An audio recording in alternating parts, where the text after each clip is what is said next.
Geelong at ANZ Stadium, the prelude to the Brisbane-Auckland clash. Brisbane sealed its first win, 14 points to 2. The victory at a price, though. Anthony Mundine injuring his leg and possibly out for 2 or 3 weeks, while in Townsville, North Queensland accounted for Adelaide. They poured into Brisbane's ANZ Stadium in a steady stream, the fans, the cheergirls and Super League's big brass. Super League programs. Inside the stadium, 40,000 fans, under the 50,000 capacity, but no one was complaining. Oh, fantastic. Spot on. There was plenty of Super League razzmatazz, but finally, after years of debate, Super League football. It had been a pressure cooker build-up, and from the kick-off, the players let go. And early skirmish. Gordon Tallis has been out of football for a year and was keen for work. The Broncos the first to score in the new game. Hancock with a chance, and Hancock's in. 4-0, Brisbane kept the pace up, and the Kiwis cracked again, Renouf finishing off. Offloads it, lovely try to Renouf. A Ridge penalty kept Auckland within range, then a blow for Brisbane. Their star recruit, Anthony Mundine, stung in a tackle, the centre forced to leave the field. Into the second half, Brad Thorne pushed his way over, Brisbane easily on top. He's over the line. It's a try. With the conversion, Broncos 14, Auckland 2. The new game is giving the refs new voice. Now let him up, don't lay on him. Bill Harrigan wired for sound as Auckland blew their chances. More errors, this time from Brisbane. Lazarus losing the ball. Tallis too having his problems. He dropped the ball. Good decision by Billy Harrigan. Even with the mistakes, the Broncos made their mark on history. The final score, 14-2. I'm just glad the first game's over. We didn't really know what to expect, but that's out of the road, and now we can get on with putting this game of rugby league on the world stage. And in expectation, round 1 of Super League is up and running, and so far not an upset. Canterbury 20 beat the Hunter Mariners 16. Penrith had a 10-point victory over Perth. Last night, North Queensland came back to win 24-16 over Adelaide, and Brisbane 14 defeated Auckland 2. More than 40,000 fans witnessed the ANZ Stadium Spectacular, promoted as Super League's benchmark. Something special had been promised, and Super League delivered with its pre-match show. Lasers partnered international performers, and Sydney's wasn't the only Mardi Gras, as Rugby League's global push was up and running. There's the ball kicked off. From the kick-off, the players also tried to put on a show. Early skirmish. But like the fight, the game didn't amount to much. Through Hancock and Renouf, Brisbane jumped to an early lead and was never challenged. Offloads it, lovely try. The main talking points, the ankle injury to Anthony Mundine, non-stop commentary from the referee, and plenty of queries about the slippery new balls. First-grade players should be able to catch and pass and hang on to the ball, eh? In other Super League first-round matches, the Adelaide Rams made their debut against the new-look Cowboys. To everyone's surprise, the Rams led 16-4 at half-time, and a dream start looked highly possible. Will race away and score the easiest try. But Adelaide couldn't go on with it. As the Cowboys clicked, so did the scoreboard, and it was all in their favour. Mark Geyer was back at Penrith for the first time since leaving the club in 1992. But there were no favours. The Western Reds were quick off the mark. But it was another former Penrith star, now back with the club, that sparked a hometown victory. Welcome back to Penrith, Greg Alexander. And the Hunter Mariners almost chalked one up for the new boys. Leading Canterbury with only seconds remaining, the Mariners just failed to hang on. Yes! Super League's inaugural first round will be completed tomorrow, and the show moves to the football stadium for Cronulla and Canberra. Clinton Fletcher, National 9 News. Cronulla Sharks have gone on a try-scoring spree, thrashing the Canberra Raiders in Super League's first Monday night match. Canberra was never in the hunt as the Sharks ran in 5 tries to 1 in front of what was a disappointing crowd, 22,000.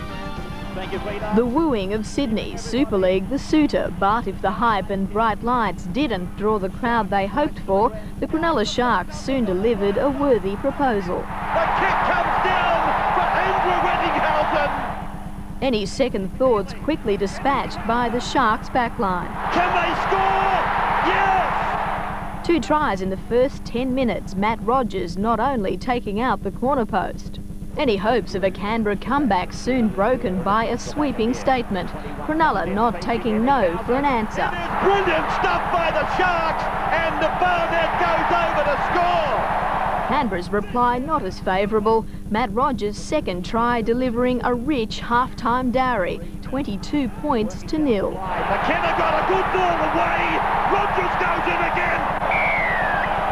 Things going from bad to worse for the Raiders. This head clash leaving Ken Nagus with a suspected cheekbone fracture. It was a try apiece in the second half. Canberra, though, left at the altar. Another mistake by Canberra. Cameras in the dressing rooms after the match to catch up with both sides after their first Super League performance. It was a great start for the boys. You know, we played extremely well in the first half and you know, got 22 points on the board, which was a great result against Canberra, who are one of the best teams in the competition. And I think they showed a lot of commitment there in the second half. When if they had to just drop marginally, we probably could have run another 3 tries. And, you know, they couldn't win it, but they still, you know, they really scrambled in defence. It's a game that we're probably all disgusted in. A lot of drop ball from poor passing and stupidity, really. And you know, we're not blaming the footballs. It was just poor options. Is probably the main cause of a lot of our drop ball. It's the first game in, so I'm not going to be too disappointed with the way the guys played. Preparation was very good, but you know, we're beaten by a better side tonight. You know, it's the way things go. Australian Rugby League is celebrating a big start to the season with a bumper crowd at Parramatta Stadium. Super League began its second round with a win to Perth over North Queensland, and at Ericsson Stadium, Hunter leads Auckland late in the first half. On the ARL scoreboard, Gold Coast opened its account with an upset 24-16 victory over Wests. Parramatta beat Norths last night. It's not just football these days. The pre-game package primed the ARL for blast-off, but not before one of its favourite sons, Adam Ritson, made an emotional appearance in front of 25,000 fans, the biggest crowd at Parramatta Stadium since 1986.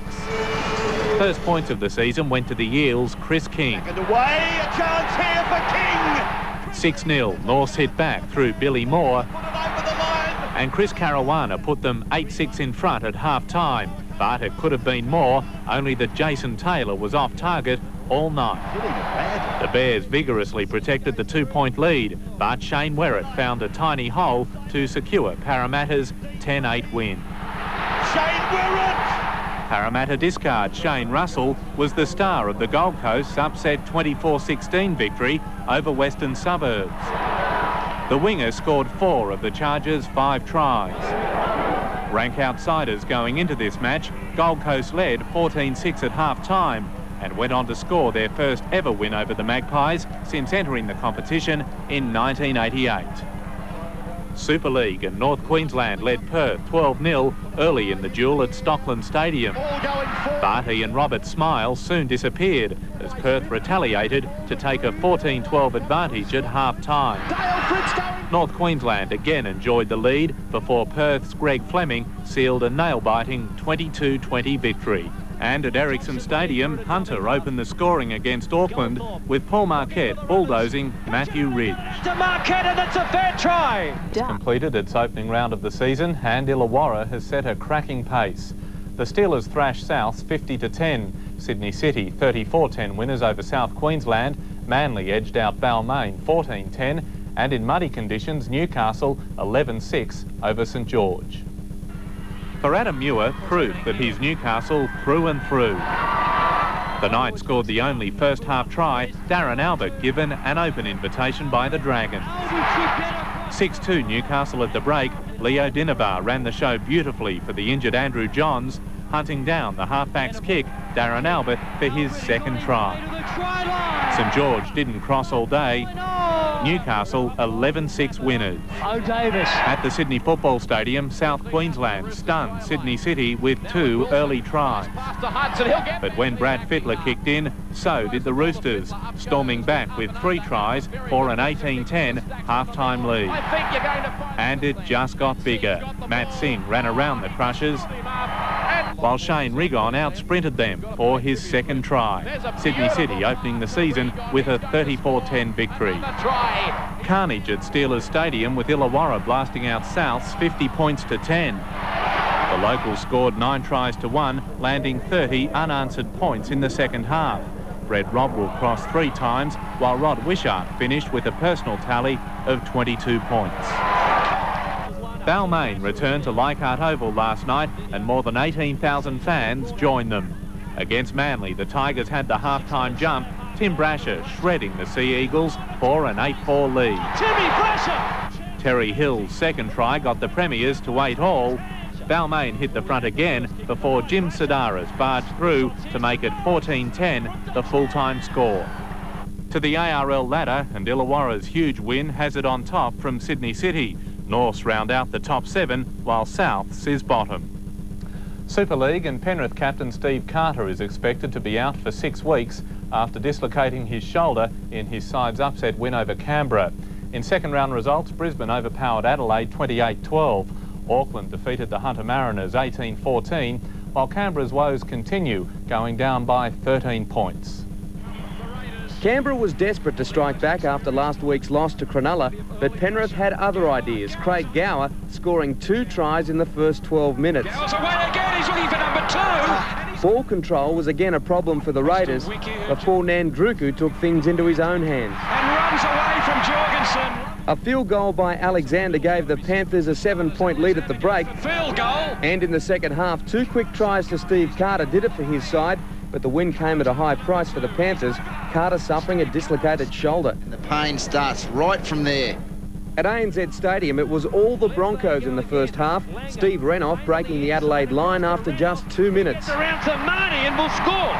Not much was going right for the Rams. Playmaker Stuart Topper carried off with a knee injury before Wendell Saylor scored the best of his 3 tries for the match. Hands it back to Saylor, backing up. Steps inside Wrigley. Trailing 24-6 at half-time, the Rams outscored their more fancied opponents in the second stanza, but the damage had been done.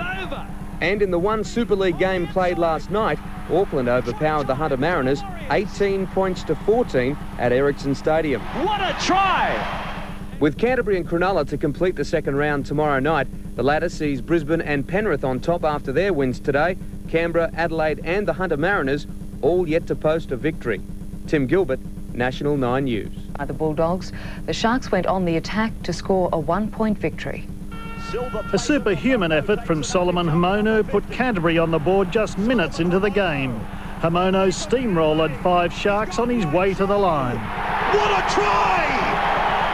Daryl Halligan extended the lead with a penalty, but the Sharks made good from a Bulldogs mistake just a minute later, and Les Davidson found himself home alone. 1-on-1, it's permissible, Davidson! 8-6 and Cronulla were again on the attack 3 minutes later.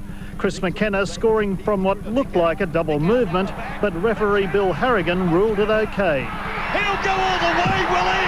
Yes! 2 penalties either side of half-time drew Canterbury level, Halligan right on target. With 12 minutes to go, Mitch Healy broke the deadlock with a field goal. Referee says yes! The slippery Super League ball played havoc as both teams tried to gain control. A string of injuries took its toll on the Bulldogs' attack. The 1-point difference just enough to see Cronulla run out winners 13-12. Chris Castellari, National 9 News. Took on Wests in a spiteful match. The Magpies lost 18-6 after playing with only 12 men for most of the game. The opening exchanges provided an explosive start. Magpie swooped on an open blindside but blew it. It's a forward pass. Almost immediately, Ricketson hit back. It ended with Fittler taking no further part and plenty of questions about the reason why. And there's the swinging arm from Howard. When Lowry was fouled, the Roosters were further riled. And while he recovered, Kennedy was sent off. After only 10.5 minutes. The arms didn't stop swinging. The ref went ballistic, and even good guys were committing sins. Well, Hasler cops the caution here now. It resulted in a lecture for almost the entire team. When the extra man advantage finally kicked in, Shearer showed them. He gets there himself. West never stopped trying and opened the scoring in the second half. Chance for the Magpies, better than a chance for McGuinness. But the result was settled when a new boy displayed an old head. And Elsgood, in his first game in the Tricolours. Opened the second round of the ARL season, Manly survived the sending off of Neil Tierney and a courageous St George fight back to claim the points. While in Super League action, a huge crowd in Adelaide celebrated the Rams' first win. The St George fans turned out in force. 17,000 crammed into Cogra Oval, many still battling to get in as the game got underway. The first half, though, was all Manly. They led 16-0 at half-time. But St George powered home with 3 second-half tries to trail by just 4. They're heading for the corner. The step by Brunker. Brunker's over. The Seagulls, though, hung on despite Neil Tierney being sent off for punching 7 minutes from full-time. And in Adelaide, 27,000 watched the Rams claim their first victory in Super League, downing the Hunter Mariners 10-8. Warren Sim, 7 Nightly News. Took control early. The strike power of Ryan Girdler evident as the Panthers crossed for the first of 3. The first try to him, they'll go in and score. The home side striking back thanks to the video ref in the 18th minute. Luke Phillips coming after Jorgensen. By half-time, though, the Panthers had promoted the lead to 8. In the second half, Penrith again struck first. Going for the corner, stretches out in an endeavour to get it down. The Cowboys then mounted a comeback to reduce the lead to 6. Comes back on the inside. Have they got the ball down? Then, 2 minutes from full time, Alexander put the issue beyond doubt. Alexander looked to get the field goal away. The Panthers remaining undefeated with a 19-12 win. Newcastle not only losing to Norths, but captain Matthew Johns was sent off for a dangerous tackle. There were 3 ARL games today. Souths beat the Gold Coast, South Queensland upset Parramatta 23-6, and Norths 14-point winners over the Knights. Newcastle struck the opening blow with just 2 minutes on the clock. Right time for Newcastle. But the killer blow for the Knights came 4 minutes later. He's off. Johns is off. Down to 12 men maybe, but Leo Denevor gave Newcastle valuable breathing space. He's dangerous. Norths had to make up a 12-0 deficit. Chris Caruana flicked the ball to Nigel Roy, and the Bears were back in the hunt. In the field of play. David Hall and Ben Eichen then dovetailed perfectly. Eichen, what about the dive? But Newcastle wouldn't let go, fighting through some shoddy defence to be down by just 2 points. Oh, Davis! That's where Newcastle stopped. Jason Taylor finished with 5 goals and 2 tries, North skipping clear for a 34-20 win. What a try! The late game at Suncorp Stadium saw South Queensland roll out a huge upset over Parramatta.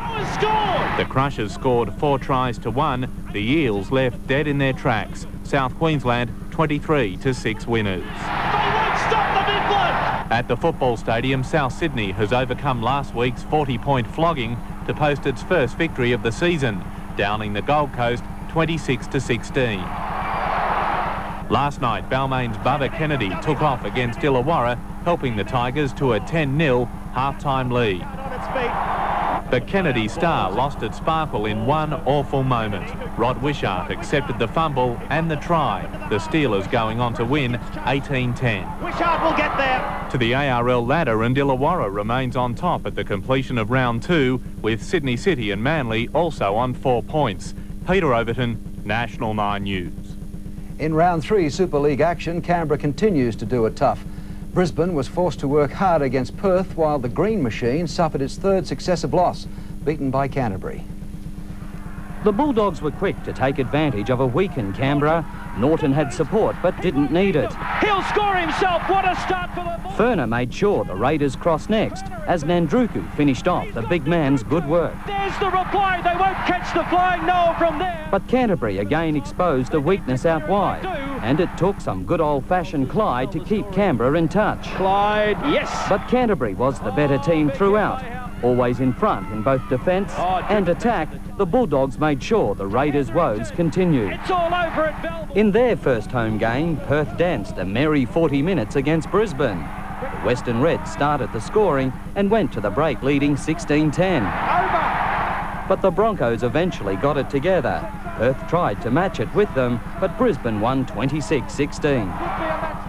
At Stockland Stadium last night, the Panthers pounced on an unsuspecting North Queensland Cowboys. They'll go in and score. The locals hit back when Jorgensen misjudged the bounce in goal and Phillips played his hand. He's got the hand on that. Mann almost pulled off a spectacular try-saver, but Hinson got up and over.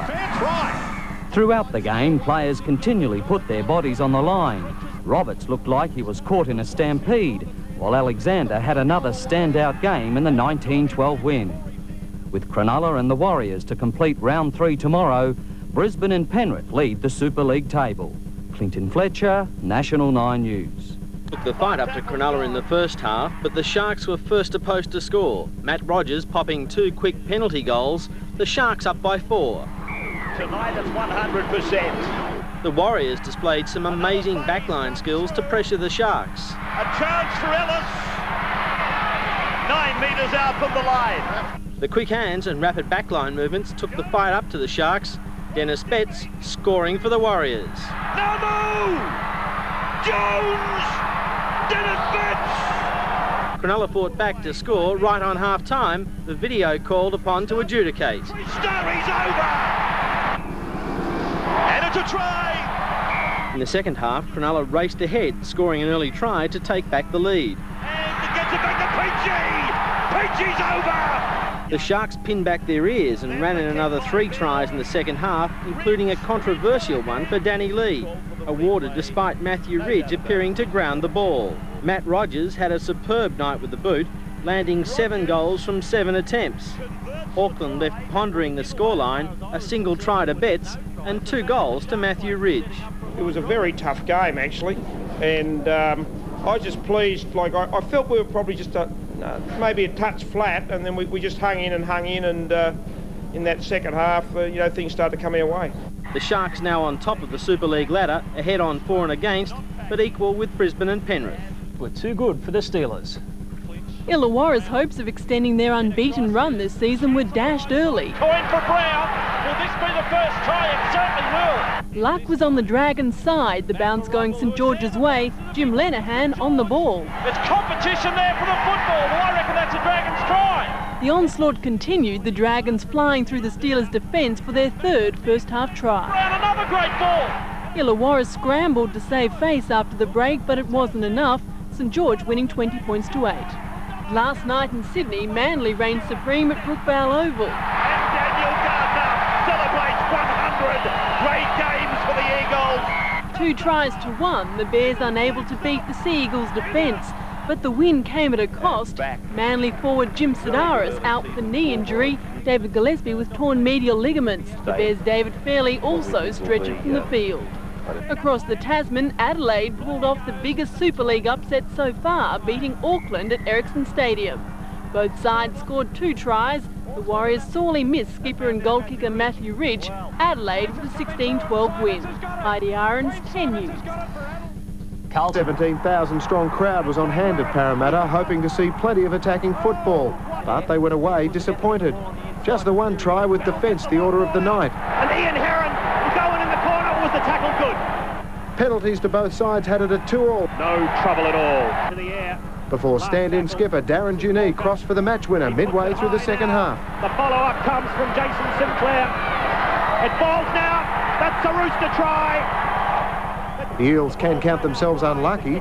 This effort from Shane Werrett disallowed by referee Paul McBlain. Replay showed it was a fair try. While yesterday St George grabbed their first win of the season over Illawarra, scoring 3 tries to 1 against the Steelers. Russell Barwick reporting for Sports World. After the worst possible start to their Super League campaign, it looked as if the nightmare would continue for Hunter. This should be the first try for North Queensland. But the Mariners struck back with a glimpse of their pre-season form. John Carlaw with the first of his 2 tries. Away to Hill, who fires the pass out over the top. This will be the first try.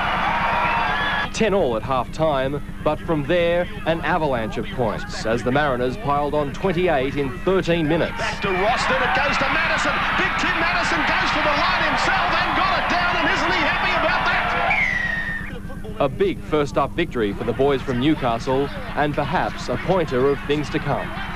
Robert Ovadia reporting for Sports World. Brush, South Queensland. Sydney City, Gold Coast and South Sydney, the other winners. Hunter had its first win in Super League. Perth was rampant against Canterbury, while Penrith sits atop the table. For the Sharks, Brett Howland, the first touch as a replacement for Matt Rogers put Cronulla ahead. What a start he's But that was the only time Super League's best defensive team after 3 rounds looked like defeating the league's top try scorers. And there's the try. Block Darren Brown had to wait for replays before being awarded the try to make it 14-4. Averaging 5 tries a game, the Panthers raced to a 26 lead. And they got the legs to get away, you better believe it. Richard Barnett going close on half-time as the Sharks struggled to stay in it. Keeping the ball alive, Penrith completed the thrashing early in the second half. Cronulla's first day game of the season, a fourth-round nightmare. Going to Henson, he's in the corner. At Perth Oval, a field day for Julian O'Neill. 4 tries as the Reds ran away against the Bulldogs. O'Neill's individual performance a match winner, though Mark Geyer would have taken even more pleasure from his own lone try. Plenty to cheer about for the Hunter Mariners. 28 points in 13 minutes to outclass the Cowboys after it was 10-all at the break.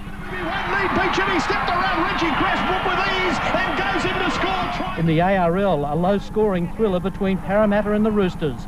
Shane Werrett denied a try early. No try. Some memorable defence by both sides.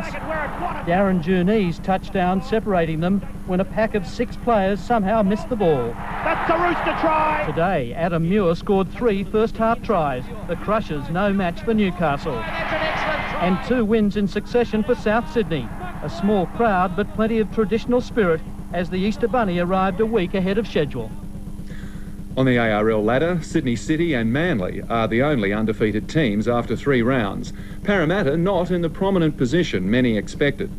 The Panthers are alone at the top of the Super League ladder, but could be joined by the Broncos, who meet Canberra tomorrow night in Brisbane. A struggling Canberra side tonight, beaten convincingly by the Broncos.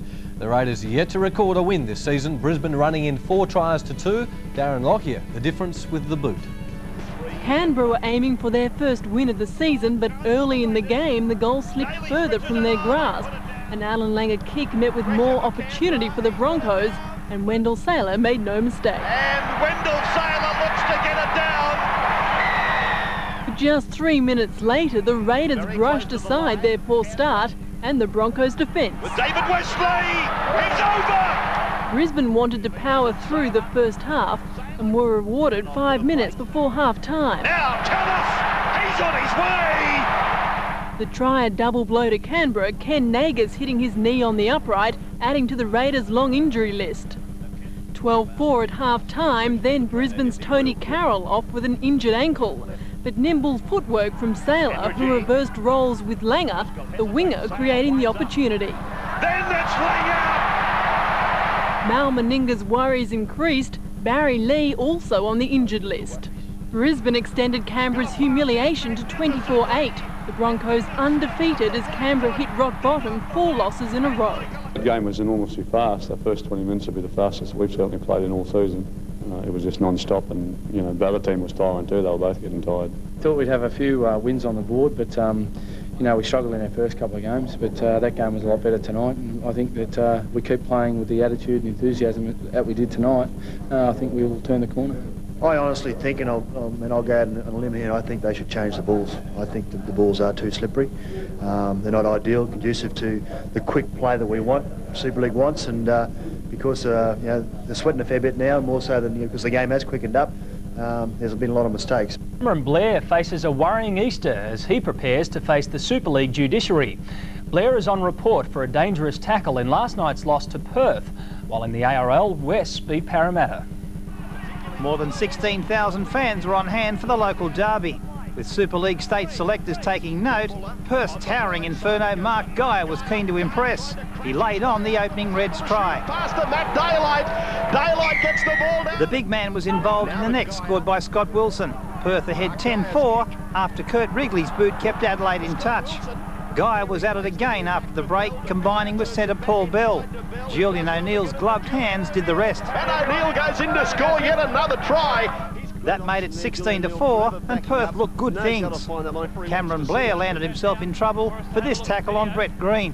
I want to have a look at that on video, and it's going on my match report for the league to have a look at it during the week. Julian O'Neill's field goal made it 17-4, and the Rams looked gone. But with 13 minutes left, the revival started, with Kurt Wrigley scoring. The volatile Geyer caught David Borton high, and the Rams scored again through Chris Quinn, and the conversion made it 17-16. With just seconds remaining, Matthew Fuller potted a field goal and the Reds were home 18-16.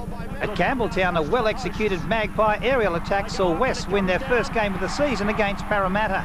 Captain Paul Langmack was the star, scoring the first and setting up the second for Des Hasler. And Hasler will go across and score. Western Suburbs getting home 25-14. Tony Peters, 10 News. Australia started narrow underdogs, but after conceding an early penalty goal, showed they were ready to take their chances. It's magic there from Craigie. 5 minutes later, Grogan found open spaces out wide to increase the lead. A good set with his left hand, puts him over the line. The Roosters were defending again when Matt Singh took an intercept and ran 70 metres. Abundant speed. O'Davis cut him down a centimetre short of the line. Get him, will he? No! Elsgood finishing off next play. It's over now. Jackson ran from dummy half to widen the gap again, and within a minute of half-time, the Knights' backline exploded. Moody over to take a 16-point margin into the break. Moody will score! The Roosters soon dragged 4 back. Fittler going to the air, Walker cleaning up. Got the lead. Yeah, it's a try. Again, the Knights countered. Man of the match, Leo Dinover, capping off a great night to complete another backline raid. He's over! Goulet's solo effort gave Sydney City a glimmer of hope, but Newcastle shut the game down to run out with an impressive 28-16 win. Mark Barland for Nightline. The Easter Saturday atmosphere was friendly enough before kick-off, but the Bears' lack of cover in the opening minutes was even more appealing. Oh, here's a chance for the Steelers. That's a try. Roy was a performing Bear with this great leap to set up Caruana. But if that looked good, Illawarra's next effort was better. Unable to stop the ball carrier, North Sydney's defence was on the slide. Callaway's 5 out and gets there! Just before half-time, Wishart and Aiken came to grief. The collision hurt both, but Wishart more. Stretchered off with a dislocated shoulder. With more possession, the Bears were on a roll. The home side hit the front for the first time when Lation and Taylor combined, and from there, North Sydney looked safe. But in one last move, Illawarra found an opening. As the seconds counted down, the scores were levelled. This kick could have broken the deadlock. With flair and a strong faith in teammates, Newcastle produced a dazzling first half to sink Sydney City at the football stadium last night. The pass inside, beautiful stuff! The Knights' poor road record and the Roosters' unbeaten run came under constant attack as Newcastle poured on the points. Like their first try, the one just before half-time had more than a touch of brilliance. Newcastle superb in the 28-16 victory. Clinton Fletcher, National 9 News. Manly proved why they are the competition favourites with another impressive performance. Tonight belonging to setter Terry Hill, who scored 3 tries. It comes out for Terry Hill, and Hill will score in the corner. And Hancock inside, but gets Innes on In all, the outside. Eagles crossed 7 times. This was by far the best of them. He steps back out towards the touchline, has Lyons in support, and Lyons will run around and score. That's a magnificent Manly try. After a bright start, the Crushers are now languishing near the bottom of the table and have conceded 80 points in their last 2 games. And Hill will run in for his 3rd. Meanwhile, Illawarra will be ruining the one that got away. An 18-all draw with Norths after the Steelers led 14-4 at half-time. A missed conversion right on full-time could have given them a deserved win. In a remarkable day, the first-grade reserves and under-20s all finished in draws. Russell Barwick reporting for Sports World. To post a tough 16-14 victory. With the early loss of captain Matthew Ridge, Auckland showed that Warriors always battle on. Quickly, the inside pass, try time. And Warriors never shy away from a fight. Auckland throwing the first punch, but unfortunately for Penrith's Gordon Falcon, he threw the last one. But you kept going on and started it again, all right? You're gone. Auckland capitalising through Sean Hoppy, but the Panthers pounced back. Ryan Girdler bringing the competition leaders within a sniff of the lead. The game in the balance until one of the big men showed a deceptive turn of speed. Out wide is Dennis Betts. He's got a clear run to the line. That might be the ball game. And it was, the Warriors hanging on to hand Penrith its first defeat in Super League. Robert Ovardi reporting for Sports World. Losses. Canberra broke the ice against the Hunter Mariners. In the ARL, Balmain beat Souths and St George scraped home against the Gold Coast. But it was Meninga's day in the nation's capital. Meninga has been under plenty of pressure. The Raiders without a win under his control. The fledgling Hunter Mariners their best chance of breaking the ice. And David Furner giving the Raiders a great start. Will he go all the way? He will. He'll dive in. The Mariners might be rookies, but they're no pushovers. And after a nervous wait, the scores were level. It is a try to the Hunter Mariners. The Mariners dominated possession in the first half in a game marred by errors. Finally, it took a perfectly placed kick from Laurie Daly to put the Raiders back in front. And will score a fantastic try for the... But the Mariners still weren't prepared to lie down. Nick Zisti sets it up, Keith Beecham finishes it off, and again, scores were level. The Raiders had to wait until the final minutes before being able to celebrate their first win of the season. Furner gets it across to Kennedy. The relief pretty obvious on the coach, although a broken leg to Noah Nandruku will wipe away that smile. The skipper just glad to get on the board. The hard work does start, mate. You know, we got Auckland next week, which is going to be tough here at Bruce Stadium on Monday night, so we're looking forward to the people getting behind us again, and hopefully we'll get another win. At Leichhardt Oval, foundation clubs Balmain and Souths renewed acquaintances. The Rabbitohs in for the first try. And Tricky Trindle crashes over the South Sydney. The Tigers levelled the scores with the first of 3 tries to James Langaloa, squeezing down the sideline. That's a great try. It was 3 tries to 2 in the first half, Balmain holding a 4-point lead at the break. They doubled that soon after, Langaloa's third. And Langaloa does the war dance. A blow for Souths when Darryl Trindle had to be taken off, but the Rabbitohs still fancied their chances. And inside the last 10, the margin back to 4. The Tigers closed it out with a late penalty to fullback Tim Brasher. And at Cogra, not a lot to rave about in a scrappy game between St George and the Gold Coast. Nothing will score. The Dragons holding on for a fairly unimpressive win.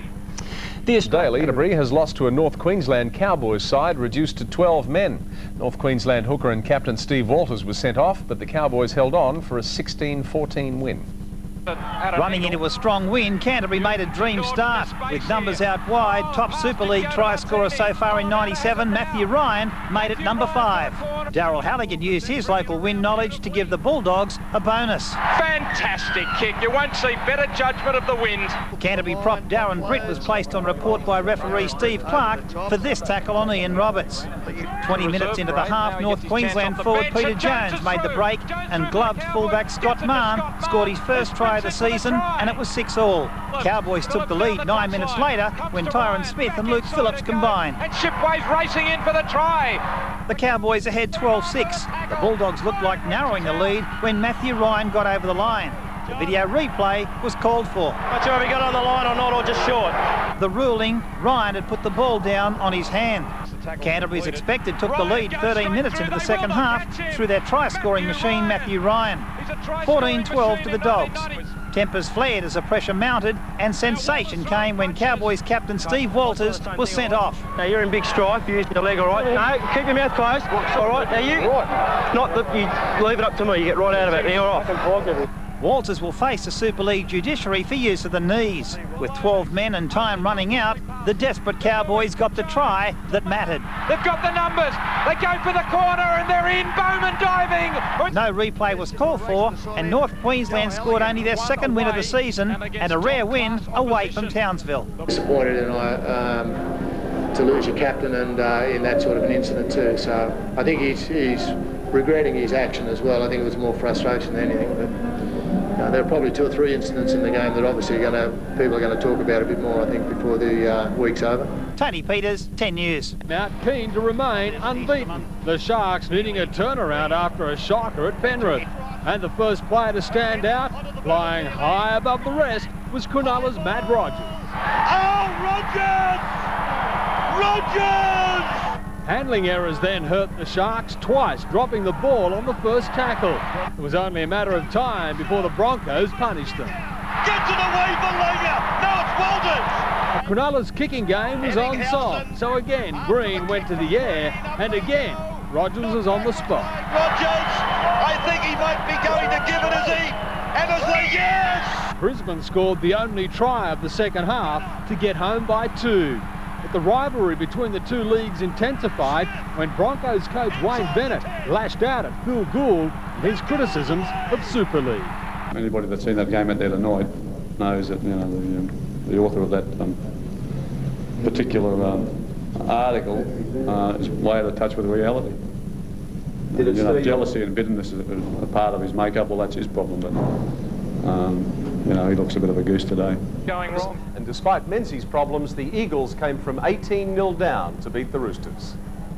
Billed as a grand final preview, Manly took time out to celebrate one of their heroes for 200 grade games. What a marvellous contribution Jeff Tuvey has made. But all the early presents went to the Roosters as Andrew Walker got the first try. Beautiful pass! The veteran Dale Shearer chimed in as the Roosters stunned the giant Manly crowd. And before the home team could take stock, the Roosters were at it again. This time, Luke Ricketson. It's another try! But not everything was going the Roosters' way. Tragedy for Darren Junee. A broken ankle, he'll be lucky to play again this season. And Manly then started to find some form. 18-0 the Roosters had led, but that was never going to stay. Manly turned up the heat. The chase is on! The Eagles are coming back! And just prior to the break, Manly in again, and the margin just 2. The Roosters lost Brad Fittler early in the second half and seemed to lose momentum. The Manly skipper relieved to win. We were down by a fair margin at one stage, and to the boys' credit, we hung in there and fought our way back. I mean, it wasn't a moment's rest out there all game. You know, we got a good lead up, 18-0 in the first. Was it 20 minutes? So that just sort of spurred them on from there. So it was always going to be hard after that. You know, we've got some injuries out of the game. I don't think that our cohesion was helped by losing Fittler and Walker at a vital stage, and we lost Darren Junee with a broken leg and Robbie Miles with a broken back. So I mean, we've certainly got to lick our wounds out of the effort. But you know, football's football. We just got to get ready for next week. Yeah? At Penrith, the Panthers wasted no time getting on the board. 4 minutes in, Greg Alexander touches down. Alexander is claiming a try. The Mariners got on the board with one of the greatest flukes you'll ever see in a game of footy from Robbie Ross. The kick off the uprights, brilliant! Simply unbelievable. That ball was heading out and on the full. Penrith hit back just prior to half-time, Phil Adamson doing the job, and the Panthers continued to dominate in the second half and looked home and hosed. But they relaxed, and the Hunter Mariners got the margin back to 6. Getting close to the line, over he goes. Then the ref, Stephen Clark, went down and had to be replaced. Penrith regrouped. Matt Adamson sealed the win. In for the try if he can put it down. Eventually he does. Talking about it for a long time, with last night's Manly-Sydney City match rating as one of the best in years. The Sea Eagles won 34-24, while in today's ARL action, St George was too strong for traditional rival South Sydney. In his first match in 6 months, Ainscough was put on report after just 12 minutes. Souths tried to take the Dragons head on, but in one 10-minute first half period, St George collected 3 tries. The second half was another lopsided contest, with Bartram hogging much of the attention.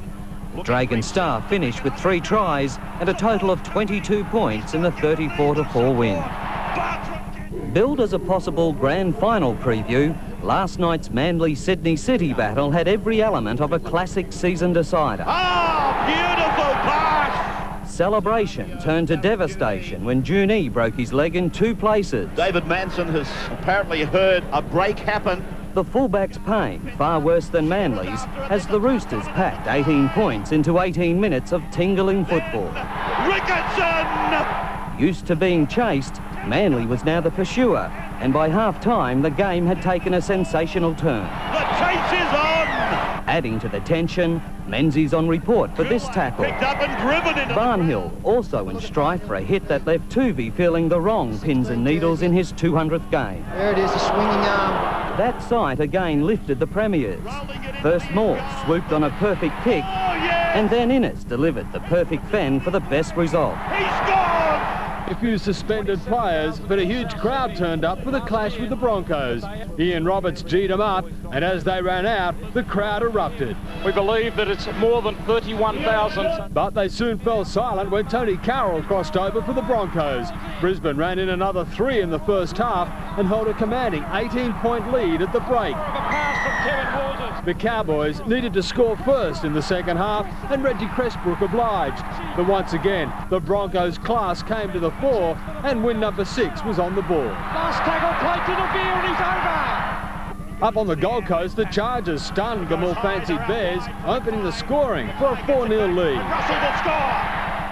The Bears fought back, Ben Ikin getting over to put Norths in front. But ball handling problems plagued Norths, and the Gold Coast was fired up. And Wes Patton scores a glorious try under the posts. The Chargers then went further ahead, and an upset was on the cards. But somehow Norths found something extra. Butner scored, and Chris Caruana tied it up. And it'll be Chris Caruana who'll go in and tie up the game at 16 points all. It was left to Jason Taylor to kick the Bears home, and North scrapes out of a close one. No doubt I've struggled a bit over the last few weeks with my goal kicking, but the way I hit that last one, I was pretty confident with it. The practice has been much better over the last couple of weeks, and it went over. And this afternoon at the Sydney Footy Stadium, St George had little trouble against Souths, scoring 6 tries to 1. Brown scores for the Dragons. Wayne Bartram scored 3 of them, also kicked 5 goals. That tallied to 22 points. His 3rd try, a great solo effort. He's not going to need the support. Nathan Brown also had a big game, scoring 2 tries for the Dragons. The Rabbitohs' only try came near the end, when Don McLeod sold a great dummy to put Souths on the board. Blacks were comfortable winners, 29-10, while Balmain totally outplayed West at Leichhardt. In other matches, Illawarra down South Queensland and Norths edged out the Gold Coast. 21,200 packed Marathon Stadium, and within 7 minutes their commitment rewarded. Gidley Matthew Johns' replacement, creating space for Adam Muir. Back on the inside, Adam Muir. The Knights cut a swathe through the hapless Parramatta defence, Owen Craigie and Mark Glanville combining. Steve Collins grabbed one back, but the Knights rampaged to a 16-6 half-time lead. Matthew Johns coming on for a while, but suffering another thigh injury. 6 minutes in, and the Eels had slipped into mediocrity. A shocking pass, the Knights couldn't believe their luck. Leo Dividas scorched away. Newcastle's talented outfit were closing up shop, 28-10. Glanville finishing right on full time with a field goal. What about that? At Leichhardt Oval, Balmain stunned Wests 14-0 in front at half-time. Langaloa's triumph for Brasher Bust was the feature, West now having won only 1 game this season. By game's end, 28-0. And in Wollongong, Illawarra beat the Crushers 3 tries to 1 the difference. And at Carrara, Wes Patton sent the Gold Coast scorching to a 16-4 lead at one stage. But that man, Jason Taylor, was in everything. This to level, setting up Chris Caruana. And the conversion from the sideline. The Bears scraping home 20-16. Farron Hock, 790 News. After 5 rounds, the Premiers Manly are clear at the top of the ARL ladder, followed by Newcastle and Illawarra, St George and Sydney City. Cronulla has returned to winning form, crushing the Perth Reds this afternoon in Perth. The Sharks ran in 4 tries to 1 in a convincing display, while in other games, Canterbury outlasted Adelaide and Brisbane too strong for North Queensland. After 2 straight losses, Cronulla travelled to Perth under plenty of pressure, and the Reds only added to the urgency with the opening try. Peter Shields, who may have got there. But the Sharks dominated from then on, tries to Graham and McKenna, giving them a 12-4 lead at the break. He'll step inside him and score for the... 2 second-half tries wrapped it up, Cronulla running out impressive 20-6 winners. At Belmore, Canterbury had plenty of anxious moments against Adelaide. The Rams led at half-time, and then by 2 points with just 12 minutes remaining. Knocked back, and there's a reply. But the Bulldogs, led by skipper Simon Gillies, ran over the top of them in the final minutes with 2 tries. Second rower Solomon Hamono doing most of the damage, and the Dogs' 34-22 victory. Side getting very close to Stephen. And Wendell Sailor showed more than just his football skills in Brisbane's thrashing of North Queensland. He let him go quickly too. The Broncos raced to a 16-0 lead after just 15 minutes before wrapping it up 42-16. Warren Sim, 7 Nightly News. So Brisbane undefeated on top of the Super League ladder, 2 clear of Penrith, with Cronulla a further win away in 3rd. Auckland and... The boot of former All Black Mark Ellis that sealed the match for the Kiwi side. On paper, this was the strongest Canberra side this season. Ricky Stewart was back, also Brett Mullins returned from injury. But you don't play the game on paper, and the Warriors busted the Raiders early and should have scored. Nagus force it.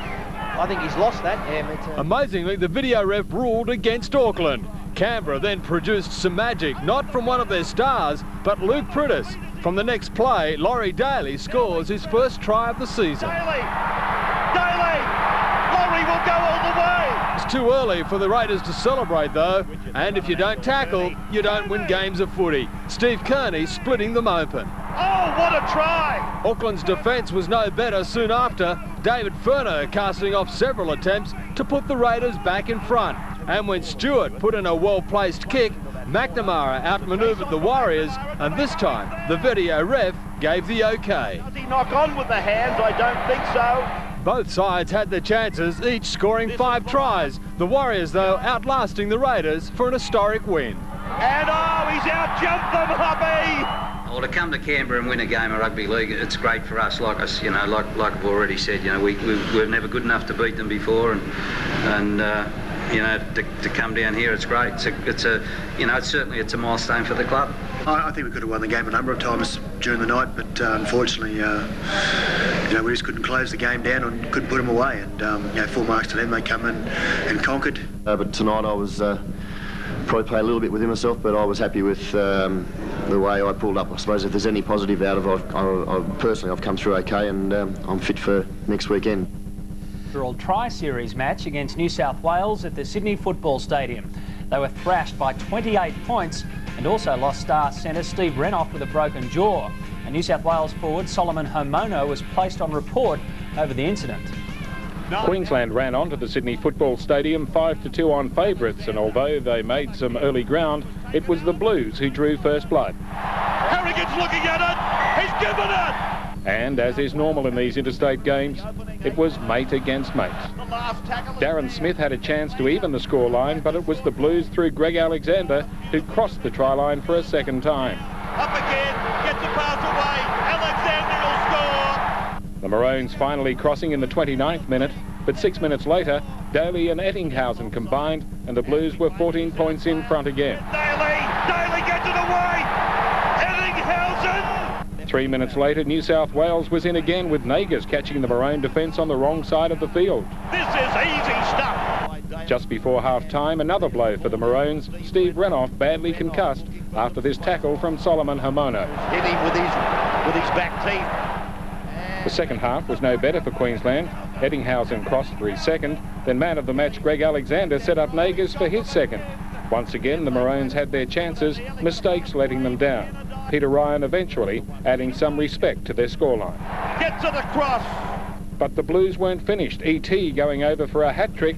The Blues running out winners of the first Tri-Series game, 38-10. We were confident of winning, but the scoreline probably doesn't reflect the intensity of the game, to be quite honest, but we were intense from the start to the finish. Probably one of the biggest scorelines I've been beaten in representative football, and you just can't afford to make that many mistakes in your own half and recover from it. I knew we had some great attacking players, and if you follow guys like Laurie and Brandy Alexander around, I mean, they're going to open up chances for you, and you've just got to make sure you're there. So it was really pleasing to get over the line. And I thought above all that was a fairly entertaining game of rugby league. I don't think anyone in the stadium walked away feeling as though they saw a dull and boring football game. Pointer. The Magpies started the match with plenty of fire and almost scored in the second minute through Billy Dunn. The short pass from Langmack for Billy Dunn. He stretches out short of the line. But the Knights put the first points on the board. Fullback Robbie O'Davis hit high, and Leo Dinover was right on target with the penalty. Dinover with his first kick of the night is successful. 6 minutes before the break, the Magpies broke through the Knights' defence when Pearson crashed over. Scores, he lost it. Brendan Pearson. They'll check with the in-goal judge David Manson. Stand by for correct weight. No, he lost it. Back to the 20s. The second half was just 9 minutes old, and winger Darren Willis put the Magpies in front. It's play on for the Magpies. Is it Albert is there? Weston Summers have picked it up. Darren Willis has scored. 7 minutes later, the Knights hit back. 5'8" Matthew Gidley scoring the try. And Gidley is through for the Knights. Craigie is in support. Gidley won't need him. What a super young talent this bloke is. Matthew Gidley. It was Newcastle's 5th win of the season. Wests remain on 2 points at the other end of the ladder. to win. That changed late in the game when Eels centre Jared McCracken was sin-binned, and in the Sea Eagles scored for the winner shortly after. Meanwhile, Norths beat Souths. In Super League, the Hunter Mariners upset Auckland 18-10 and Perth scored a late try to beat North Queensland. We start our league wrap at Parramatta. It was a new look Eels that took to Parramatta Stadium. A promotional deal with M&M's meant the club changed its jersey for the first time in 50 years. It might have been a different jumper, but it was the same result. The Eagles starting things off with a dubious try to Daniel Gartner after what appeared to be a couple of forward passes. This is Danny Moore. He looks inside for Gartner, and on the last tackle, Gartner steps around. The Eels' only try came in the second half, levelling the scores at 8-all. Can he barge over? Yes, they can. Try to Parramatta. Parramatta were in more trouble when Jared McCracken was sin-binned late in the match. Cliff Lyons sealed their fate. In Super League, the Hunter Mariners registered their second win of the year over a determined Auckland Warriors, scoring 4 tries to 2. Looking for the line, he got across. While a touchdown in the last 3 minutes gave the Perth Reds a hard-fought 6-4 win over the Cowboys. Julian O'Neill's conversion from the sideline getting the Reds home. And New South Wales Tri-Series hero Greg Alexander is out of football for 2 months, and he'll undergo surgery today on his broken ankle. Russell Barwick reporting for Sports World. Tape problem. Some controversial refereeing decisions in this afternoon's 3-match ARL program. Gold Coast defeated South Queensland 22-14. Illawarra 26-20 winners over Sydney City, while St George scored a contentious 16-10 victory against Balmain. 2 penalty goals and a clever stab kick gave Saints an 8-0 lead, but Bubba Kennedy led Balmain's comeback. The Tigers, they're back in town. Kennedy crossed himself in the second half to get the Tigers within 2 points. With 10 minutes to go, the centre seemed convinced he'd tied up the game, but the referee ruled no try. A length of the field effort from Brendan Reeves gave Illawarra early hopes of a runaway win against Sydney City. The Roosters recovered, but couldn't stop the Steelers' charge. What a super try by Illawarra. Goulet got a chance to level the scores, but the referee ruled he failed to ground the ball. And despite an 8-1 penalty count against them, the Gold Coast Chargers held off the Crushers to win by 6 points. Too much speed. Dwyer scores. At Parramatta, a jersey change for the Eels against Manly to promote a new line of chocolates. Just before half-time, the home team's defence melted, but the final pass to Gartner left Parramatta with a bitter aftertaste. That's a couple of metres forward. It's probably gone forward. Hayes Barge made it 8-all. Tierney did likewise to put Manly back in front, but a play-the-ball incident involving Menzies and McCracken cost Parramatta any chance. He's milked that. He's fallen off that tackle. That is a poor decision. Manly made the most of the one-man advantage, winning by 10 points. And that'll be the ball game for Manly. The win keeps Manly ahead on the table, Sydney City rounding out the top 7. Andrew McKinlay, National 9 News. In round 7 Super League action, Canberra has scored its first win away from home and only its second victory of the season. In the other match, Brisbane defeated Adelaide by 10 points, the same margin as Canberra over Penrith. The perfect bounce gave Penrith the perfect start. But within 5 minutes, Canberra had scored the leveller. Lightning from a corner. The Raiders got on a rare roll when Prentice crossed. He's over the line. But Gower made sure Penrith didn't slip behind. Gower looking for a double, getting close, he got it down. 2 quick tries after the break gave Canberra a 10-point buffer. Nagus. Penrith came back strongly, but the Raiders' defence held for a hard-fought win. Against almost an entire team backing up from Friday's State of Origin clash, Adelaide caught Brisbane by surprise. Despite the load, though, none of the Broncos hid, with Langer, as usual, leading the way in another victory. Lockyer gives it inside to Alan Langer. Last night, Hunter scored a controversial win against Auckland.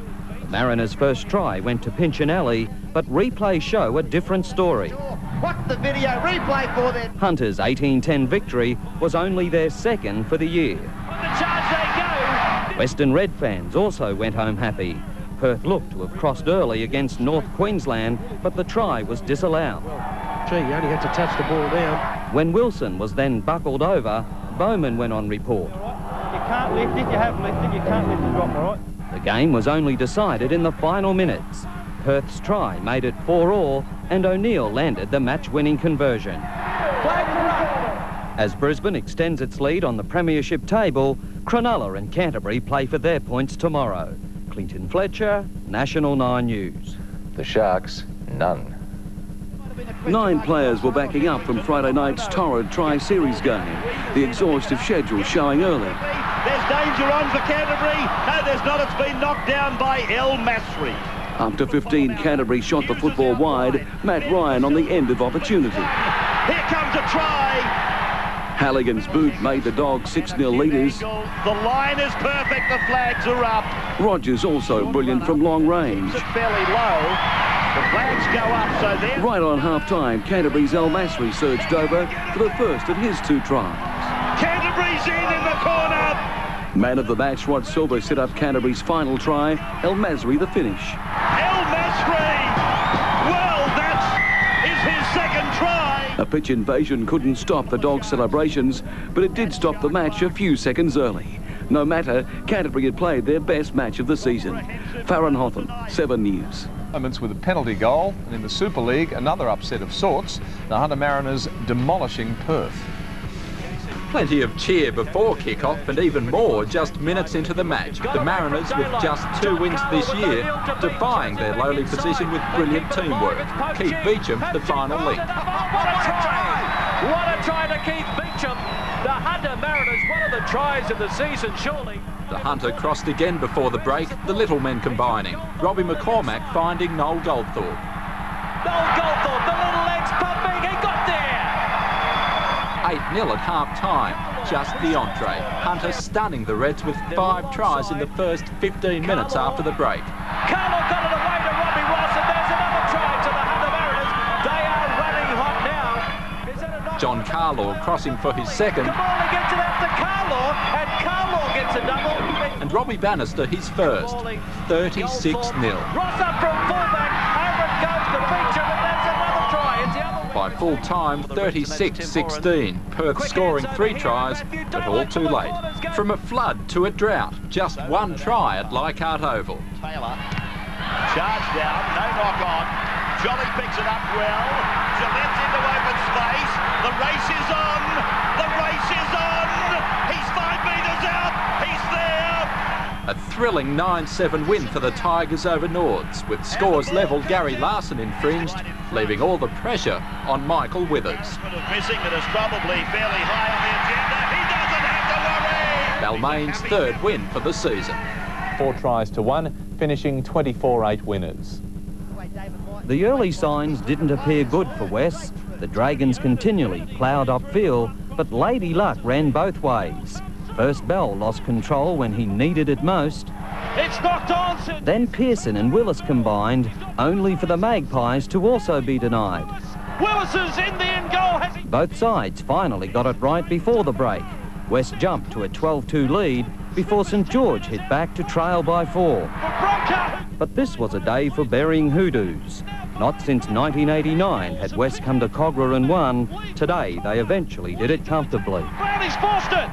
Like thousands of supporters, the Bears were in Tiger territory last night, and in a low-scoring match, Balmain was first on the board. He's there! The Tigers took a 6-2 lead into half-time, but Taylor's boot got North Sydney back on level terms. Coming around the breeze. Tit-for-tat field goals made it 7-all. But when Balmain was awarded a penalty with less than 10 minutes remaining, the 9-7 upset was sealed. In Super League action, Hunter and Perth were also involved in a tight contest until the second half. In one 16-minute period, the Mariners crossed for 5 tries, their 8-0 lead soaring to 36-0. Kamali gets it out to Carlaw. 36-16 was the final result in back-to-back wins for Hunter. Clinton Fletcher, National 9 News. Remains the only unbeaten team in the ARL competition, following the top-of-the-table clash with Newcastle. In today's other match, South Sydney 24 beat South Queensland 20, while Manly confirmed its premiership favouritism, winning 22-8. Almost 20,000 supporters watch Manly deliver the perfect start. The Sea Eagles crossed twice before the Knights kicked into action. Could be a try. Albert missed the try when he dropped the ball. Denevor saved one when he caught it. Intercepted by Denevor. Some of the hits were ferocious. But the Manly show rolled on. And while it made no difference to the result, Hancock was lucky to get away with this. Lost the football too. The players almost outnumbered spectators when Souths took on the Crushers. Down 14-0, the Rabbitohs stormed home for a 24-20 win. They've got a huge overlap, South Sydney. Parramatta ended a 5-game losing streak when the Eels surprised Illawarra last night. That's a great Parramatta try. John Simon's bombs drove his former teammates mad. The swirling ball at times impossible to judge. They'll go across again, Parramatta. In an eventful game, Cram went on report for slamming Werrett, and Carriage was sent off for a high tackle. 23-16 to the Eels in their second win for the year. He looks around for support. The Chargers gave Sydney City a scare in their seesawing game at Carrara. The Roosters took control early before the locals hit back to lead 18-12 at the break. But Sydney City finished much stronger, with Fittler's try close to full time securing a 10-point win. After 7 rounds, Manly is now 4 points clear of the field. Clinton Fletcher, National 9 News. Canberra has continued its Super League resurgence, scoring a big win over North Queensland. In the other match, Canterbury was too good for Auckland at Ericsson Stadium, while the Raiders' 40-16 victory at Bruce Stadium was their third of the year. Swift and decisive, Ricky Stewart put his stamp on the game only minutes in. Shortly after, 2 more big guns fired, Bragg Clyde and Brett Mullins combining to make it 12-0. The Raiders went to the break 22-6 in front. Stewart and Mullins hatched the best touchdown of the day as Canberra scored a 40-16 win. Brilliant! At Ericsson Stadium, Auckland cleared out to a 12-0 lead over Canterbury in the opening 10 minutes. But the Warriors fell into the comfort zone, handing the game to the Bulldogs. 3 easy tries put the visitors 20-14 in front at half-time. And from there, they hammered Auckland. Daryl Halligan scored twice in 4 minutes. Halligan in the corner. While his opposite winger, Hazem El Masri, also finished with a pair, none more spectacular than this. Brilliantly taken! Canterbury 38-24 winners. Cronulla's problems continue, now losing 4 of its last 5 matches. He'll get there! Last night, the unfancied Adelaide ran straight through the Sharks with a 4-try first-half blitz. He will score! Adelaide led a fiery match 26-8 at the break, and while the Sharks had a more familiar look in the second term, the Rams enjoyed a thoroughly deserved 29-18 victory. Eddinghausen will get there! To the ladder and win or lose tomorrow night against Penrith, Brisbane will remain on top. The Raiders' big win taking them to 7th position. Scoring 6 tries to 4 in a very attractive game of rugby league. The difference, a Craig Gower field goal late in the game.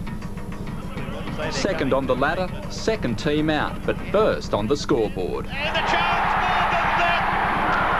12 points are on the board. Brett Boyd's try in the 3rd minute. An early hint this would be Penrith's night. 6 minutes later, the Panthers in again. Stood them up, went outside them, used the corridor, and he's put it over the line. 12-0 with Ryan Girdler's pinpoint conversion, and soon to be a buffer of 14 with Glenn Lazarus sin-binned for dissent and offering Girdler another chance. Stunned but not broken, Brisbane hit back. Carroll's on his way. They're not going to get him, are they? No. Carroll, he's over in the corner. The start of a determined comeback. Kevin Walters cutting the gap to 6. Kevin Walters goes in to score. Then Michael Hancock crossing with help from brilliant hands. Hancock, he'll get it. Try. Brisbane's biggest problem, Darren Lockyer's kicking. And an unhappy night continues for him. Girdler, knowing kickers like easy conversions, ensured himself a simple 6-pointer. Straight through. He's over. Try. The competition leaders came back again in the second half to take the lead, but surrendered it late in the match. Craig Gower's field goal the difference between the teams. Penrith in a thriller, 27-26. The Aussies led 20-0 at half-time. The Kiwis forced to play catch-up. Final score, 34 points to 22.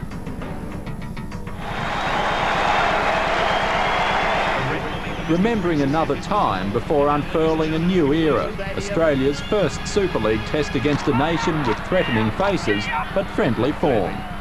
Gets the angle. Furner's in the clear. Furner's on his way. Furner's there. It's David Furner opening a crack, soon to become a canyon. 3 further tries in the next 12 minutes. Furner in again. Long ball finding Furner. He gets his second. Then Wendell Saylor. Saylor comes back in field. And the brilliant Broncos winger. He goes in to score. By half-time, 20-0. Saylor crossing for his second. Saylor gets his second. But a turnaround after the break. Stacey Jones leading the Kiwis revival. Here's an intercept, ARL. Jones will score.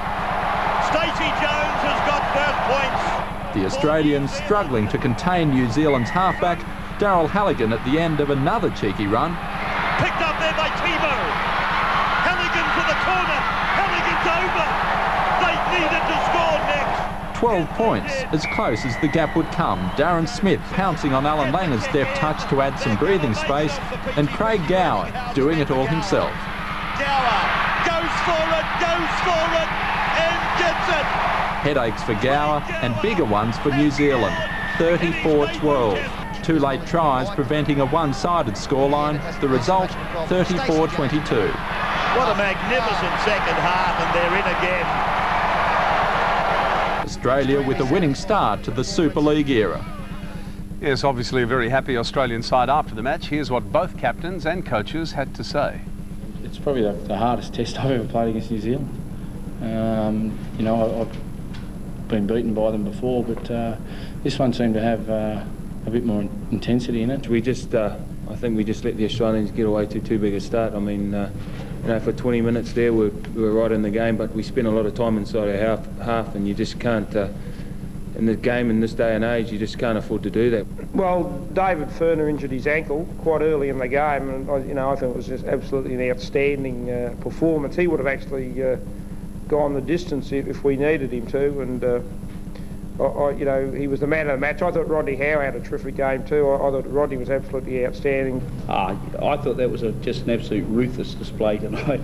You know, they got us by the neck, they threw us around, they let us go in the air. I mean, it was just every pass stuck to the hands, and that was as good a Australian performance as I've ever seen. Staged an upset in the ARL representative match played in Newcastle tonight. Boys from the bush sealing their first back-to-back win against Sydney since 1962.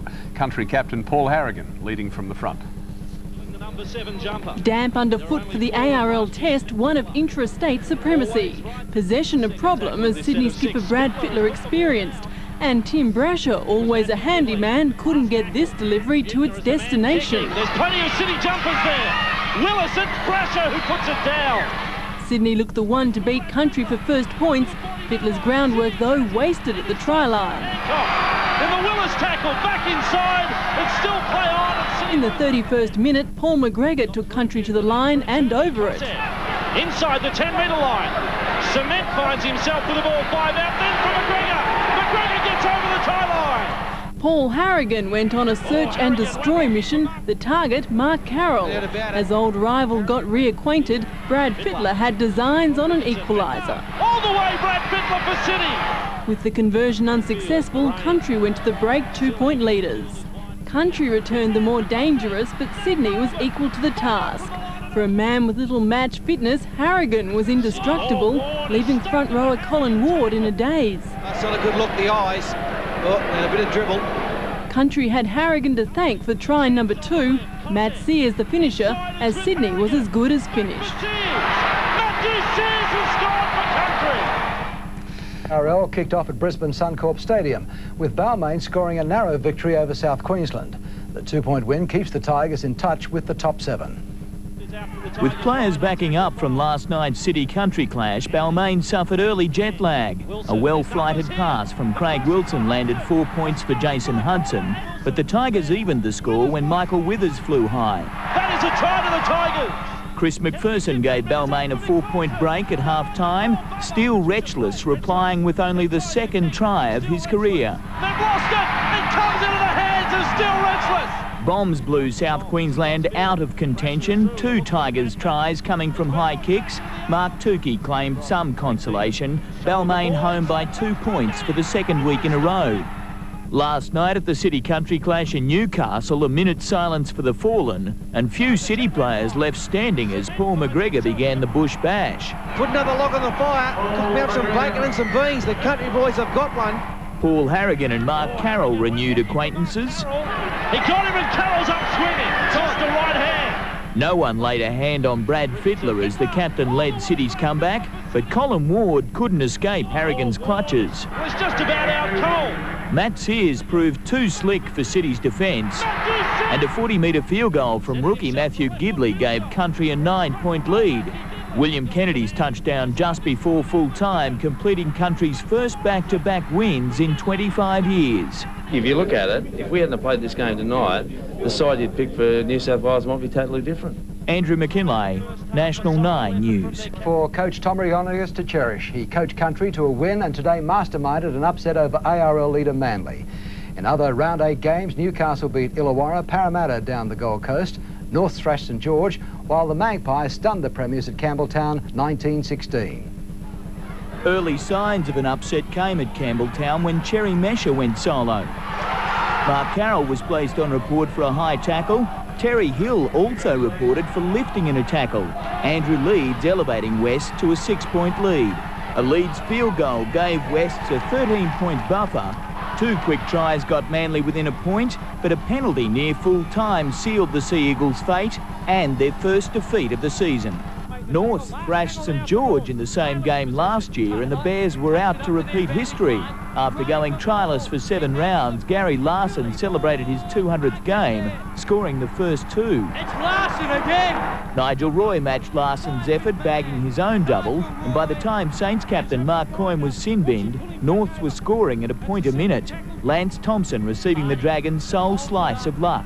That's before the line, that's no try. The carnage continued in the second half, Jason Taylor scoring 26 points, equalling the record for a North Sydney player. And as the Bears approached the half-century, somebody had to say it. It's a Teddy Bears picnic. Parramatta were never headed against the Gold Coast, Jared McCracken putting the Eels in front by 12 points.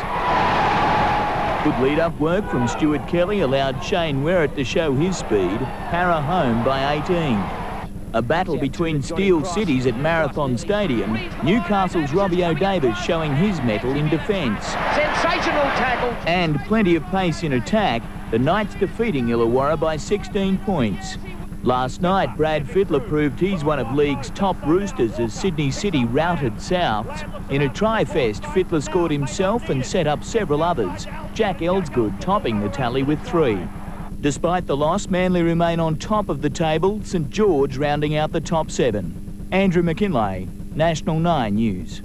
In Super League, Adelaide continues to provide the upsets. Today, the Rams came from behind to beat Penrith 22-16.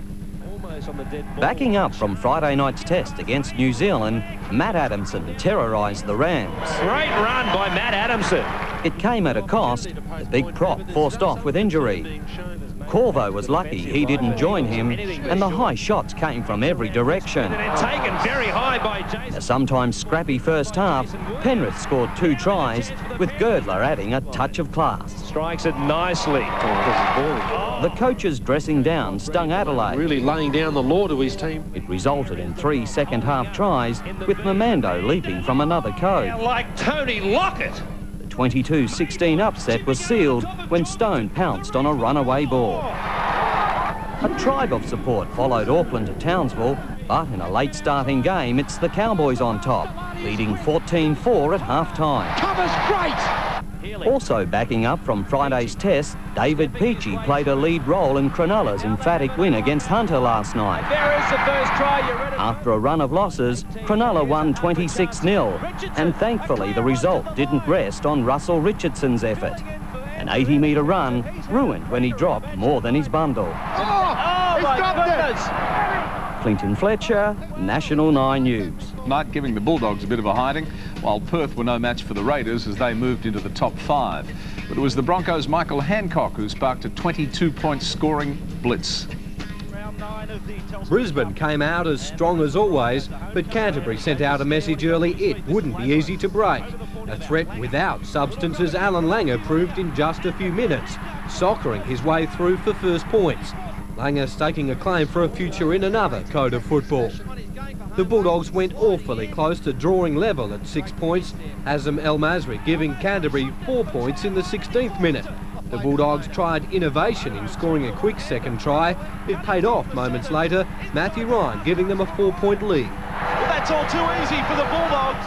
Darryl Halligan was close in almost stopping Brisbane from returning score. John Timo only centimetres away from putting a diving Tony Carroll off course. Darren Lockyer successful with this penalty goal, breaking a 10-all deadlock. Then Michael Hancock took off. Even Rod Silver and Simon Gillies couldn't stop him. Matt Ryan got the Bulldogs back in touch with his second, but after that it was all Brisbane.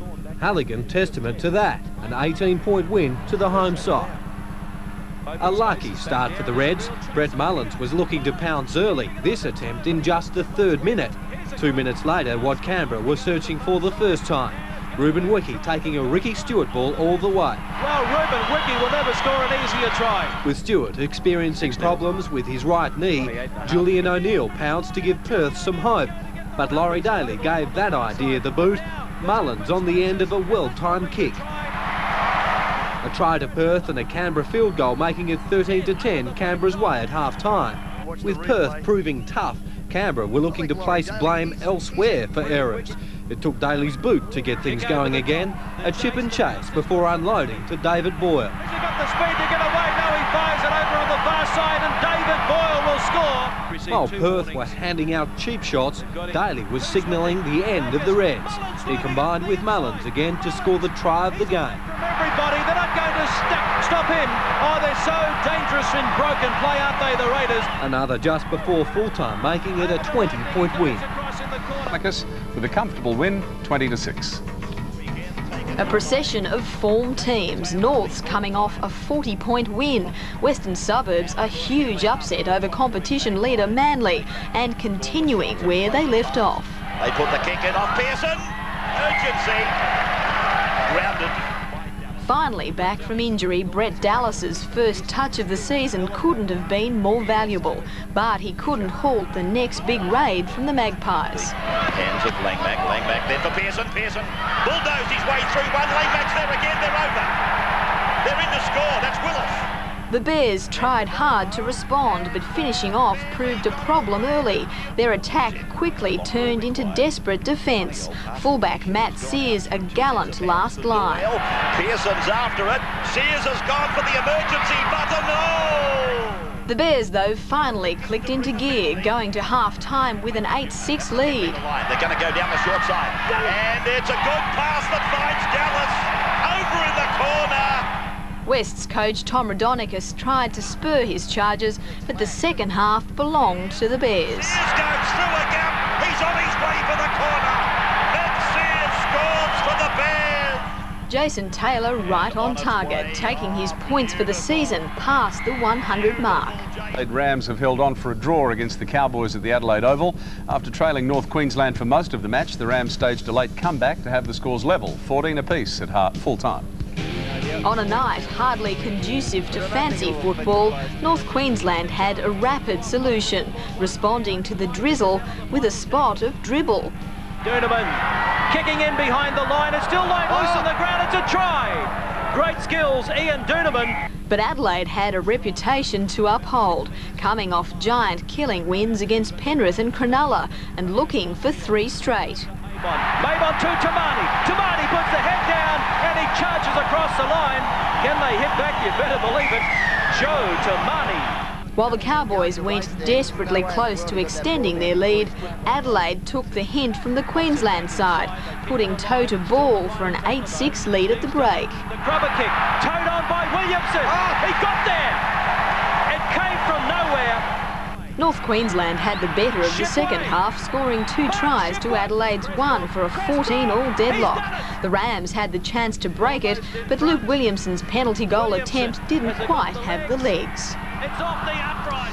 But easy against South Sydney at the football stadium today. In a high-scoring match, the Eels won 32-26, but the Rabbitohs never stopped trying. Spectacular fashion. In an entertaining first half, both teams refused to let the other get on top. Every time one side looked to be gaining an advantage, the other came roaring back. South's ever tried. There were 3 tries apiece in the first half, but South's start to the second was as good as you can get. An inspirational run from Burns, with fellow forward Stimpson making it an unforgettable double act. Darren Burns shoulders 3 or 4 of them away. On a day when defence meant little, Parramatta finished in front, but Souths never stopped trying. Back inside it comes with Smith. West sprung a surprise attack against North Sydney last night, with first points to the Magpies. They're over. They're in the score. In his comeback game, Dallas did what all good wingers should. Norths had missed earlier opportunities before making amends. Over in the corner. When Taylor's kick was charged down, luck was with the Bears. The ball ended up in Sears' hands and West's night was over. He's on his way for the corner. 26 to Norths, with Larson on report for this tackle. Oops. Oh, boys, that's silly. Adelaide supporters prayed for another good result and the rain to stop when the Rams took on North Queensland. Behind the line, it's still laid loose on the ground. It's a try. The Cowboys started with a bang, but the locals went to half-time with a narrow lead. Can they hit back? You better believe it. Lomax also went on report, and as the teams traded tries, the scores were levelled at 14 all. He's done it. A late penalty gave Adelaide one last chance, but the sides couldn't be separated. The upright. Quinton Fletcher, National 9 News. The hearts in their mouths as the Sea Eagles had to fight back for a draw against Illawarra. In other round 9 results, St George defeated South Queensland, Sydney City too good for Balmain, while the reigning premiers played a 34-all draw with the Steelers. Stung by that loss to Western Suburbs, Manly had some major repair work to do. Craig Innes quickly steered the Sea Eagles to 12-0. But it didn't last long. Manly left gaps and the Steelers accepted the invitation, 18 all at half-time.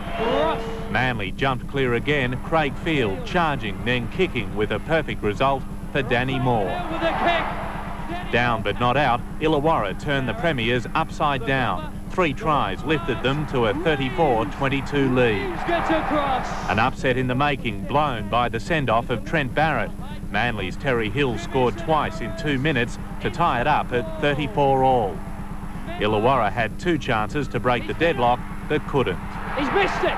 Michael Withers set Balmain's course against Sydney City at Leichhardt Oval. The Tigers 10-0 in front before the Roosters hit their straps.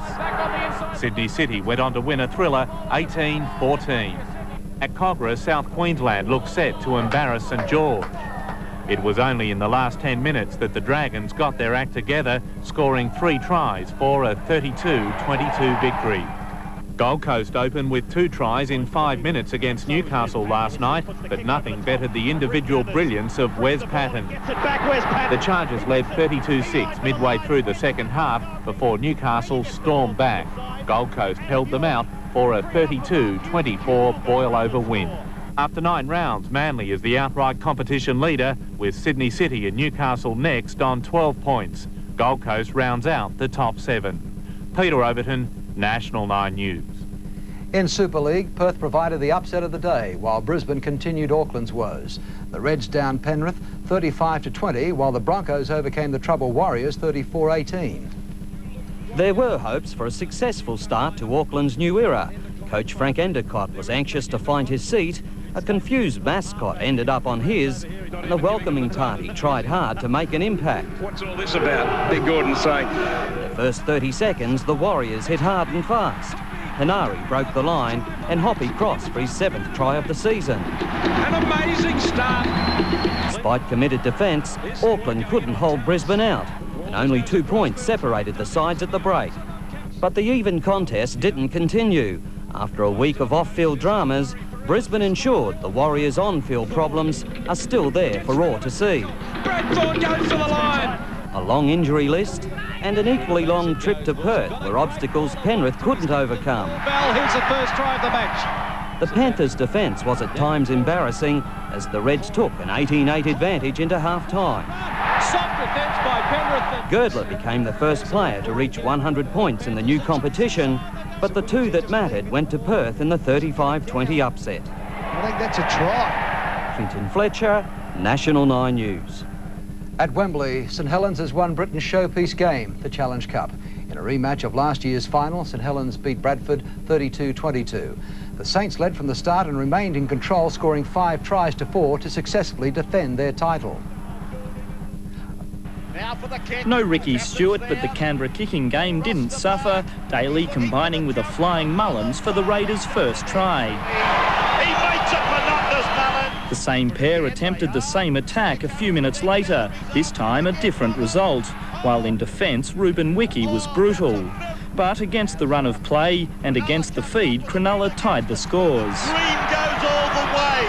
A slick Pongia pass handed Mullins his second try, giving the Raiders a 12-6 lead. It should have been more, the video ref again providing a talking point. Daly is blowing up. Yeah, Laurie said no way, and I agree with him. Daly was obviously unimpressed, as referee Stephen Clark found out. In the second half, the Raiders 5'8" had a point to prove and did it in style. Another Canberra try was disallowed after a replay, but this time the decision looked correct. Luke Prittis strolled over the line after a Ben Kennedy burst, and the result was beyond doubt. The Raiders winning their 4th in a row, 22 points to 8. Has scored for Canberra. Chris Hodgkinson, National 9 News. Series with a win over New Zealand tonight. The Maroons got up by 14 points at Auckland's Ericsson Stadium. It was 6 points all at half-time, but the game is played over 80 minutes and Queensland stormed home. New Zealand welcomed Queensland to its shores and then politely showed them the way home. Queensland had 3 or more chances to score first points, but the Kiwi combination of Stephen Kearney and Stacey Jones brought 6 for the home side. Jones is over. Possession soon brought results for Queensland, Shane Webke picking the right gap for the equaliser.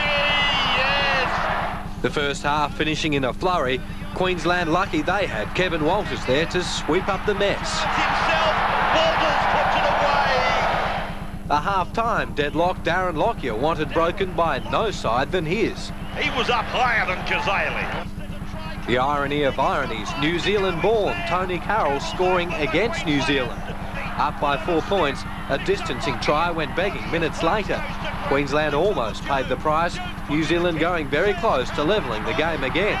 With Alan Langer attracting players like flies, Queensland had room to score a third. Wobbles will score. John Timu's efforts decided by video referee. I think that is a try. Matt Rogers couldn't buy a try, cursing this his second attempt.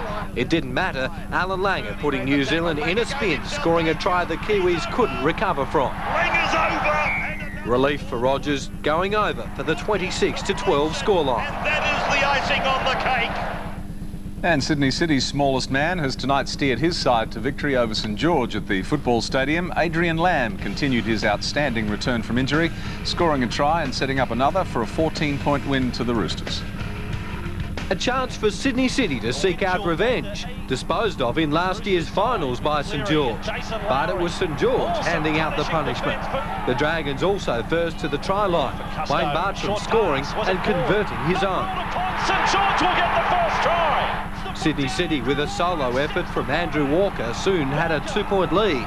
Confusion brought about try number 2 for the Roosters. A few tackles later, Jack Elsgood in position to give Sydney City a 6-point buffer. Elsgood needs the bounce, he gets there. It remained 12-6 until 21 minutes into the second half.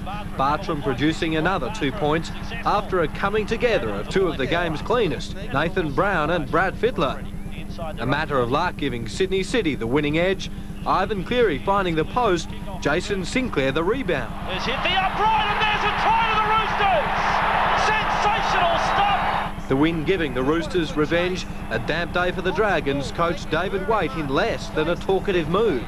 We've chosen not to make any comments on the game. St George supporters at the ground and those that watch it on telly will understand why we won't make any comments. Thanks very much. Yeah, I think we've won 4 in a row now, so as long as you're winning, you're going pretty well, and we've got a tough game against North next week. So we've just got to concentrate on that, and if we win next week, we'll be halfway through the season. We're going pretty well. Over South Queensland in this afternoon's ARL clash at Suncorp Stadium. Jason Taylor spearheaded the 36-22 victory, the Bears scoring 6 tries to 4. Former Norths player Craig Wilson kick-started South Queensland's afternoon. For most of the first half, the Crushers had the edge until Jason Taylor kicked, regathered and unloaded in one classy sequence. It was just the tonic the Bears needed. 2 more tries followed as Norths raced to a 20-8 half-time lead. Mark Soden topped it up from dummy half before Norths blew it from the kick-off, paying the ultimate price for ambitious offloads.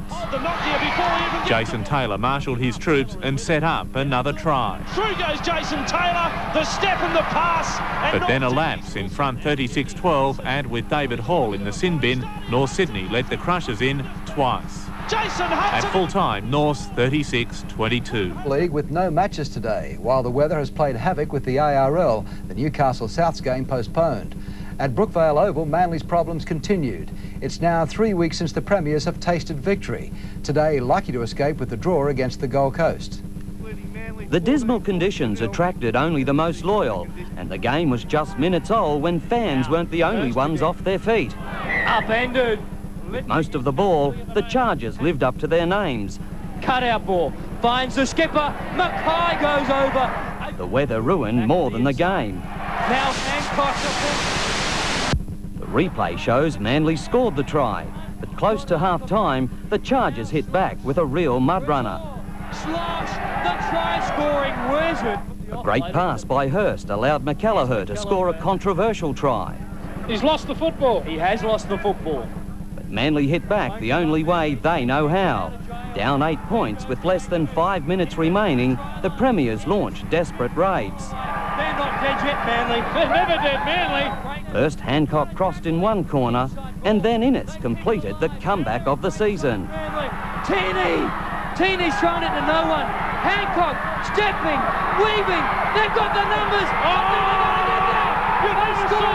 They score. With full-time sounded, Phil missed the kick, and the score remained 26-all. Don't blame him.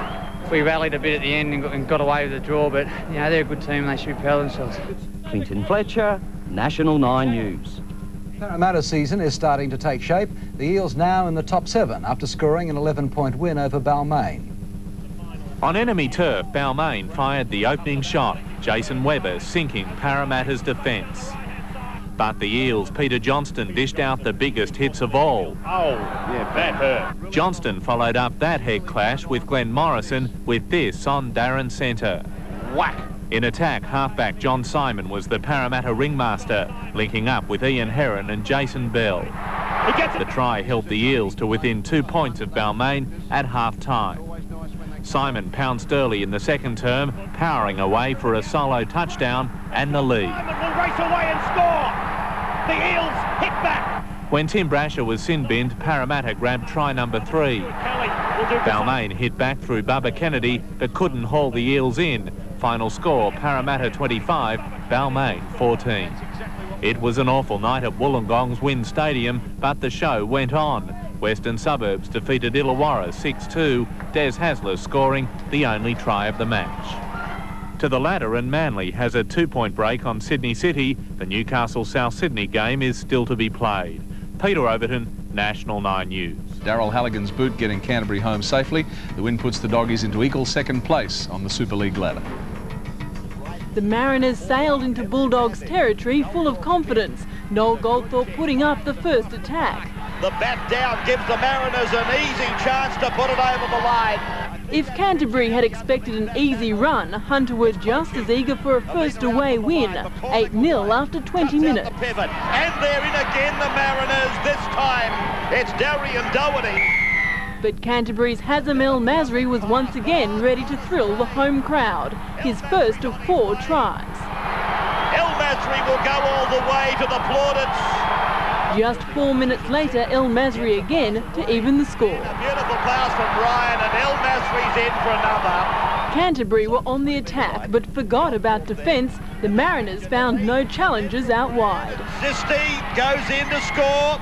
Bulldogs captain Simon Gillies took his team to the break with a 6-point lead. A chance there, more than that. Canterbury went away with the game in a high-scoring second half, crossing for 5 more tries. The Bulldogs winning 48-36. I don't think anyone you know, in a blue and white jumper or associated with the club's happy with the performance at all today. But I'm talking on the whole, I think it's the way people coach now. They coach to score more tries rather than to hold tries out. Yeah, well, I think 36 and you get beat. And we got beat pretty easily in the end, although I thought the first half was pretty good for us. Ken Nagus and Simon Gillies scoring 2 tries apiece. The Kiwis missing a place in next Monday night's final. It didn't take the Kiwis long to make their mark. The Super League Blues stung after just 3 minutes. New Zealand get first blood. Forced into action, New South Wales set up a return raid. Gillies finishing it off. Simon Gillies, what a week to remember.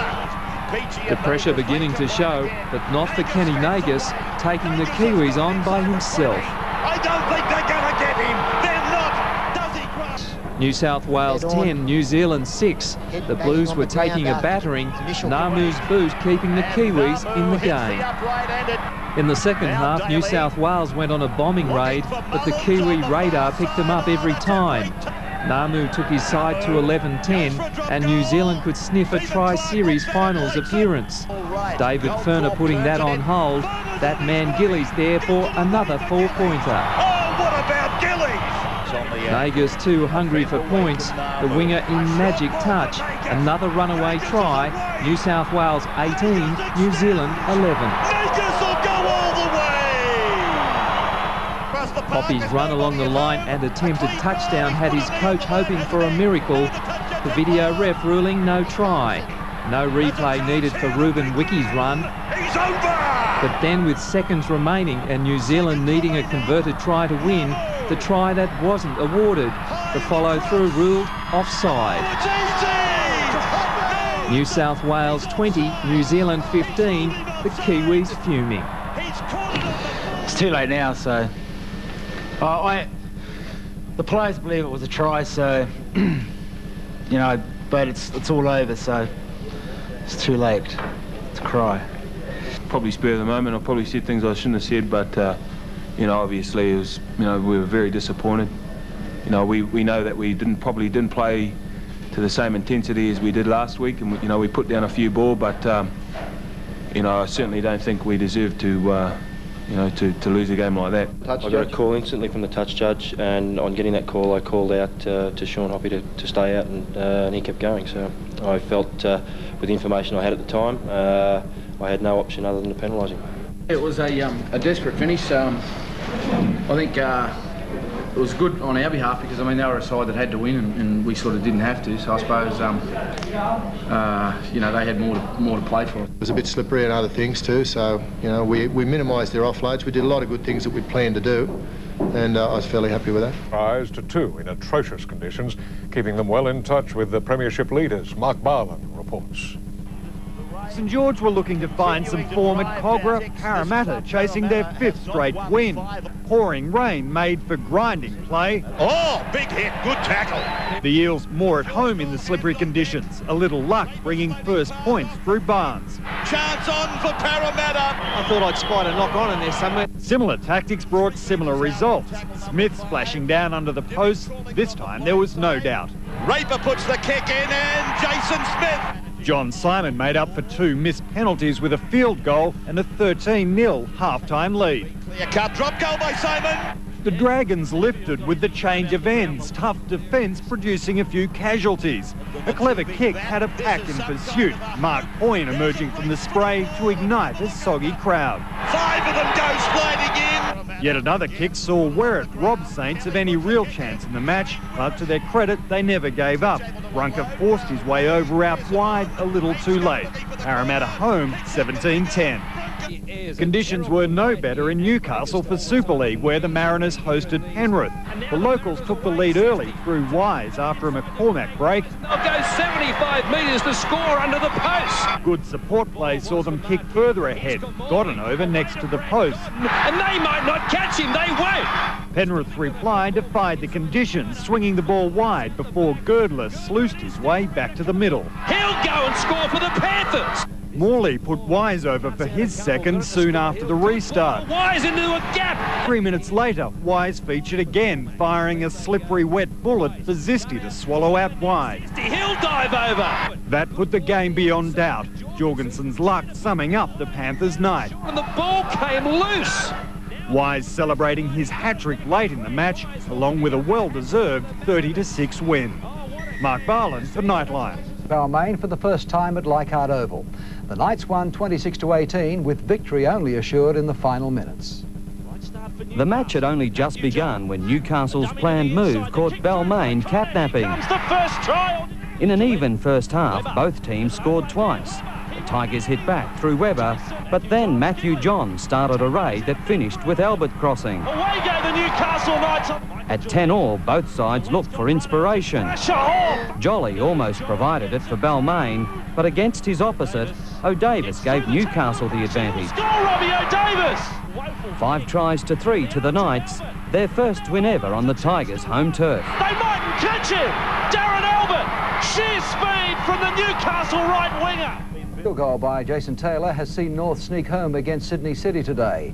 In other round 11 ARL results, Manly overcame a spirited Souths. West's easy winners over the Crushers, while the Bears got up 19-18. The Roosters crossed first when Burke kissed the corner, but Norths took an 8-point lead into half-time after Roy pounced on a Sydney City mistake. And they jumped to a 12 points before lead. The second half produced an exciting struggle. Sydney City looked to have the game in control, but the final 10 minutes was full of controversy. As Fairley levelled the scores at 18-all, a fight broke out in back play. Hermanson was sent off for using an elbow, and Taylor then broke the deadlock in the closest of finishes. And he likes it! South Sydney was on course for the upset of the season, as Manly was pressured into 40 minutes of mistakes. The Premiers couldn't do anything right, while the Rabbitohs were relentless. Manly switched on after the break. Neil gave chase for his new club, but Menzies was on the fly. Behind 8 points at half-time, Manly finished easy winners. The bounce of the ball certainly went West's way against the Crushers. Magpies were never troubled, converting a 10-point lead at the break into a 20-point victory. It was an early night for Gold Coast Matt Dwyer when he was knocked out by Illawarra's Mia David at Carrara. Hitting flush on the jaw. And when play resumed, the Steelers struck again. Timmins. But the Chargers have been a surprise packet this year. Even when the scores were level in the final minutes, Hurst calmly guided Gold Coast to a 1-point victory. The field goal attempt was a good one. Manly's first win in 4 games keeps them on top of the table. Newcastle and South still have a game in hand. Clinton Fletcher, National 9 News. To last, a sensational game in the Super League Tri-Series final tonight in Brisbane. It went right down to the wire, and still 80 minutes of football couldn't settle it. After 104 minutes in the second period of overtime, New South Wales got up 23 points to 22 on the back of a Noel Goldthorpe field goal. The showpiece of Super League's representative season, with the showman taking to the air. The cross kick is looking for Mullins. Down he comes with the ball. 6-0 New South Wales, but by half-time, Queensland poked ahead. First, Tony Carroll at the end of Steve Renoff's pass. Eddinghausen has gone for everything. Not there in time. Carroll scores. Then Renoff's chance. The Maroons ahead 10-6 at the break. And Renoff is in to score. The points flowed in the second half. And it's Mullins. 5 tries, 2 to Queensland. Renoff over for his second and a 14-12 lead. But the Blues hit back. Mullins in for his third. Mullins is over. After stretching the advantage to 6 points, New South Wales surrendered. Michael Hancock's converted try levelling the scores, 22-all at full time. And he goes in to score. So to 20 minutes extra time, the best chance going to Queensland, but ruled no try by the video referee. The rest of the match resembled a booting gallery, with player after player lining up for pot shots. It's inside the 20 metres. There goes the kick. It's wide again. 22-all, the teams turned around again, this time for sudden death extra time. And finally, Noel Goldthorpe hit the bullseye. There's the shot. Goldthorpe puts the kick in, it's over!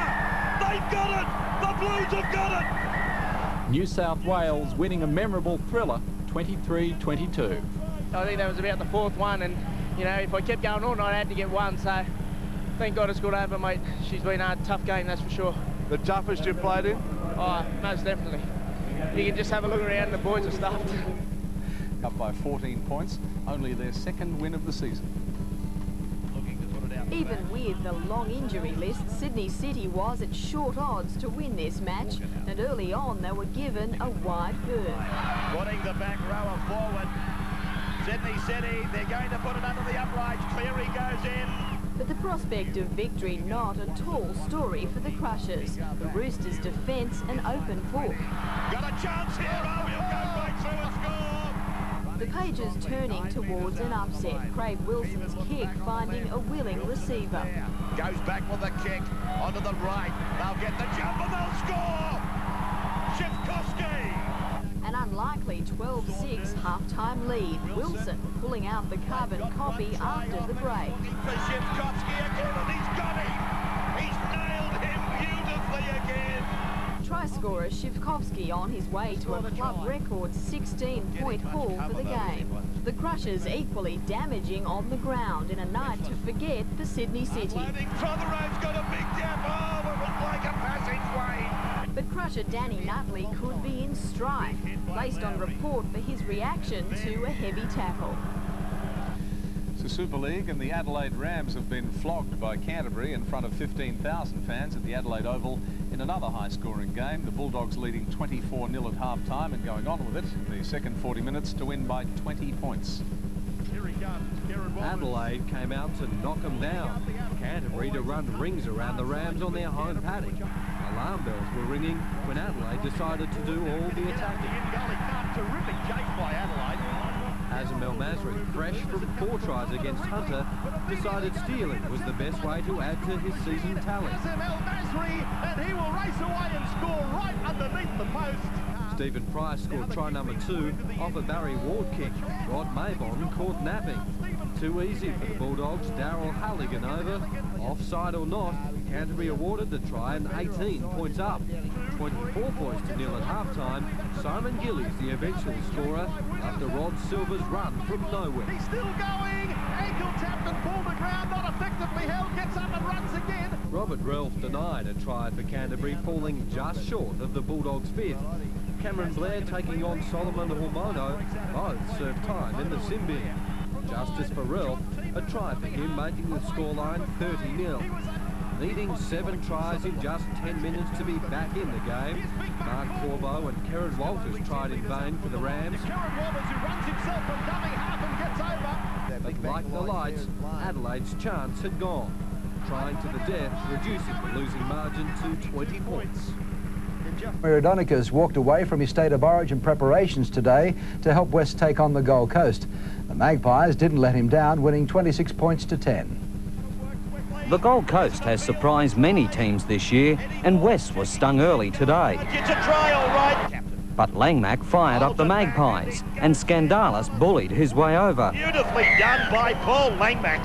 The defence was both amusing and not funny at all at times, as the legs of Asiri Lang looked like snapping. Yeah, the wishbone there. West were ahead 14-6 at half-time. However, the Chargers reduced the lead to 4 when Sattler touched down. But Millard produced a similar effort to clinch a Magpie victory. He reaches out, puts it down. It's a try. The ARL clash between South and Illawarra at the Sydney Football Stadium. The Steelers salvaged a 28-all draw after scoring a try just before full-time, which appeared to involve a forward pass. Souths made a wonderful start with Darryl Trindle landing the opening points. But for most of the afternoon, Illawarra was in charge, at one stage leading 18-6. Down but not out, the Rabbitohs chipped away and with 14 minutes to go took a 28-24 lead. You can bet your money on that. In the last minute, Illawarra scored in the corner to make it 28-all. But the replay suggested there'd been a forward pass in the leader. That's a forward pass. The Steelers missed the conversion and victory. Super League and Brisbane began with a dose of the fumbles and North Queensland barrel loads of confidence. The Cowboys have got it. The Cowboys 8-0 up at the break Ian Roberts led from the front, but it wasn't long before the Broncos reached out for the try line. Yes! With 4 minutes to go, Brisbane led by 12 points, but the Cowboys stunned them with 2 tries. The final conversion securing the 20-all draw. Between the posts! Last night, Perth was decimated by Cronulla. The Sharks won 32-2. Score in the corner! But the victory soured with Jason Stevens on report for a high tackle. To the ladder, and Brisbane has a 5-point break over Canterbury. Canberra and Auckland play for their points tomorrow night. Peter Overton, National 9 News.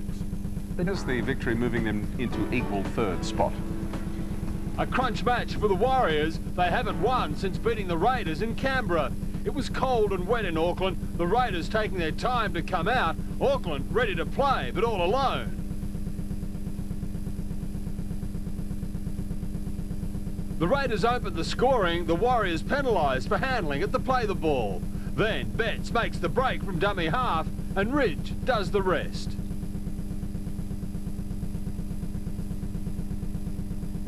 The Raiders, though, led at half-time thanks to Ricky Stewart setting up Ben Kennedy. And Kennedy scores for Canberra. Auckland regained the lead 3 minutes into the second half. Mark Ellis running off a dodgy pass from Ridge. But the Raiders came back, scoring another 2 tries for their 5th successive win. And then held up by Hetherington, then the quick hands, and there's the Canberra try. Blues hooker Andrew Johns suffering a suspected broken ankle. Yeah, it is. Probably the end of the victory was probably laid down tonight with our defence. The boys worked very hard from the inside, especially the forwards. At times, yeah, they were tired, but they just continually pushed themselves to work from the inside. Were you surprised at how strongly Queensland came home in the last 20 minutes? Yeah, we talked about it at half-time, not try not to protect the lead. We probably fell into that trap a little bit, but you know, full credit to them. They came back well, and at the end, it could have gone either way. You know, it's going to take a hell of a side to beat us, and I think we proved tonight. We're a little bit rusty in areas, but you know, where it counts in defence, and the spirit and the courage there, you know, was above and beyond the call. So, you know, that's a great base there to work on for the next 2 games. Very gutsy win by New South Wales tonight, but the win is soured somewhat by the fact that you and Andrew Johns have both suffered unfortunate injuries. Yeah, it is. You know, I feel sorry for Andrew, and yeah, I mean, there's a question mark with myself, and but yeah, it was a gutsy win, and we were always anticipating Queensland to come back as they have done. It was a bit of deja vu in that department. That I'm glad we hung on, and we're off to a good start. So we've got 2 more games, and I'm just you know, fingers crossed that I might be still there in Melbourne in the second game. It was a real tale of 2 halves. We didn't play the way we trained at all in the first half. There was probably a bit of a lack of organisation there. Second half, we got our proverbial together basically, and we started to play the way we trained. We used a little bit more intelligence, we put a bit more skill on it. We started to hold the ball. We hurt them, but in State of Origin, you can't allow yourselves to come up with 8 drop balls in the first half. That hurts too much. That's what rugby league's all about, just holding the ball. You know, I mean, you hit it up for 6 and kick the ball, and you're competitive. And we didn't do that in the first half, and yeah, we got ourselves to blame. You know. But, you know, I mean, we certainly weren't short of Queensland's spirit or heart or guts. Everyone gave their best, and just got caught short in the end. It was just our application in some areas, which was the problem, which was my fault. I suppose you've got to pay homage to the New South Wales side. They were terrific. Their defence was great, especially we had them under pressure a lot of that second half, and they just kept hanging on. Well, that's what the players and coaches had to say after Origin 1. Let's have a look at the game. Like never before, spare seats at a State of Origin. As always, a fierce battle in the... The first Origin for 1997. There were none of the predicted punch-ups, but round 1 of this Origin bout goes to New South Wales. Castle boys gave them a caning. In ARL, another surprise result, Parramatta beating the Bears at North Sydney Oval for the first time since 1990. It was the Eels' 6th win in succession. North's Ben Eichen came close to scoring in the opening minutes, but from then on, the Bears seemed trapped near their own den. With a glut of possession, it was only a matter of time till the Eels slipped through. Parramatta was over again through John Simon. The Eels ahead 12-0. North struck back, Brett Dallas flying high for a Jason Taylor bomb. Just before half-time, Simon made it 7 the difference with a long-range field goal. Parramatta flung it wide after the break to send Werrett over, before Kelly was given 10 minutes in the sin bin for taking out a North Sydney chaser. the Bears were quick to capitalise. Parramatta regained their composure to clinch the match with 2 more tries. In Super League, the warning bell should have sounded for the Broncos from the kick-off as the Hunter Mariners regathered and almost scored. And Sissy getting very close to the line. Heavy defence blunted Brisbane's much-feared attack before the Mariners crossed late in the first half to make it 6-0. After the break, Kevin Waters weaved his way through to even the score. Kevin Walters with the try. But from then on, it was all one-way traffic for Hunter. Beecham into the corner. The ball refusing to bounce the Broncos' way. Try time. Beecham's got a double. The Mariners running out winners by 5 tries to 1 for one of the biggest upsets in Super League's short history. Raymond Dale for Nightline. Made history against Manly at Brookvale Oval this afternoon, winning their first match at the Sea Eagles home ground since 1984. Both teams scored 2 tries, but Balmain hung on for a 4-point win. With a number of players backing up from Wednesday's State of Origin battle, Manly looked a weary team. Balmain produced a spoiling first half and Langaloa helped them to a 12-point lead. The second half contained a lot more drama.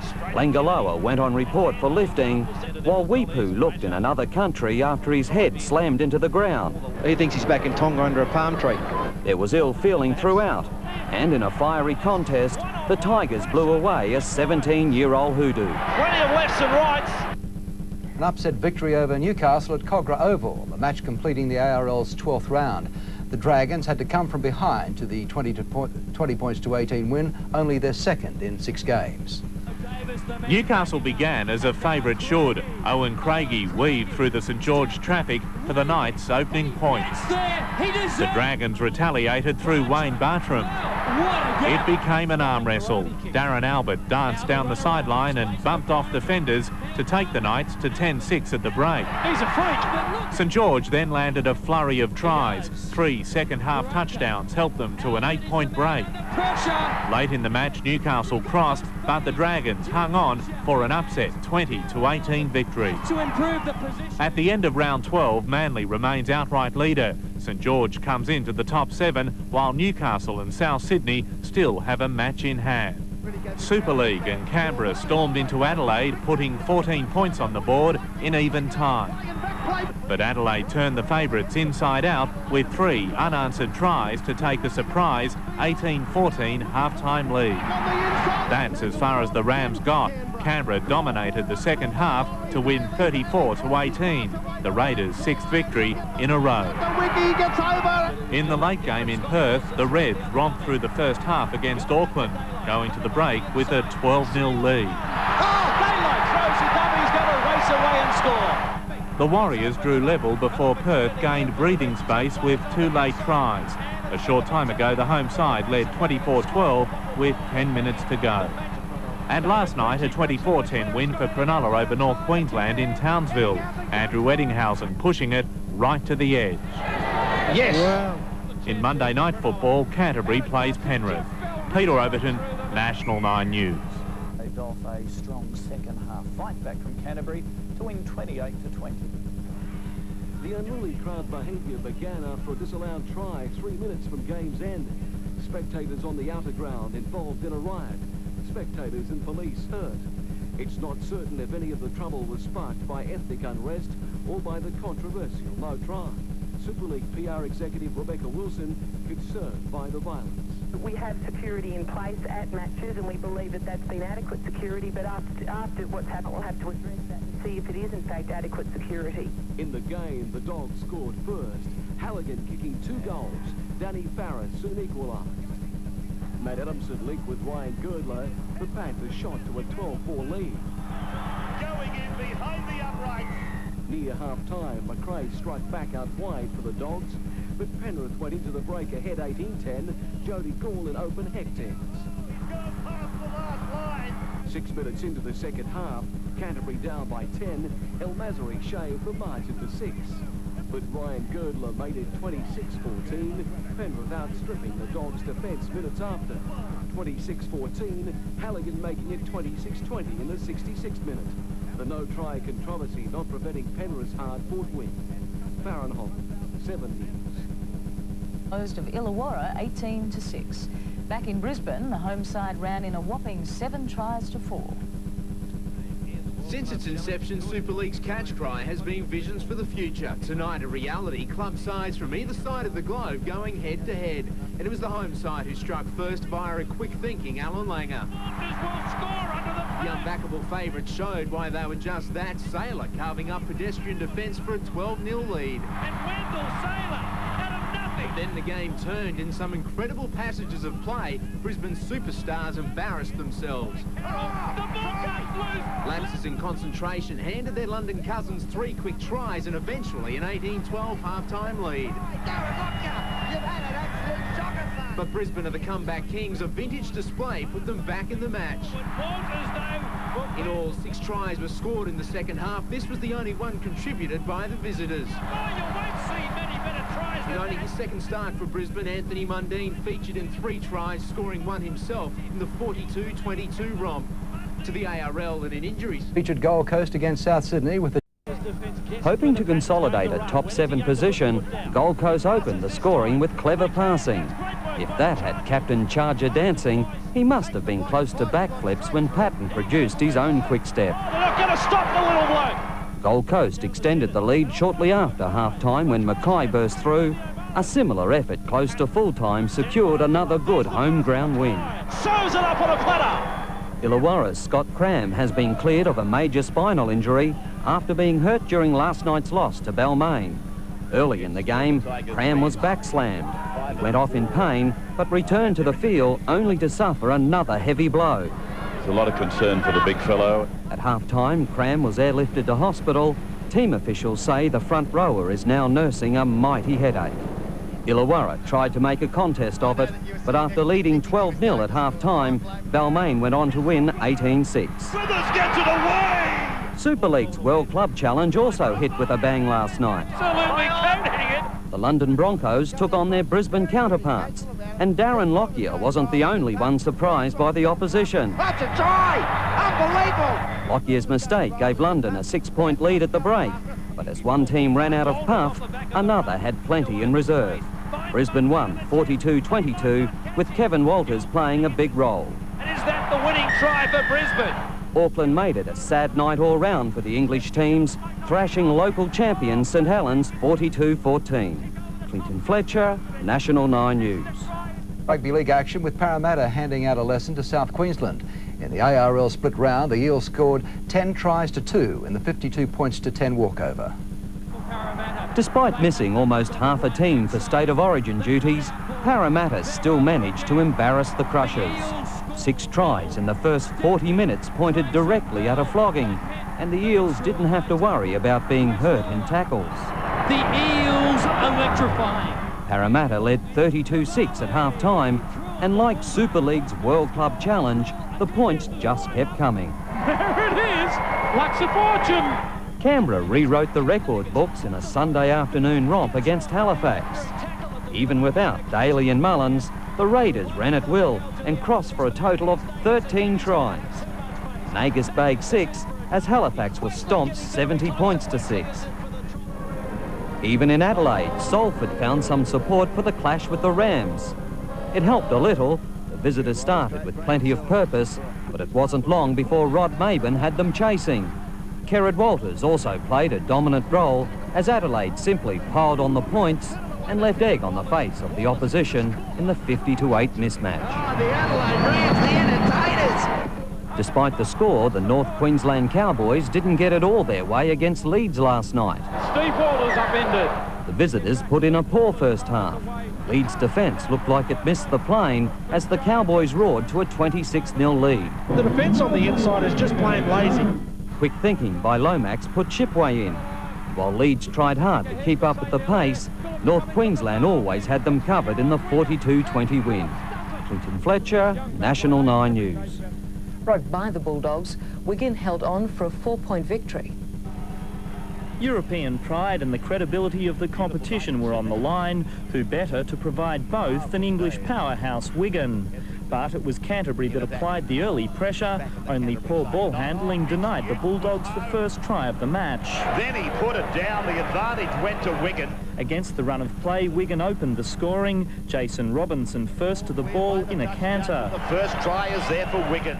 Simon Horton powered his way for Wigan's second, aided by some weak Canterbury defence, 10-0 at the break. The lead was 16 early in the second half when former Bulldog Gary Connolly marched through a gaping hole, Andy Johnson on hand to finish off. Robinson's second try appeared to seal the match for Wigan. Robinson is a way to score again. But with 15 minutes to play, Canterbury finally hit top gear. Tries to Jason Hetherington and John Timu closed the gap. Then Matt Ryan cut the margin to 4. Step control. Oh, Matt Ryan's appealed for a try. That's where the charge ended, though. The final score, 22-18. Chris Hodgkinson, National 9 News. Becoming the first European team to win a match in Super League's World Club Challenge. Penrith beat Bradford in a thriller, but Wigan was always in control against the Bulldogs. At one stage, Canterbury trailed 22-0. Jason Robinson scoring twice for the visitors, who play Brisbane next week. In London, Sid Domick sealed Penrith's victory over Bradford 2 minutes from full-time. And Domick scores the try! In it, after a seesawing game, Tommy Raudonikis' men retained the State of Origin trophy and made it 5 wins in a row for New South Wales. Fatty Vaughton probably in his last series for his beloved state. You know, we gave him 14 start and came back, and look, we've been beaten, we've lost the series, but I'm so proud of the Queensland players. They gutsed it out. I'm just thankful I did one good kick tonight. So, I mean, the rest of my kicking game was pretty ordinary, I thought. You know, we started the match extremely well. You know, 14-0, some great tries. And then we probably just tried a bit too hard, you know, pushing those passes, and you know they forced us into a few errors. Bit worrying there at the end when they had that last attempt at penalty goal, and fortunately for us it fell short. A mistake-riddled Dragons outfit stretching their lead at the top of the Optus Cup table. Manly rolled St George in last year's grand final, but recently the Sea Eagles haven't matched that form. Runker finding a hole after just 4 minutes. Oh, so simple. Manly hit back and hard. Hopewati blasting over out wide. Hopewati. He'd have gone through the grandstand behind if they'd have let him. 10 minutes later, he had another go with the same result. Hopewati goes for the corner. An incorrect restart added a gift 2 points. Manly up 10-4 at the break. He's got no problem with it. Soon after the restart, Field zipped through the Saints line and bamboozled the fullback for another 4 points. He's over. Things were coming unstuck for the Dragons at the other end too. It's almost like the Three Stooges. Kenwood wasn't laughing, taken high by Carroll. Oh, that is a bell ringer. When Hopewati muscled over for his third, the game was all but over. But against a tiring St George, Manly hadn't finished. Hancock taking a try. Yes. And then from 50 metres out, Cliff Lyons showed age hasn't wearied him, crossing close to time for a 28-4 win. You're gonna make it! You've done it, Cliffy! In Super League's World Club Challenge, Leeds travelled to a rainy Adelaide. The visitors keen to atone for a thrashing last week and were first on the scoreboard tonight through Sheridan. They're not going to get him! Quinn replied for the Rams. He'll dive over! But Adelaide couldn't break the Rhinos again until the second half. The Leeds fullback Sinbid for holding in the tackle, Williamson aiming for the gap left behind. He'll stroll through the score! When Stone followed up with another 3 minutes later, Leeds' chances were gone. He's going to score! So was Newton, sent off for an ugly spear tackle. May as well get beaten by 100. From there, the Rams scored almost at will, taking the match 34-8. Mark Varlin, the Nightline. Enough to smile about, Tommy Raudonikis continues to celebrate. After his State of Origin success, Raudonikis watched West cause an upset today in a fabulous game of football against Sydney City. A tight first half was only the preliminary for a real Campbelltown classic. Sydney City led by 2, but West had plenty of heroes. At one stage, the Roosters had an 8-point break. Walker crossed twice, but Hasler did likewise for the Magpies. Hasler's second try left Sydney City fuming. West's only got the ball after replay showed the real story. Watch carefully. Is there a hand? Oh! Turn it up! Kevin McGuinness completed a great day for the locals, and what a week for the coach. I think he's going to cry. Tries in another lopsided contest against Castleford. Goldthorpe was the key for the Mariners, who finished 30-point winners. Clinton Fletcher, National 9 News. Anxious conditions, North Sydney has scored a convincing win over Newcastle at Marathon Stadium. The Bears won 26-6, scoring 4 tries to 1. Showers before kick-off on a boggy Marathon Stadium. The bounce of the ball affected early fortunes, the first in favour of Newcastle. Norths pipped at the post by Tony Butterfield. The Bears took bounce out of the equation. Chris Caruana's catch putting Norths in front, the lead up to 12 after Nigel Roy's mark. They get it down.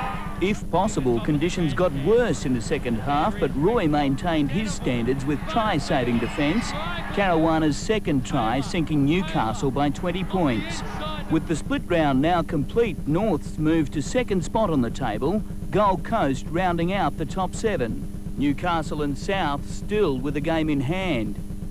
In Super League's World Club Challenge, a cakewalk for Canterbury against English club Halifax. Cult hero Hazim El Masri scored twice as the home team posted a half-century.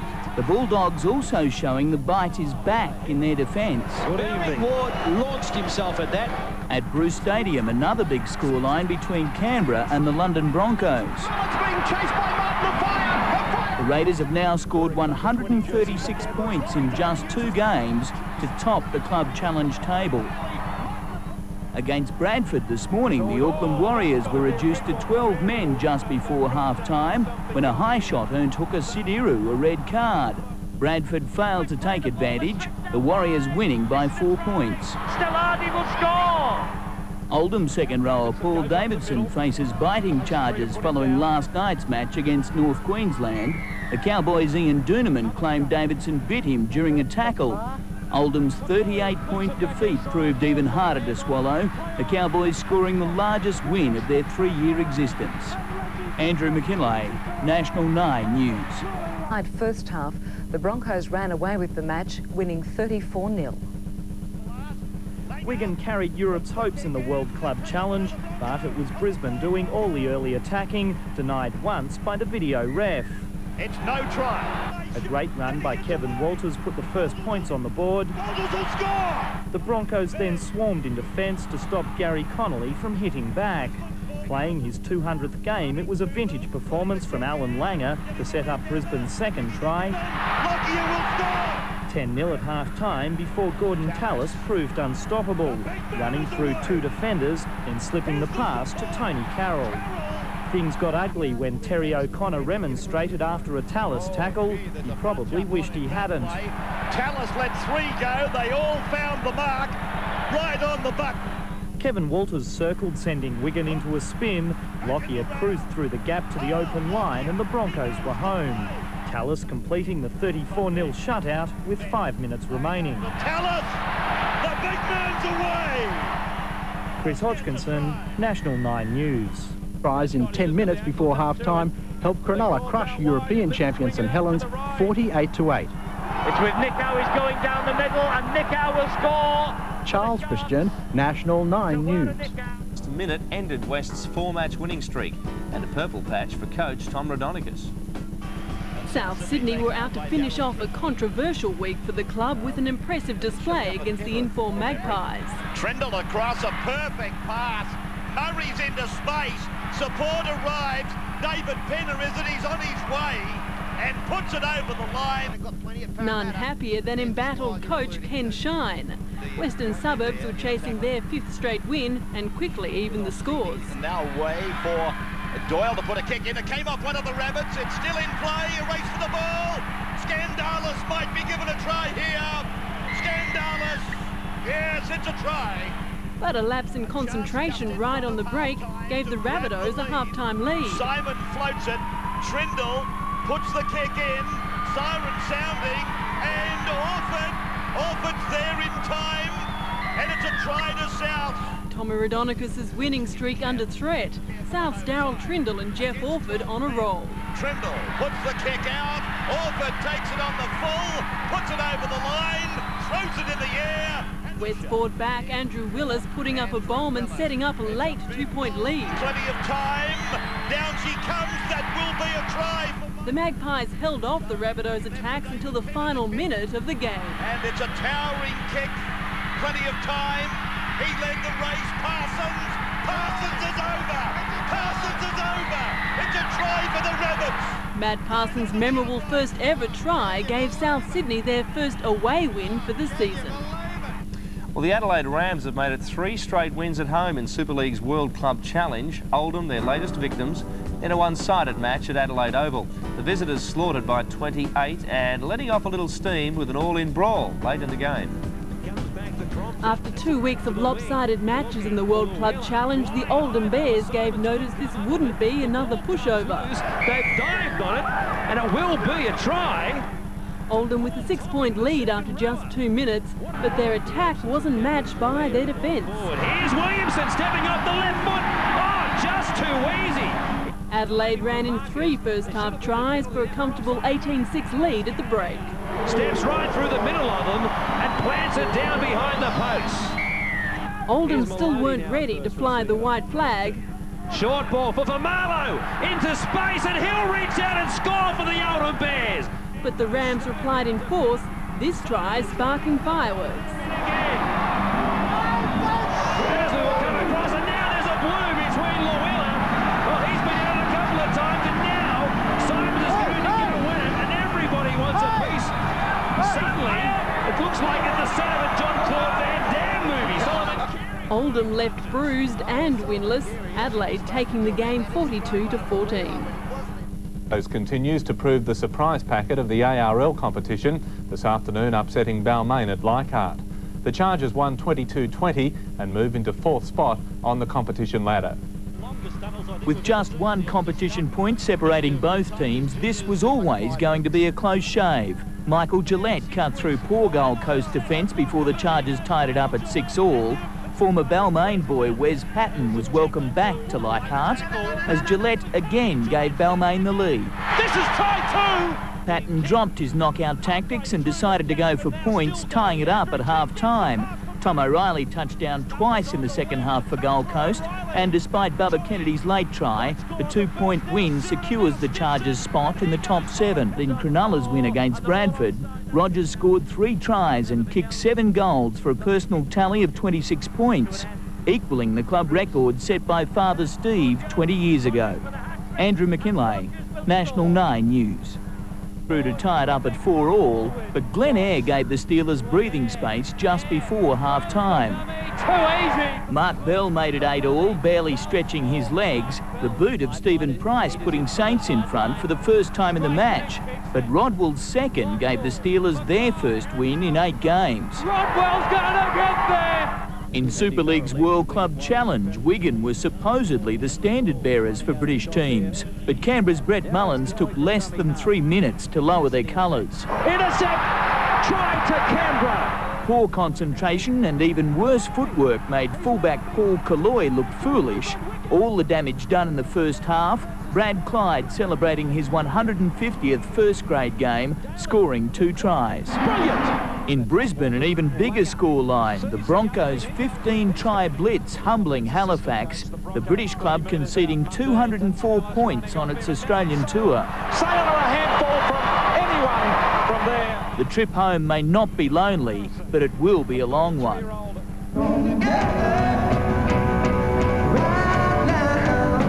Last night, Townsville tuned into the Liverpool lads, but the boys from nearby Salford handed North Queensland's Ian Roberts more hits than the Beatles in the first half. He gets knocked out 13 4 or 5 times a season. Despite being 8-all at the break, Roberts and his Cowboys recovered, running in 7 second-half tries. Andrew McKinlay, National 9 News. 2 try hits. 18 after London put in one of the better performances from a visiting league team. With so many Australians playing for London, Super League officials were counting on their presence to ensure a competitive match, unlike Sunday's Brisbane-Halifax debacle. A knock-on ruled out London's try, and predictably, it was Canterbury who went to the break leading 20 points to 4. It appeared London was facing yet another embarrassing loss. The previous defeat was by 46 points. But like the hackneyed cliche says, when you're down, the only way is up. The Broncos piling on 4 second-half tries to 2. Another try coming, this time for Martin Offia. Despite not winning any match in the tournament, the 34-18 loss may be still good enough for London to gain a place in the end-of-season playoffs. For the victors, they're out. Simon Pajaka, 7 News. Free by 6 points in a match reminiscent of the classic Origin encounters of the 1980s. Ainscoe gave the Blues some hope, crossing in the corner, losing the series 2-1. Chris Hodgkinson, National 9 News. The club challenged whitewashers and found a tougher contest. The Mariners with all the early possession. The star-studded Raiders, used to scoring at will against the English team, made just one first-half try. He passes to him. Werner can't beat the tackle. Yes, he does. Gets it away through balance to net. Canberra enterprising in attack, but soft in defence. Brett Camorley clearly happy with the Mariners' 6-point half-time lead. The Raiders were quick to even the score after the break, but Hunter twisted out of trouble. Here's Hill bending away from one. Will spin. Did he get it down? I think he did. Tempers frayed as the game drew to a dramatic finish. The winner decided by the video referee. Hunter with a 16-12 victory. South Queensland 24-6. Plenty of early resistance from the Crushers, but once the rain started, the floodgates opened. Robbie O'Davis claimed the Knights' first try, their second coming less than 3 minutes later. A 50-metre try.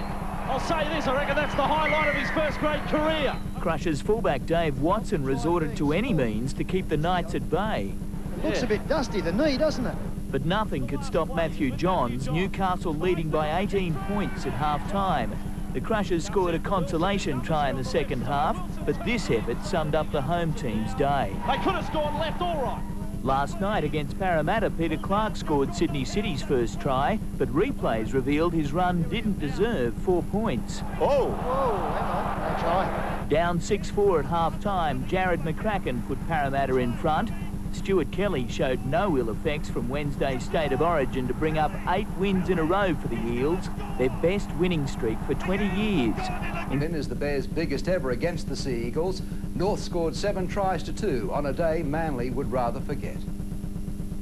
A heavy track didn't slow the Bears. 2 smart tries helping them to a 14-0 lead. Just before half-time, Manly went wide and John Hopewati went over. North's in front, 14-4 at the break. Manly all but handed the Bears a try early in the second term.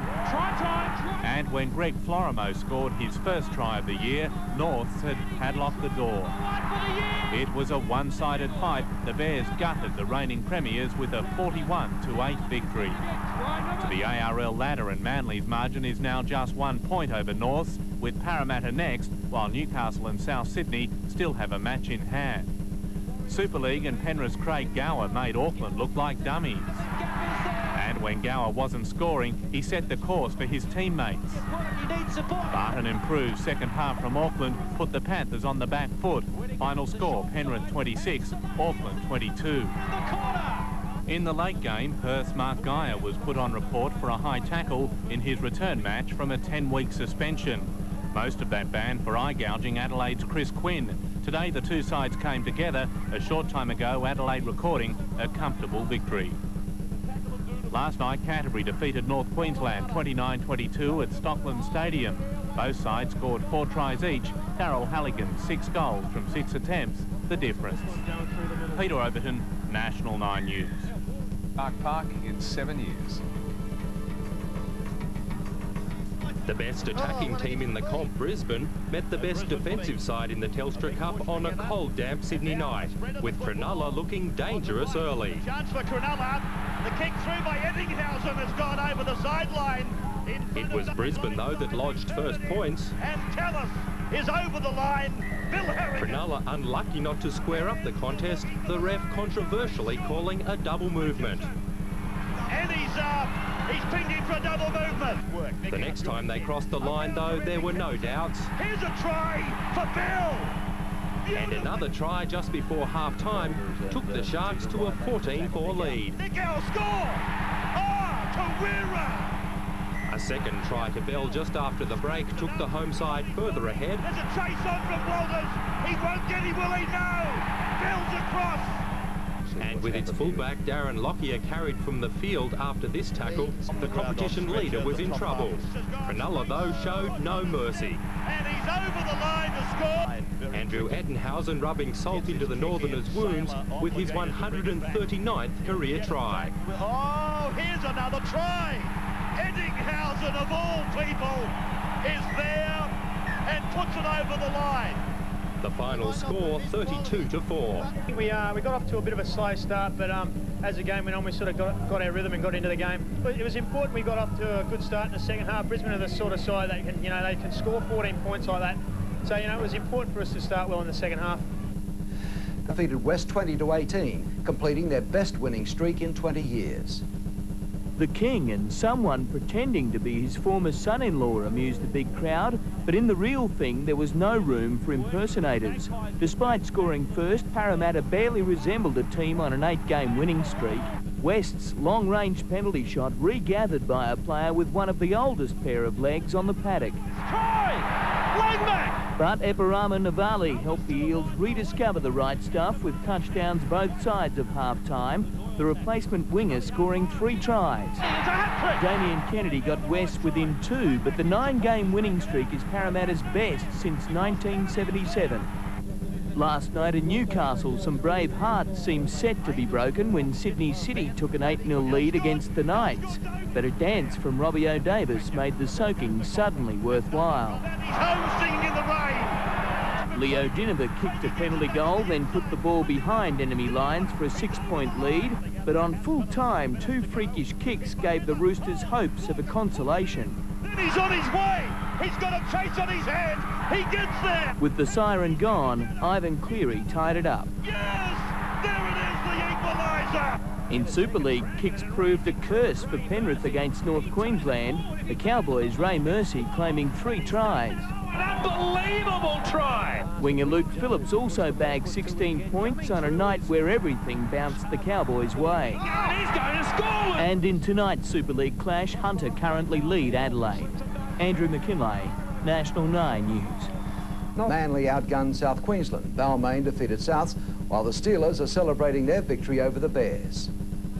Coming off its historic win over Manly, Norths didn't expect to be run down by Illawarra.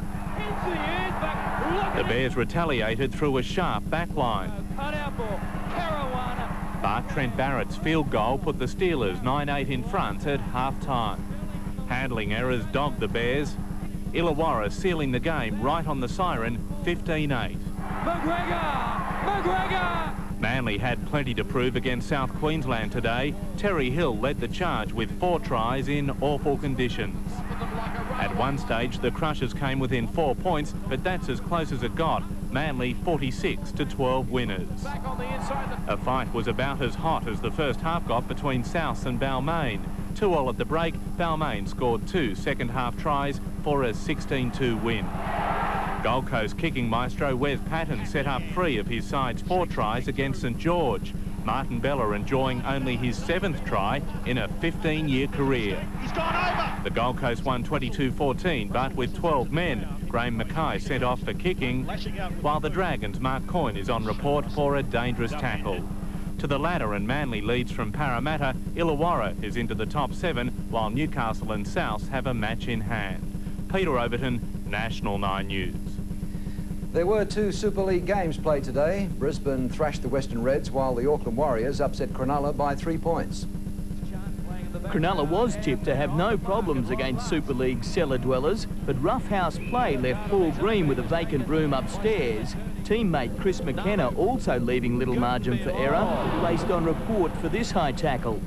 Ahead 4-2 at half-time, the home team stretched its lead through a Warrior who once was an All Black. Ellis is in!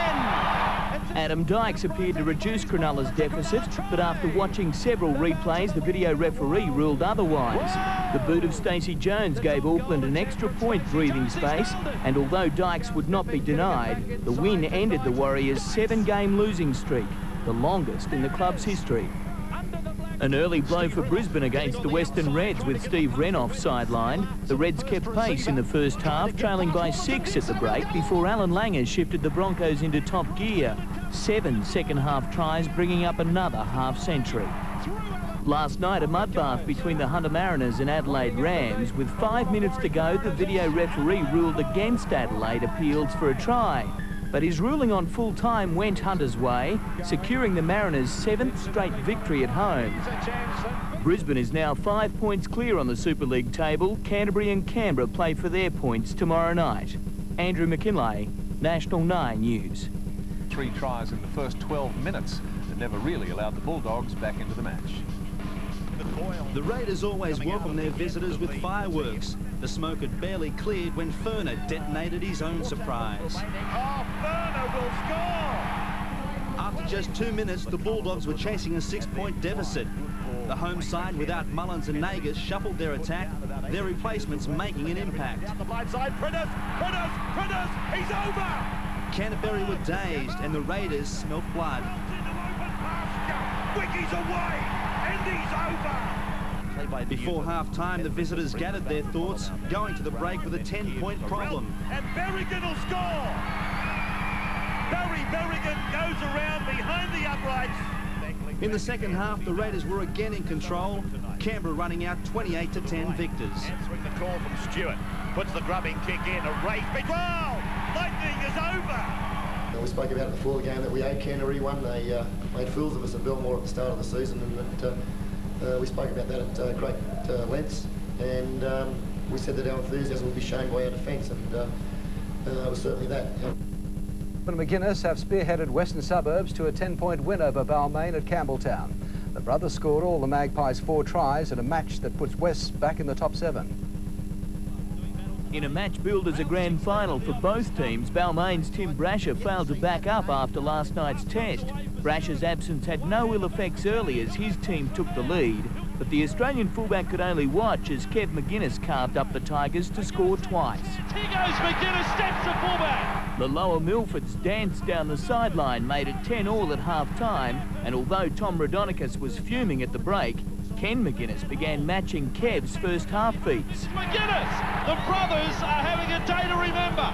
As frayed tempers started to test everyone's patience, the referee finally lost his, sin-binning Des Hasler.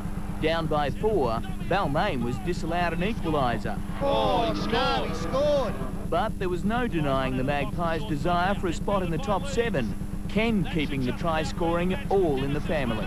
This will be the match, McGuinness! He scores! Kevin McGuinness got 2 the first half, and brother Ken has got 2 in the second. In the city of churches, Dean Skifoletti's sin-binning proved costly for Adelaide against Auckland. The Warriors' first touchdown unwinding out of Stephen Kearney's contortions. What a beautiful pass! Ex-Parramatta and Gold Coast flyer Lee Odenryan scaled new heights as a Warrior. A try! Odenryan's 2 tries all but ending Adelaide's semi-final chances. And a chance now for Odenryan to finish off. He comes around behind the post. Great finishing from Lee Odenryan. Andrew McKinlay, National 9 News. A test match against the rest of the world could become a permanent fixture on Rugby League's calendar after the successful ARL match at Suncorp Stadium last night. Almost 15,000 saw Australia overcome a spirited world lineup by 20 points. Australia was hell-bent on confirming its status as boss. But the rest of the world gave as good as they got and showed up the Aussies when Captain Adrian Lamb was at the control. Throwing dummies and still going. The number 7, the captain. He has set this up, he's over. The favourites were stung into action. Paul Harrigan opened the gate for Tim Brasher. But again, Lamb was in charge and with a touch of luck, his team went to an 8-6 half-time lead. They still might That's score. where the scoreboard stopped for the rest of the world. Australia ran the show in the second half, scoring 22, sometimes freakish points. Acrobatic. It was O'Davis all right. What he did here is quite incredible. Jeff Tooby retired with a rib injury, but the world champions were cruising, clocking up a 28-8 victory in in the ARL's only Test match of the year. In the end, it was disappointing the way that they finished strongly, but you know, it was a gutsy effort by the guys. Off the field, perhaps a pointer to Sydney clubs to follow the Gold Coast and South Queensland in merger talks. If you're going to have a look at it, it's best to have a look at it right now, and I'm delighted with the leadership role that they've taken. Peter Overton, National 9 News. For most of the season has celebrated his return to the Knights with a commanding role in the win over Souths. Johns came off the bench and steered Newcastle to a 30-0 win. The match rescheduled after it was washed out more than 2 months ago. It was a day for the brave, and Andrew Johns served them up something special. In only his second appearance for the Knights this year, Johns set the course for Bill Peden. Will they get there? And that was only the entree. Johns was at it again in the second half, and Robbie O'Davis was waiting. O'Davis scored twice in Newcastle's 30-0 victory.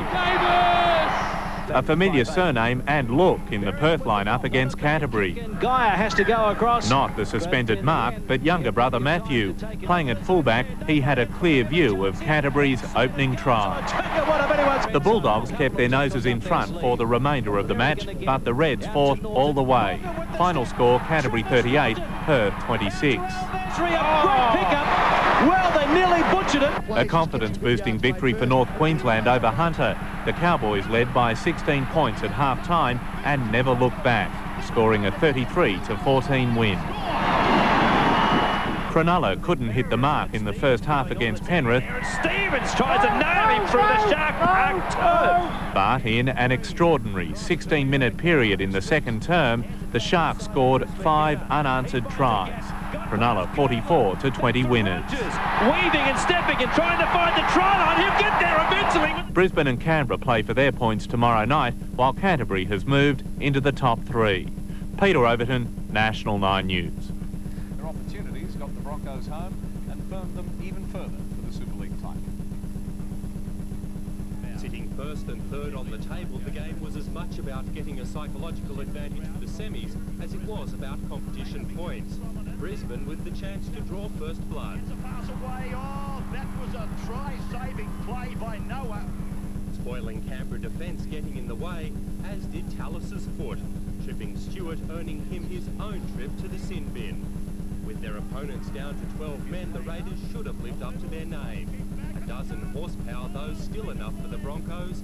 The ref calling for confirmation before awarding Peter Ryan his try. It wasn't held. It's a try to the Brisbane Broncos. Langer's foot too causing the Raiders problems. And a little shot for field goal, and the hand goes up. Canberra's luck deserting them. It's coming up for a try. Yes, Canberra's over. That's incredible stuff. No, what he said. He's not gone. And to make matters worse, the king of Canberra was then sent off for back-chatting. Mal Meninga confronting the ref over the incident at half-time. As Canberra wallowed in its frustration, Brisbane opened its shoulders. The Broncos' hands and teamwork showing why they're the favourites to take out the inaugural Telstra Cup. 2 second-half tries sealing the match. The final score 19-4. And Broncos prime 12, Manly's Mark Carroll and the Roosters' Terry Hermanson sent off the field after a scrum broke up into a brawl in the first half. It was a battle between league's heavyweights that got a little out of hand. And they're throwing punches in there now. Tough prop Mark Carroll, the first to go for headbutting. His opposite number also sent off. Now, Hermanson's gone too. Manly decided to turn on the flare with support play giving them the first try. Are they going to make it? Menzies away for Hamawati. The Sea Eagles were firing another classic move, putting Menzies in the corner. They've got to score. They've got to make it. Menzies. 8-0, the Roosters needed something special. Adrian Lamb, the man for the job. Lamb across the back, puts the dummy on. He's over the little bloke. After the break, the Roosters capitalised on a Manly mistake to take the lead. There's the pass. Cliffy Lyons wasn't happy with that. Some clever play getting the Sea Eagles back in it. Cliffy's over. You good thing. Craig Field looking for more points, but Matt Singh spoiled that. Manly threw away some chances, but with just 10 minutes to go, they decided to get back on track. Lyons, look out now. Fields' conversion taking it to 20 points to 12. And just to make sure of it, he sent over a field goal as well. 21-12. To Super League and a 3-week break from the World Club Challenge hasn't been enough for Warrington to turn the tables on the Australian teams. Penrith with a lopsided 48-12 win over the Wolves. Panthers goal kicker Ryan Girdler racked up 20 points. Matt Adamson with a hat-trick of tries. With the Aussie flags flying, the Panthers welcomed the return of the World Club Challenge. Another chance for a scoring spree over the hopelessly outclassed English sides. To the left-hand side, Girdler got it back by Bobby Thompson. And there is the opening touchdown for the Penrith Panthers. A full moon above the Penrith Stadium, but the Wolves weren't howling at the sky, but at their own defence. Gets the hands-free back to Gower, who took it nicely, saw the gap himself, he's still not tackled, got it back to Jason Williams, and he'll get the ball down for the Panthers third. The Panthers ran in 4 first-half tries, but even with the weight of possession against them, Warrington still crossed twice before the break. They continue to go right, there are numbers out there for the Wolves and Rover. 24-8 at half-time. The Panthers continue to run away with it. Girdler is away. Just stuck in the mid at fullback. He got around him. He's going to go all the way and score under the post. Warrington's desperation turned into reckless defence. Lacey Finau on report for a high shot on Sid Domick. Penrith went on with their avalanche of tries.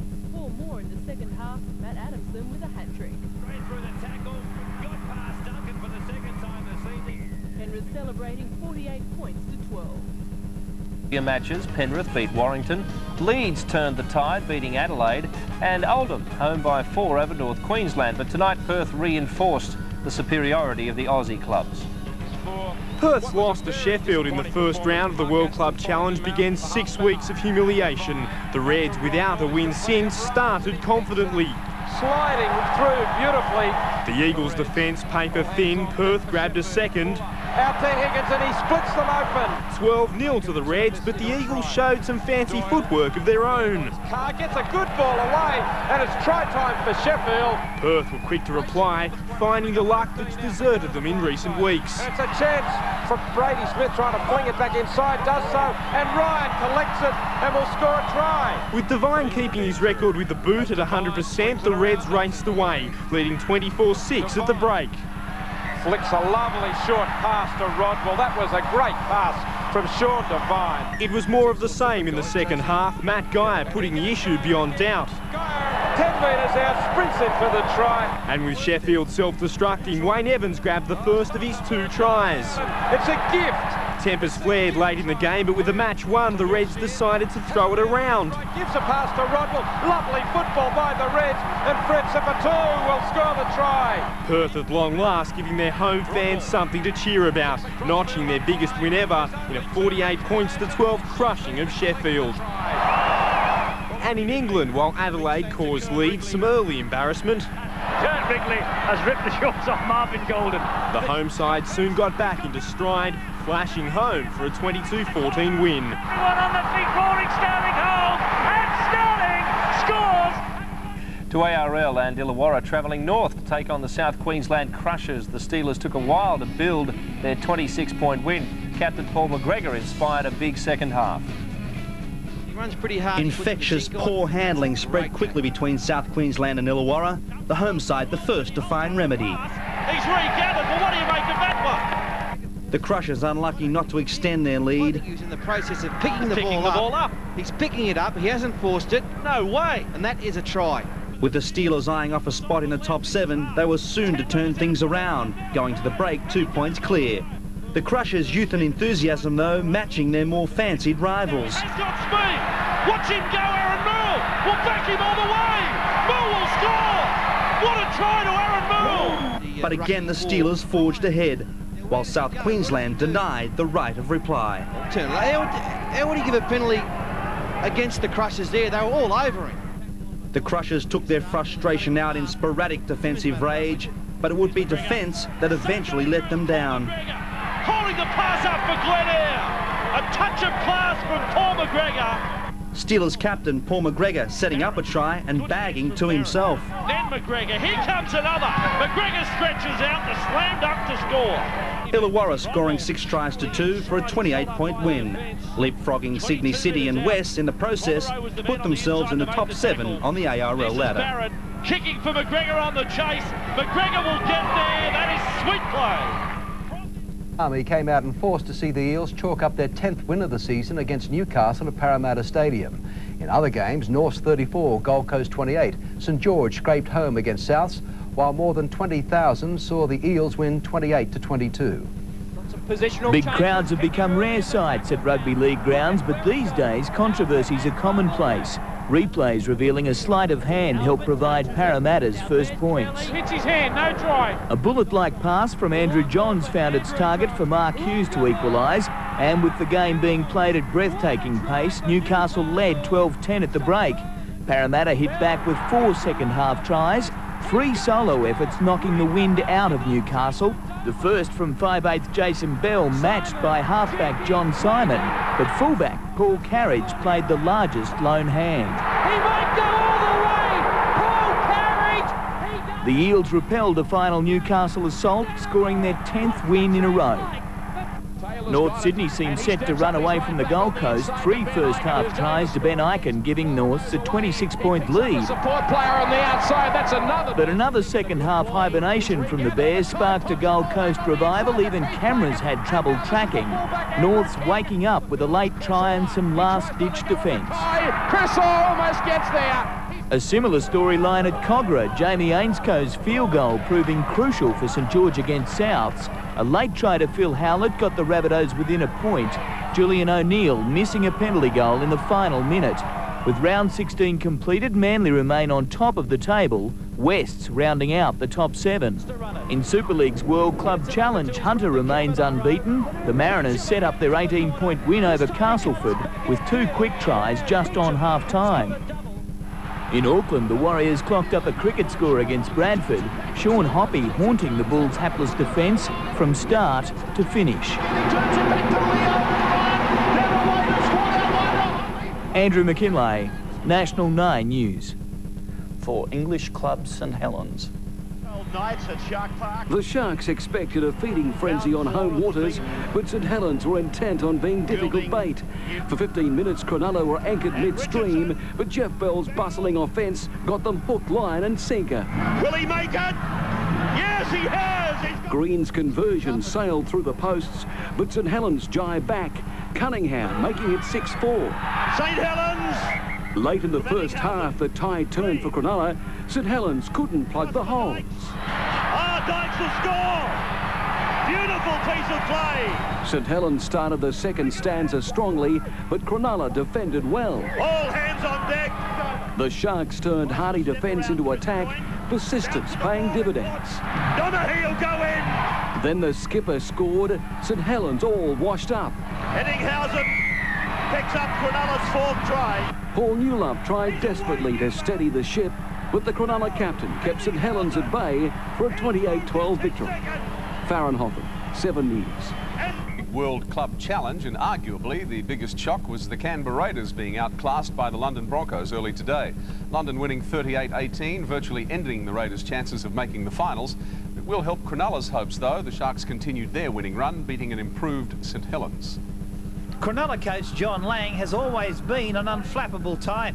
Not even the news that the London Broncos had beaten Canberra in the World Club Challenge fazed him, even though it helps his Cronulla Sharks. That's really the key to it, Tony. Keep your head down and make sure that that you do your job. And if anybody slips along the way, you'll finish in front of them. The Raiders, in control early at 14-0, capitulated to an inspired London side. London took control of the match to set up a win, which becomes a blessing for the Sharks in a congested points table. It's a bit of a dogfight, but going back to what I said earlier, I mean, it's just a matter of us sort of knuckle down, make sure we do our job and let the cards fall where they may. The Sharks made it 4 from 4, a patched-up side missing 8 regulars, outclassed and improved St Helens 28-12. Beautiful piece of play! I was very pleased with the effort of you know, some of our young players and the guys who came in as replacements. I thought some of our senior players, our established players, probably didn't go as well as they have been. Following Canberra's demise, Cronulla are now competing with Brisbane, Penrith and Auckland for the 3 quarter-final spots in their pool. Under the rules of the World Club Challenge, St Helens, who are coming 4th in Pool A for the European clubs, are in line for a playoff spot despite not having won a game. It's a lot easier for the European Super League sides to make it with, you know, less wins and so forth. But I mean, they've still got to face the acid test once the finals come. Cronulla face Warrington and Bradford in their remaining World Club Challenge matches and will need big winning margins. Tony Peters, 10 News. ARL premiers Manly by 7 points. It's a huge boost for the Eels, who are now 1 win away from a club record winning streak. When Parramatta met Manly in the first round, they were last on the table. Tonight, after 10 brilliant wins in a row, they were playing for a share of the competition lead. But it was the Sea Eagles who crossed first after just 3 minutes of play. Jeff Toomey, he's put Terry Hill over. A shell-shocked Eels, lucky not to fall further in the red, the Manly fans seeing red when the ref denied this Menzies try. Lions! Oh! Menzies is over the line, but the referee has ruled that it went forward. Finding some spark, Parramatta then lifted its defence and tried to McCracken the perfect way to get back on track. Campbell comes on the right for Bell to go in. McCracken! Jared McCracken is over. The match then living up to its billing as the clash of the Titans, with both sides throwing everything at each other. The scores locked at 4 apiece at half-time. Been a great first half, one of the best I've seen all year. The intensity still piping hot after the break. John Simon in the right spot at the right time. There's nobody there. Hancock is closing. Simon's running out of ground, but he's over. With almost 23,000 lungs screaming, Manly then missed its chance to level it up. Parramatta with a setback of its own, losing Kelly with a broken jaw. Simon then deciding to take out some insurance. Simon has put the drop goal over. A wise choice as Manly stormed back to within 1. Toby, he's home. He's in. Manly, they have struck back. Too close for comfort for the Eels, they struck back out wide. Jason Smith and it's Nathan Barnes. 2 more field goals and Parramatta were home 17-10. Called $9 million duds at the beginning of the year, they're now favourites to wear the end-of-season crown. So a huge night for Parramatta as they join Manly now on top of the ARL League ladder. The Sea Eagles refused to speak to the media after the loss, but Eels coach Brian Smith and his players were obviously more than happy. Well, I mean, we can get better. I can find some holes in what they did tonight, but you know, under that sort of pressure when you're playing against a quality team like Manly, I think you know, guts and determination are just absolute necessities. Brian sort of just said play your own game. Like, we've got so many individuals out there with Jimmy, Johnny Simon, Aaron Rayford. You know, you can go through the whole side, and you know, as long as we play as a team, you know, support each other, then we're going to go well. Yeah, it was a good effort by the boys. They come out pretty strong, Manly, and I thought we were on the back foot for a while. We hung in there and we got the money in the finish. And Newcastle have thumped Western Suburbs thanks largely to the Johns brothers. Matthew and Andrew setting up 6 of the Knights' 8 tries for a big 42 points to 18 win. The Knights are now 3rd on the ARL ladder. Doyle steps straight around. Mark Glanville kicks ahead, taken out of the play. It won't matter. Oh, the fumble of the Knights try. The Knights lucky not to be hit with a double whammy. The replay showing a late high tackle in the build-up to the try. Regrouping quickly though, brute strength put the home side on the scoreboard. Glanville's close, and Glanville as he scored the tries, he got it. And soon after, they leapt to the front. And from there, it only got better. Because Western Suburbs are absolutely stretched. The fire in Darren Albert. Oh, what a try! You won't see any better than that tonight, Ian. Flying winger Darren Albert's electrifying speed, taking him to his 2nd try, and the Knights to the break with a 26 lead. It's a magnificent try. The momentum remained with the Knights in the 2nd half. Oh, the try for the Newcastle Knights. The Magpies getting little sympathy from the crowd, but some soft treatment from the Newcastle defence. Kennedy scores under the sticks. No soft treatment though from the boot of Andrew Johns. Another precision kick giving Albert his trifecta. Owen Craigie also benefiting from the magic slipper to bag his third, as the Knights drew away for a 42-18 win. Now to Super League, and in the World Club Challenge, Auckland have handed St Helens one of their most embarrassing whippings in the club's history. The Mighty Warriors led 36-0 at half-time and went on with it in the second to thrash the English team 70-6. The Warriors pounced on an early mistake from St Helens. The Englishmen ambushed after just 30 seconds. He's got the ball down. From there, it just got worse for the visitors. Stacey Jones, the architect for Auckland. They got a crossfield to Stacey Jones. Jones looking for a gap. Corstamu back on the inside. He rocked through the ball. The Warriors running in 6 unanswered first-half tries. During the break, St Helens gathered their thoughts. This is Alan Hunt getting on the outside of the defence, being chased by Swan, but he gets away down the touchline. Alan Hunt, he'll get inside The moment was short-lived. The Warriors again knocking them senseless, scoring a total of 12 tries. Prescott coming back at him. He throws his pass back on the inside once more and comes away. Ryan, he's over the line. Can he grab the Auckland inciting a scoring riot, running out 70 points to 6 winners. Starting to warm up for September, the Darren Albert and Owen Craigie stage show at Marathon Stadium. 3 tries each in the Knights' 42-18 thumping of Tommy's troops. And the Illawarra Steelers have suffered a similar ambush. Sydney City back to top form, 34 points to 12. Hard to believe that only collected 1 point from the last 6 games. Phil Gould about to pace the run home perfectly. What a try! And Gold Coast keep them well placed in the ARL's top 7 after round 17 was completed this afternoon. The Chargers beat South Queensland 40-18, while the Bears overcame South Sydney 40-8. All the early signs pointed to a North Sydney rampage. Jason Taylor showed quality touches, figuring twice in the opening try for Matt Sears.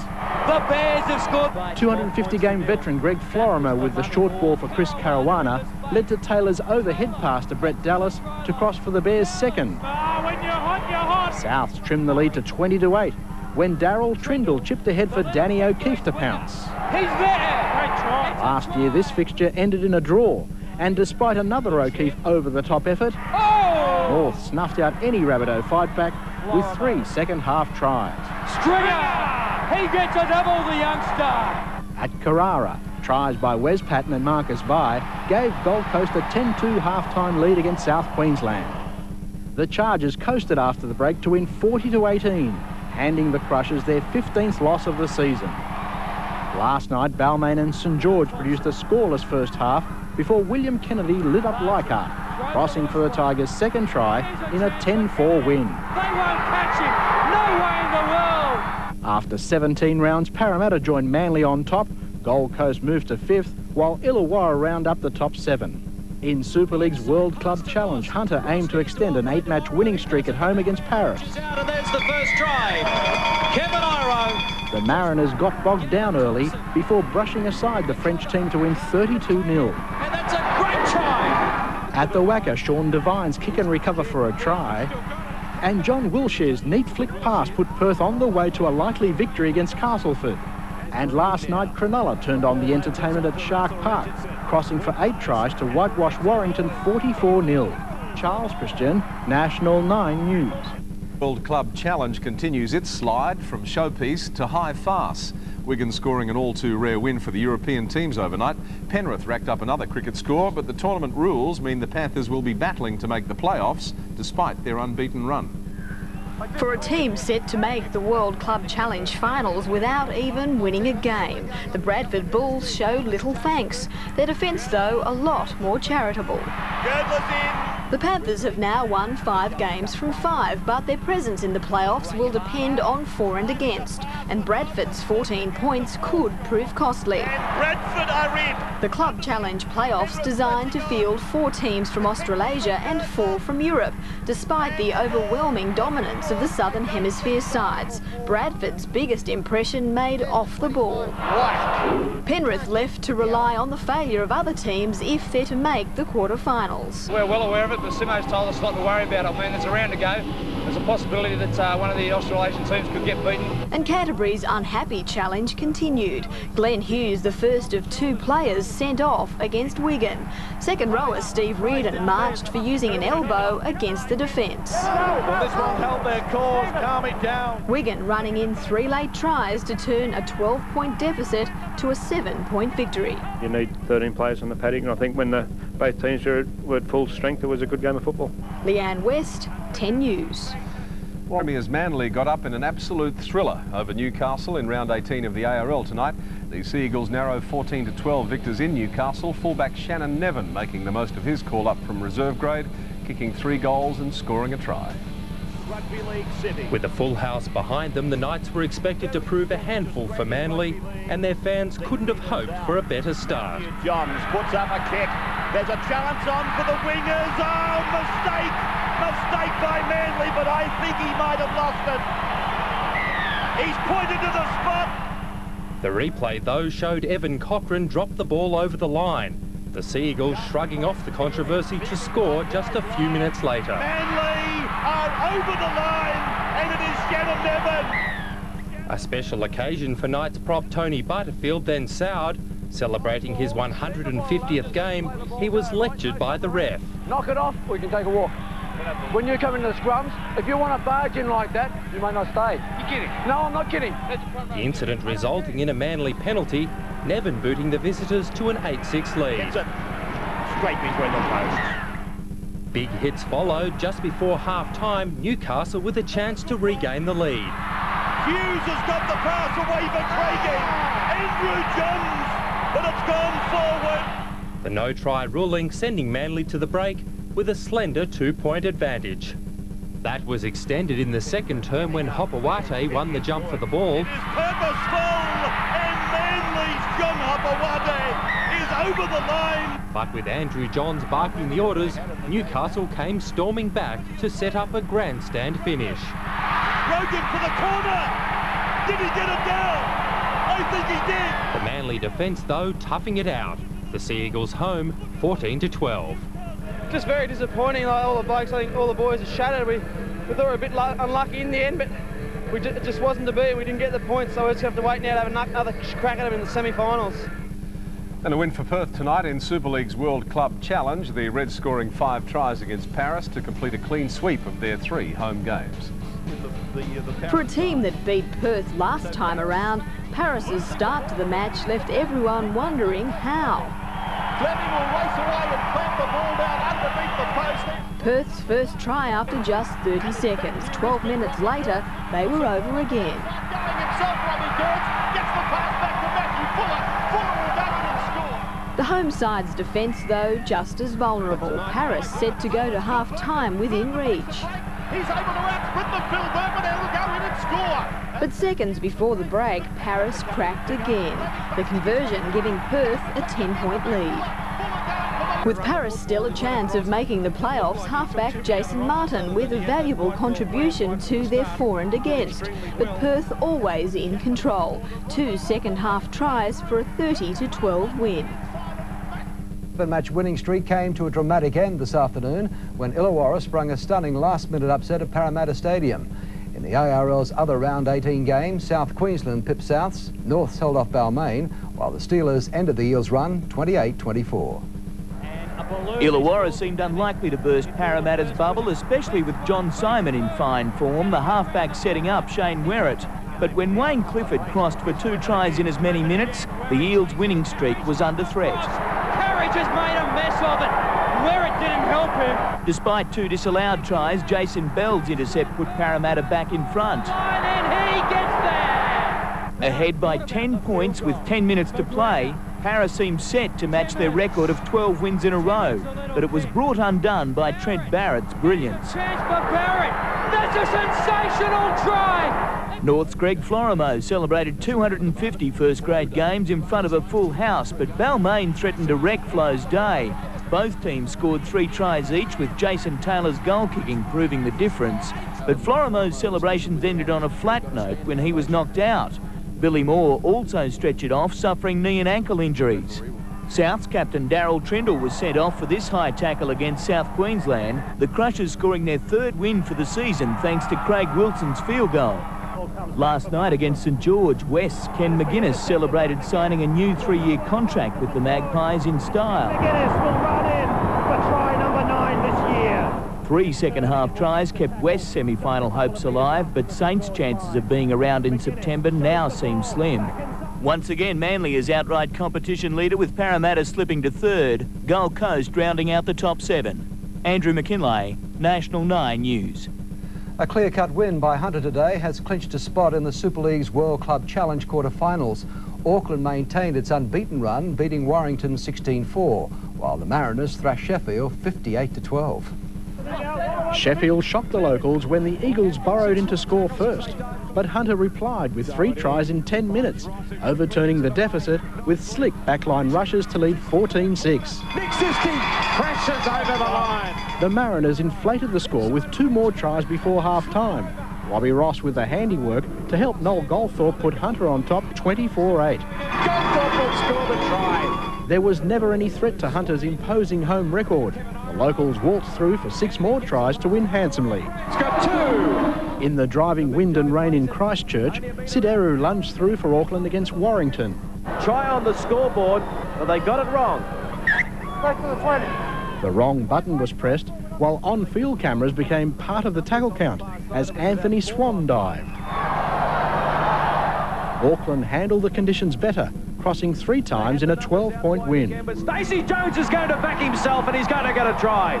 And Cronulla stayed in contention for a quarter-final berth with a 7-try romp against Bradford. It might be a good night. Charles Christian, National 9 News. In the AFL... Manage it. The Panthers showed some passages of brilliance, a kick ahead from Matt Adamson, and centre Ryan Girdler on the spot for a spectacular 6-pointer, a 4-pointer rather. Well, it turned into 6. Broncos far too classy for a mediocre Halifax outfit. Star of the one-sided show, Wendell Saylor, sealing it with this 60-metre solo effort. Cogra saw a spirited St George deprived of an early try. Time for the runners. Coyne was in there fossicking. Price gets away with the ball, puts it over the line. Matt Hewitt's looking at his touch judges. He's already checked with the in goal, and now he's going back to the touch judge on the right of the ground, who's indicated a knock-on. Just 1 minute later, Florimo to the 30. He puts in a kick. Bounces inside the touch. Dallas got there in time. Here comes a try for Michael Butner. Undaunted, the Dragons scored in the 25th minute. To clean it up. The high ball again. And Coyne got it away. Ward got it on. Felch will score. Bartram's kick had the Saints in front 6-4 as they threatened to score again, targeting fullback Matt Sears. He's made another box of it. From the ensuing scrum in the next set of 6, Saints winger Lee Murphy scored to see the Dragons go to the break ahead 10-4. Calls for video replays in the ARL were strengthened after this forward pass allowed Saints winger Lee Murphy to score his second. Saints ahead 16-4. Greg Florimo set up the Bears' reply. Florimo tries to get away. He gets away. He gets it on, and in goes Caruana. Florimo brushed aside Dragon defence to power over for his own 4-pointer to see the Bears only 2 points behind. Anybody's game until St George's Lee Murphy scored his 3rd. Debate over Murphy's touch, but Saints winners 22-14. In Adelaide, an early shock for Cronulla as the Rams, trying to avoid Super League's wooden spoon, scored early. Cronulla recovered with tries from Adam Dykes, then 2 by Russell Richardson as the Sharks led 14-6 at half-time. A painful tackle eliminated Cronulla prop Jason Stevens, but the Sharks controlled the second half to a runaway win, 28-6. Now they're to find form at the right time of the ARL season. In a high-scoring game against South Sydney, the Roosters won 40 points to 20. The Rabbitohs army was soon on its seat. 7 minutes in, Goulet flicked Ellswood across for the first try. South was simply flattened. Wafer-like defence, allowing the Roosters to run at will. On the park for the Roosters. But just before the break, South sit back with 2 tries of their own. Sydney City also tackle shy. Burns through the first tackle, then through the second. In a runaway win, the refs' defence proved more effective. Calvin Jeffs couldn't be kept out of the match. And despite his performance, the Roosters got the points. What is he doing? Get out of the road. Continues to get its premiership campaign back on course, easily accounting for West's. In other ARL matches, Newcastle downed Illawarra, Balmain beat South Queensland, while the Sea Eagles overran the Magpies. West wasn't expected to win, but nobody expected such a thrashing. As usual, the opposition paid the price for hanging off Lions as the Sea Eagles went on a first-half rampage. The defending premiers led 34-0 at the break and finished the match with 9 tries in all, Hill getting a hat-trick. Finds Terry Hill. History was against Newcastle when the Knights took on Illawarra. In their last 5 games at the Steelers' home ground, Newcastle had won only once. Today was another story. Brogan's pass to Albert was just one highlight in Newcastle's 10-point win. See a better pass than that from Brett Brogan. In a must-win game, the Tigers didn't let fans down. Leading 20-0, Balmain looked set for an easy Sunday afternoon. South Queensland hit back with 3 tries in 25 minutes, but the Tigers finished like they started, winning 32-14. Parramatta got the perfect start in last night's clash with the Chargers. Full cross for the Parramatta Eels. A game that Gold Coast proved a tough nut at home, but the Eels made the most of limited chances. Sail for the line, the big second rower. Barnes wasn't the only one misjudging the ball. The Chargers were denied what looked a fair try when the final pass was called forward. And that's very disheartening for them. Try shortly after the break sealed Parramatta's 10-point victory. Was gone. With 3 rounds remaining before the finals, Manly is still in line for consecutive minor premierships, but the top 7 remains an incomplete jigsaw. Clinton Fletcher, National 9 News. Brisbane has wrapped up the Super League's minor premiership after a comprehensive home win over Penrith.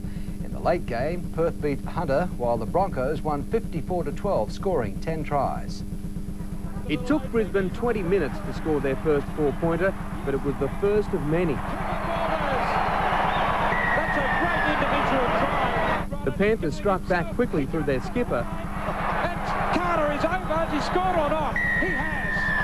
Tremendous work by Steve Carter. But from there, the Bronco machine stepped up and stepped out, treating the Penrith defence with disdain. They're all individual tries today. They've one outstep from 10 or 15 metres. They could have done with a dash of brandy, the Panthers. The 42-point drubbing, making it an embarrassing trek north for the Mountain Men. And across the Nullarbor, a close one between Perth and the Hunter Mariners. The Perth Reds are in. The game going right to the wire after Perth led 14-8 at half-time. In Townsville, some old Raiders turned Cowboys took on Canberra's young gun. North Queensland allowed the new generation Green Machine to run in 2 tries in as many minutes. Ben Kennedy showing why Wallaby officials want him to return to rugby union. Ben Kennedy picks up a loose ball. He'll race away and score. No mercy for Steve Walters from his former teammates. The Raiders running out winners by 8 points. Tim Gilbert, National 9 News.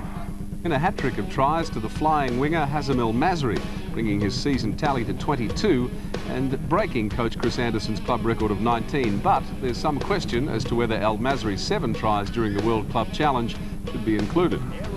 Although Auckland are on the bottom of the Super League ladder, they've won 8 of their last 9 and started tonight's game once again in winning form. Kearney's with it. Kearney's always dangerous.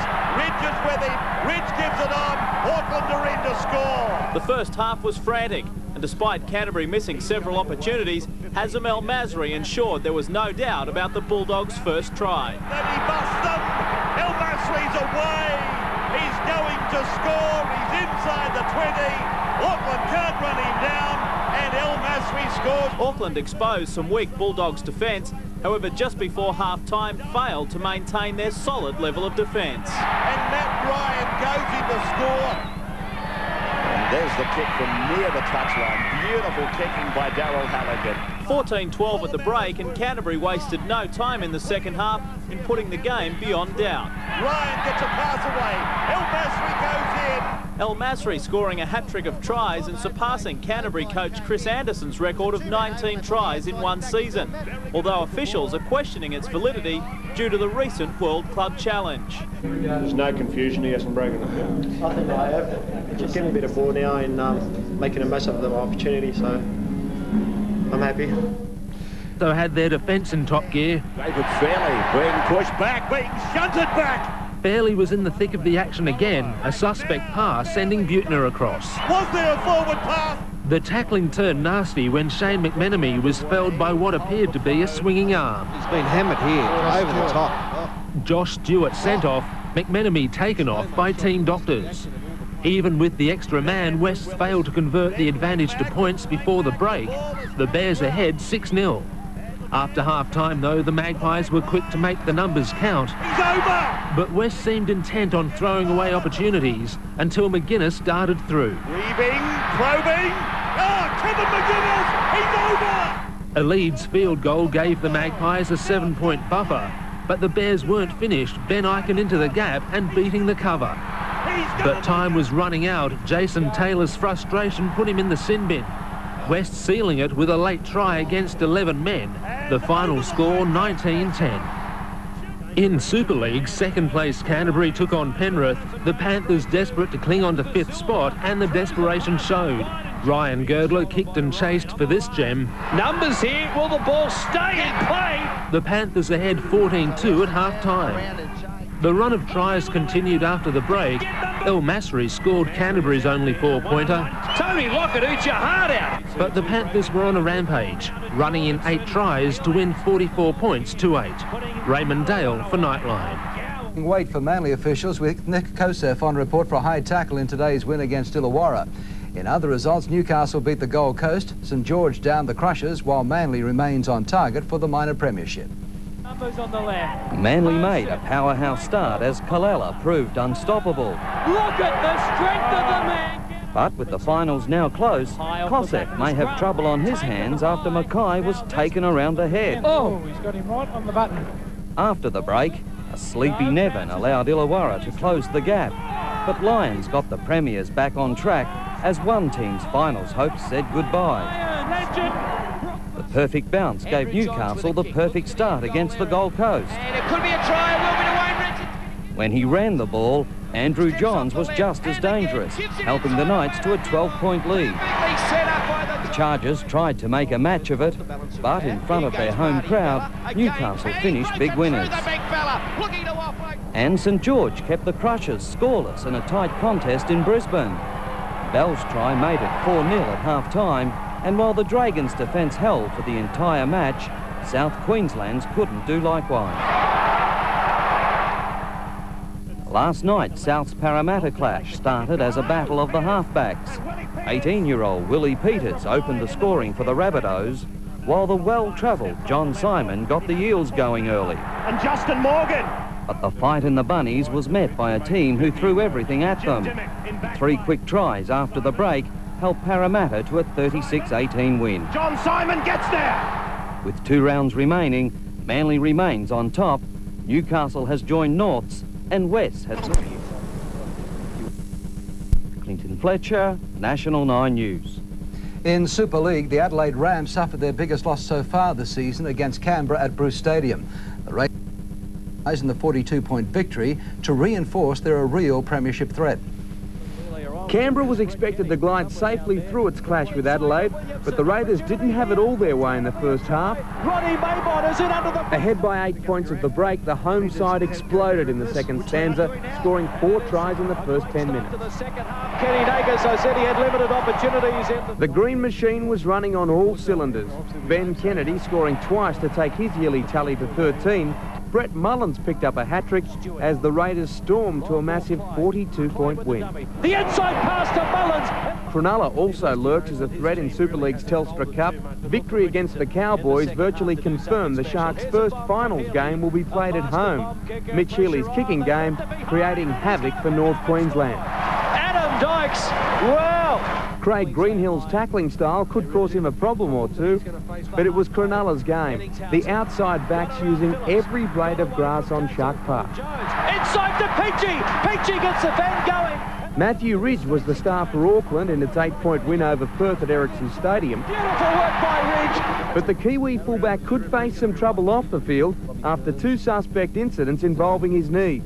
To the table, Brisbane and Hunter will finish off round 17 tomorrow night, but the top 5 looks fairly settled, with the rest of the sides having just one game to play before the semi-finals.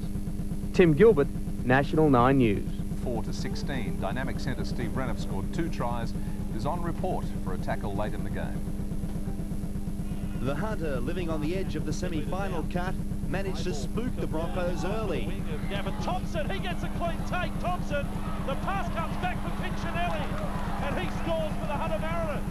The undisputed minor premiers quickly responding, going to the break 6 points clear. The angle run inside, and Renoff finds his way over. Consistent breaches of the Mariners' defence saw the home side maintain their perfect home record. Lockyer goes straight through. Here comes a fourth try. The only worry for Brisbane, Steve Renoff placed on report for a dangerous tackle on halfback Brett Kamali. Continues to come across field, and that is upended by Renoff. The Broncos 16-point winners. The chasers can say ta-da, and Sailor romps away 80 metres. Colin Lane keeping their premiership hopes alive with a morale-boosting win over Parramatta. The Tigers ran in 6 tries to 1 and now joined Western Suburbs in equal 6th spot on the ladder. Balmain had to win tonight to have even a glimmer of hope of making the playoffs, and they achieved that in the most emphatic way. Michael Withers is over the line.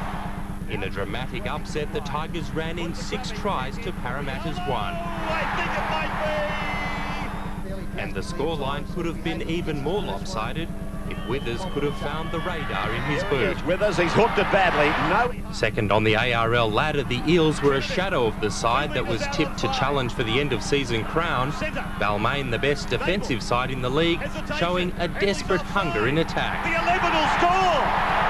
Stimson. The only bright spot for Parramatta, a try to Johnston. Score. Doesn't happen often for the big fella. The Tigers now needing to win against Newcastle next week and have a bit of luck to complete what would be a miraculous charge to the finals. And in Super League, Adelaide have avoided the wooden spoon with a big upset win over Penrith. The Rams with an encouraging end to their season, thrashing the Panthers 36-16. Rams ran on under pressure. After a horror loss last round and with the wooden spoon threatening, they needed something special for their last game of the season. And trying to get the ball down over the line is Solomon Kiri. Adelaide on an all-out assault against the highly fancied Panthers. Dean Skifolidi's kicking game reaping rewards. Here's trouble for the winger, and Joe Tamani's got it. The Rams had the best of the team's last encounter and in the first half again outperformed the Sydney side, taking the score to 16-0 after just 15 minutes. It's another try here. Solomon Kiri's in for number 2. Penrith hit back, Jason Williams barging through for the Panthers' only first-half try. But Adelaide were determined for an upset victory and a big finish to the season. 22 points to 4 at the break. Now Kurt Wrigley looms up, and he'll score yet another try for Adelaide. The Panthers lashing out in frustration. Jody Gall on report. Adelaide continuing to ram home their superior attack with 2 more tries. Penrith unable to reel them in. The Rams celebrating with their fans a 36-16 victory. Out of making the finals were buried at Cogra Oval today. Sydney City made it 5 wins in a row with a 20 points to 16 victory. With everything on the line, the Dragons made sure they were first across it. But 4 minutes later, the Roosters' reply arrived via airmail. Ellsgood gets a clean take on the football. Like he's done in recent weeks, Walker tormented the opposition as Sydney City opened an 8-point lead. Here is Walker. St George narrowed the gap to 4, and if not for Ellsgood, the scores would have been level inside the final 10 minutes. But Walker ran them ragged. Roosters star, a key player, and ending the season for last year's grand finalists. He's back from injury! A battering at the hands of Illawarra today, while Norths and Newcastle were also big winners. Norths 42 beat South Queensland 8, Newcastle overran Souths, while Illawarra downed the Magpies by 24 points. Looks at his option. A feature of the Steelers' win was their passing. But ironically, it was the fumbles that allowed West to hit back. Matt, it? But Illawarra's mistakes were few, and by the second half, the Magpies were facing a morale-sapping loss. He finds Timmins. Barrett crossed 3 times for the Steelers, with Callaway another to send West supporters mad. While the win wasn't a surprise, the 24-point margin was. The South's Newcastle clash saw the best and worst of Darren Albert. In a tight first half, the Knights winger blew a certain four-pointer, but made amends with a spectacular 90-metre effort. 26-8 to a slow starting but fast finishing Newcastle. Doubt very much whether they'll catch him. They won't. Norths too made a lethargic start against the tackle-shy Crushers, but the second half saw the Bears of old. North's support play saw them convert an 8-point lead at the break into a lopsided scoreline. The Gold Coast produced a mighty home effort to upset the defending premiers overnight. The Chargers weren't expected to roll Manly, but in the end the Sea Eagles were buried. Oh, get that into you! Gold Coast crossed 4 times, with Sattler landing the final 4-pointer in the 25-10 victory. What about the dive? With 1 round remaining, Manly is assured of the minor premiership, but 9 teams are still vying for the 7 playoff positions. Clinton Fletcher, National 9 News. 2 matches today in the final round of Super League, with Cronulla overpowering Hunter at Topper Stadium. Auckland proved too strong for North Queensland, winning 50-22, while the Sharks ensure they'll host the semi-final next weekend. Hunter farewelled a Newcastle Warhorse this afternoon, Robbie McCormack playing his last game in Australia. But it wasn't a fairy tale start, with the Sharks crossing early. Bell broke 1 tackle, and he's across. Adam Dykes was throwing balls like a globetrotter as David Peachey brought up a hat-trick of tries before half-time. David Peachey will score a try for Cronulla. Trailing 24-6 at the break, the home side narrowed the scoreline in the second half, but couldn't get close enough. Cronulla, 12-point winners. Oh, that's brilliant! It was the battle of the cellar dwellers across the Tasman, with Auckland totally dominating North Queensland. Their 5th try in the first half.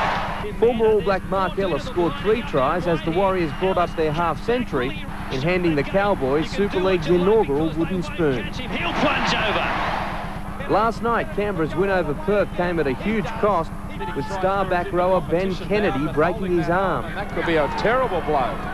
It was a convincing victory for the Raiders, who ran in 7 tries to take the match by 20. The latter and Cronulla a secured second spot heading into next weekend's semi-finals. Canterbury and Brisbane play for their points tomorrow night. Tim Gilbert, National 9 News. 32-24, Canterbury now meets Penrith in a sudden death playoff next Monday night. The Brisbane Broncos had already secured the minor premiership, but you would never have guessed the way they started. He's going to score! With Canterbury having one of the worst defensive records in Super League, it was only a matter of time before the Broncos responded. Solomon Humono gave the Bulldogs a much-needed lift at the expense of Michael Hancock. Oh, that's a beauty! The bells are ringing from Humono. Just a few minutes later, Canterbury hit the front. Silver's on his way! Clear the tarmac! He's coming into land! But anything Silver can do, Mundine can do even better. Now, Mundine is on his way! Elmastri's after him! The Bulldogs may be without Robert Ralph if any further action is taken after this tackle on Philip Lee early in the second half. In a professional display, the Broncos completed the job, scoring another 2 tries in the last 40 minutes. Final score, Brisbane 32, Canterbury 24.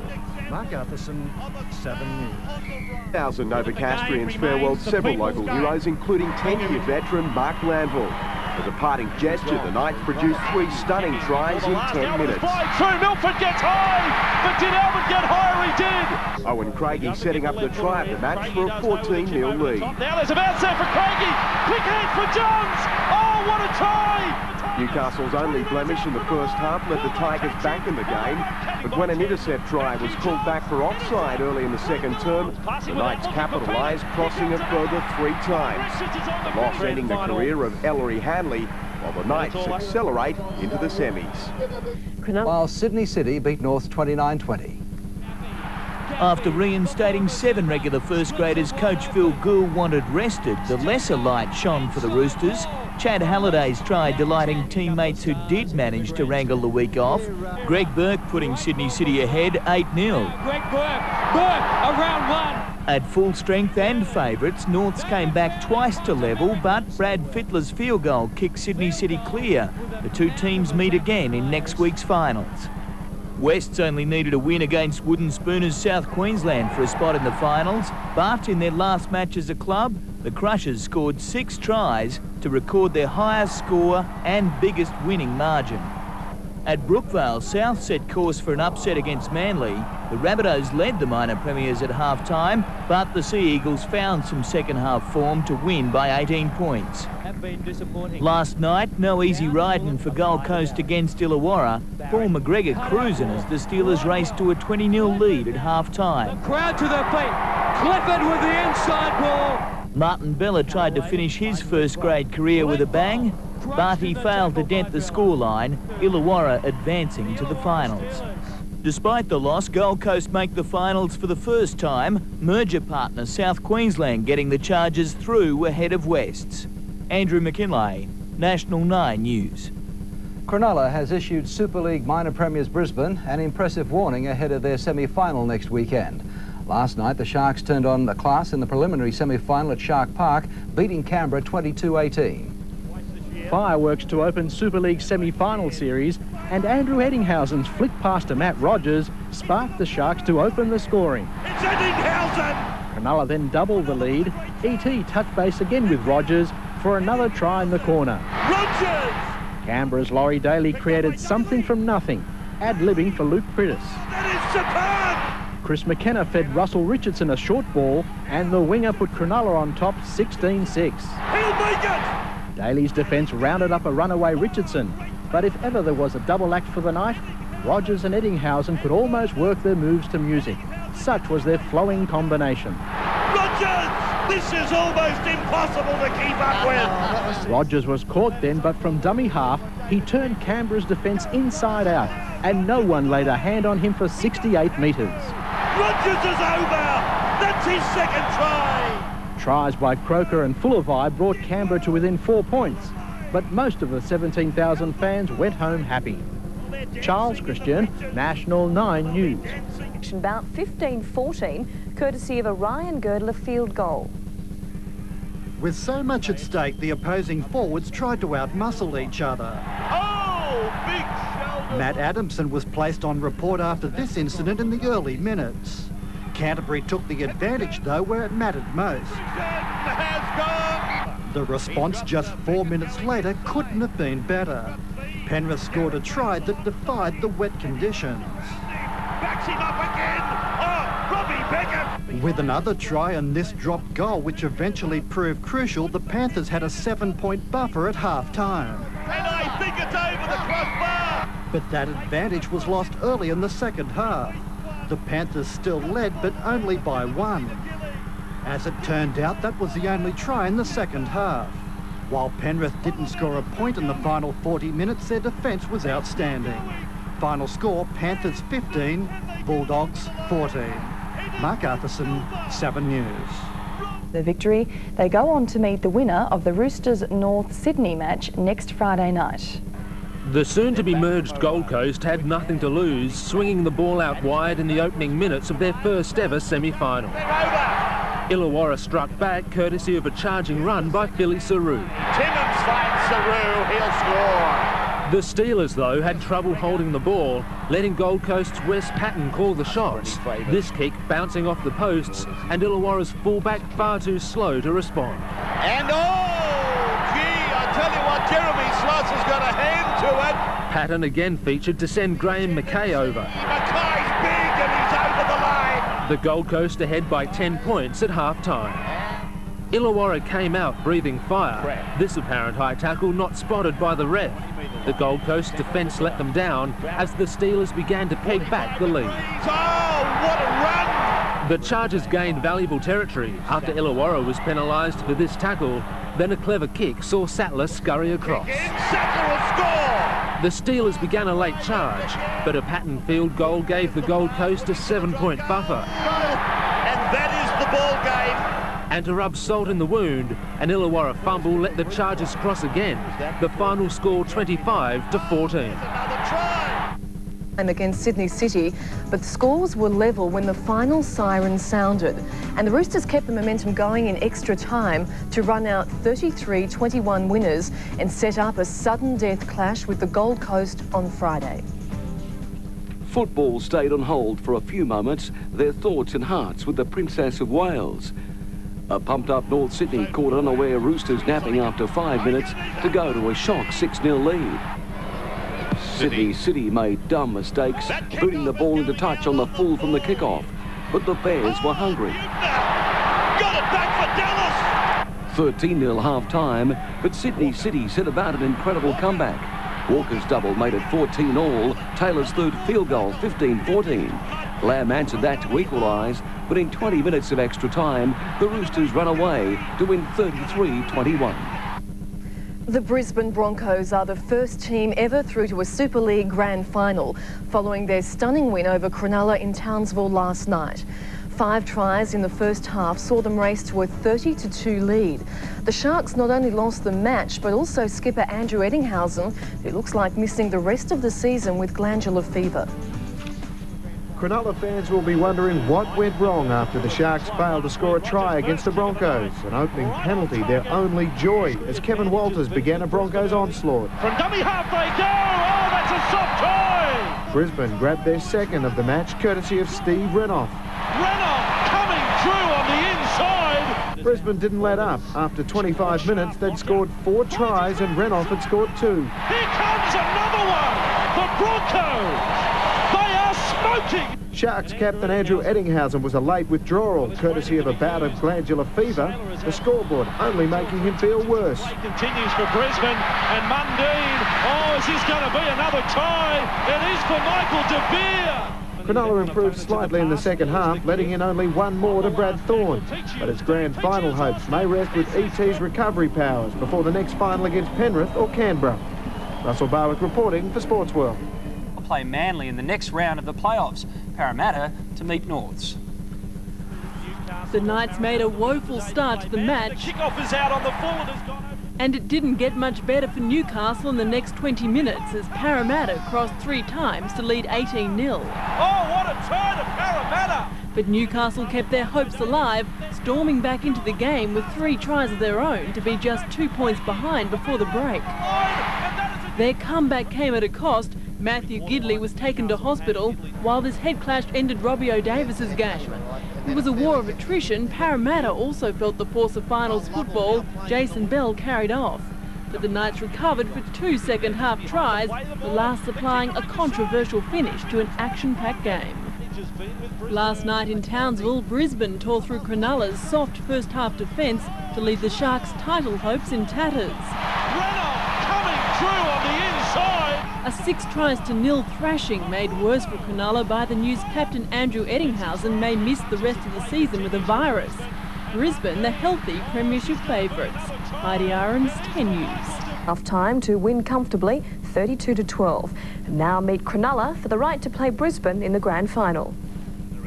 An air swing from the kick-off made sure this would be no ordinary semi-final. David Furner confirmed it when he suffered an injury which put him out for the season. Laurie Daly booted the first points after 7 minutes. Shot on it. Oh, you won't kick them any better than that, Laurie. But Penrith scored the first try. Football-wide numbers created, Steve Carter showing strength. 6-2 Panthers. Canberra should have levelled, but Brett Mullins wrongly caught offside. No matter, Nagas would bust them wide open. He's gone straight over the top of them. Raiders now running hot, pursue a kick and chase. It is a try. 16-6 at half-time. Robbie Beckett surged over as Penrith fought hard. It almost did it again. Brett Mullins pulling off the tackle of the match. I think he's been cleaned up. A controversial knock-on spoiled the lead-up to a Luke Pritters touchdown. They are over the line. Wilford and Laurie Daly scored the extras.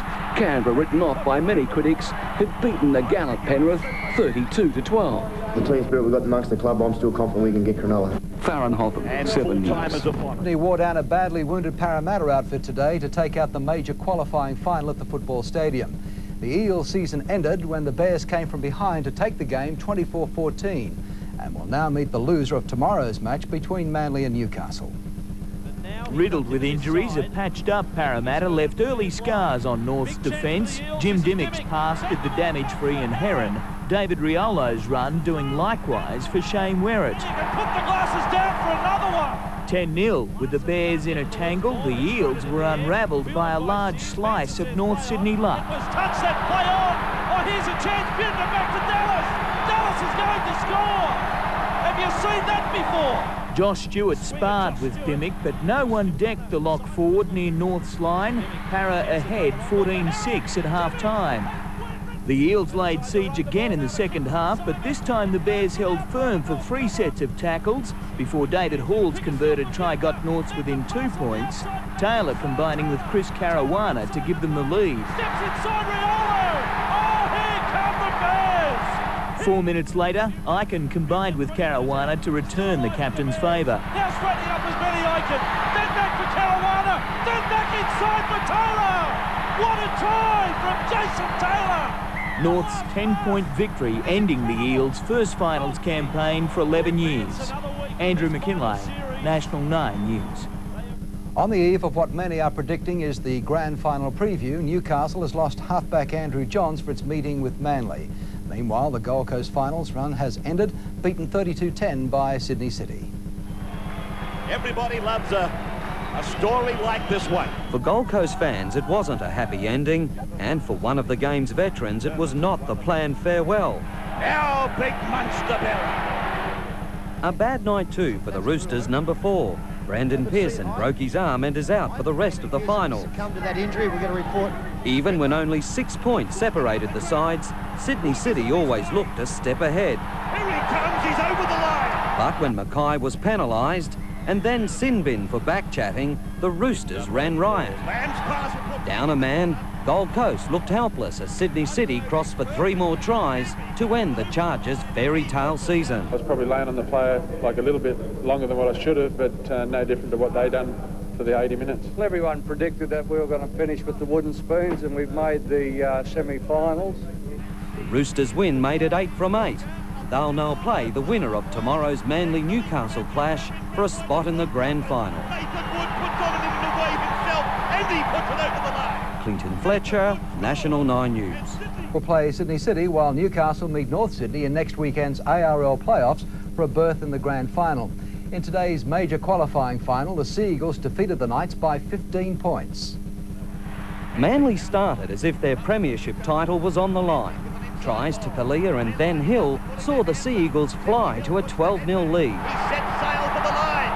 Terry Hill is over. Under plenty of pressure, Craigie managed to squeeze Newcastle back into the game before a collision that left Carroll back at Brookvale. Spud tries to get up. He's heading straight back down. When Matthew Johns was taken out, the referee also reacted. Kosef was the culprit and Jeffs wasn't standing for it. Taking the player's legs out in a dangerous manner, not unbecoming the game, all right? The first 40 also saw Muir placed on report as Manly took an 8-point lead to half-time. Luck was with the Knights shortly after the break. Matthew Johns rewarded for refusing to stop chasing. Chance for Newcastle. He got a hand on it. But Manly's week off came into its own in the last 20 minutes. As the Knights tired, the defence fell away, and few teams waste those chances. Hubblewadi scores, but it's Craiginitz's try. Manly finished with 5 tries to 2, and now play Sydney City for a spot in the grand final. Back for Sadaras, they've got the blind side stacked. Field, Hill will score. Clinton Fletcher, National 9 News. Cronulla will play Brisbane in next week's inaugural Super League grand final. Thrashed by the Broncos last week, the Sharks advanced to their first premiership decider in almost 20 years after last night's 10-4 win over Canberra.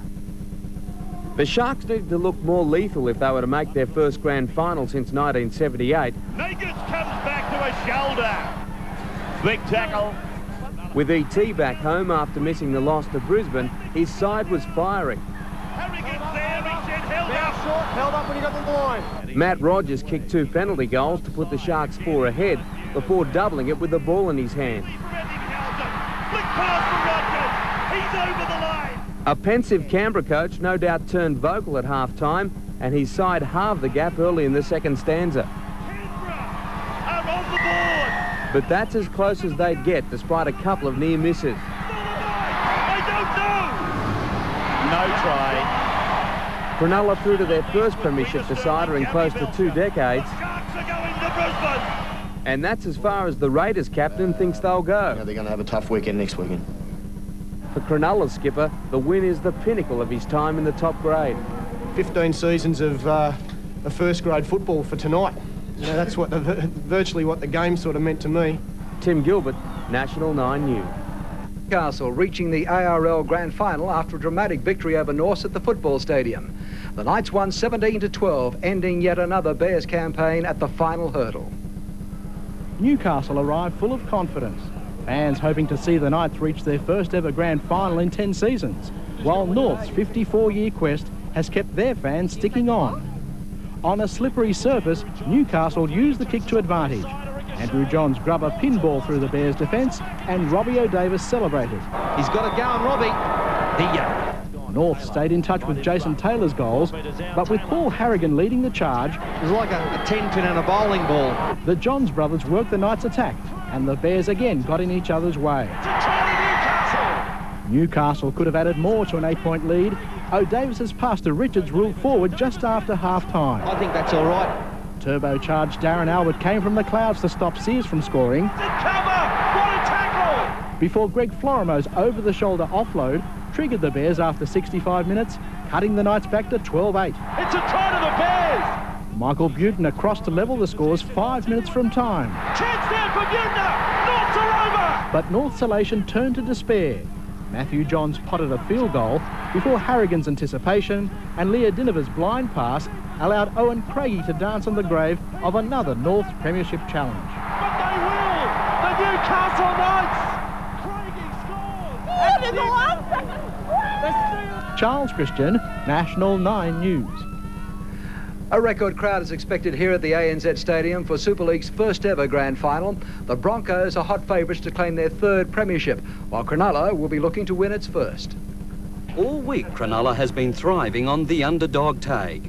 Only the most loyal of fans are tipping a Sharks victory, while the Broncos carry the expectations of an entire city into this inaugural Super League showcase. Expectations are enormous on those players. We're hoping to add to that pressure as well out on the field. There's no doubt the city wants a celebration party. For the past 5 days, it's been a carnival-like atmosphere that has the locals primed for nothing less than a win. We're just going to go out to play to the best of our ability and may the best team win. Olivia Newton-John will turn back the clock 20 years when she performs tonight, while for Cronulla, it's been a similar wait since their last grand final appearance. Steve Rogers played his heart out in the 1978 loss to Manly. Tonight his son hopes to make amends. For me and for my father personally, it'll be just sensational, you know. I mean, we're really looking forward to a victory. As Cronulla put the finishing touches to its preparations last night, the rest of Brisbane partied on. The Broncos are a red-hot favourite, but the Sharks won't die wondering. Both sides have got great weapons out wide and also in the forward, so it's just going to be a good game. Close to 60,000 spectators have tickets for the first major grand final to be played outside of Sydney. Rain failed.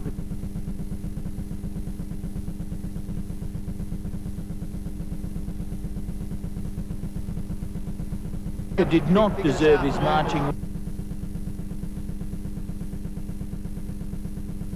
Only to blow several chances before Brad Fittler's bomb rained on Danny Moore, creating a cloudburst for Jack Ellsgood. Another penalty goal got Manly within 2 points. The Sea Eagles in front for the first time in the second half. Anthony Colella creating a try for Craig Ennis. Jim Sidaris creating worries for his club on report after this tackle. The actual technique was fine.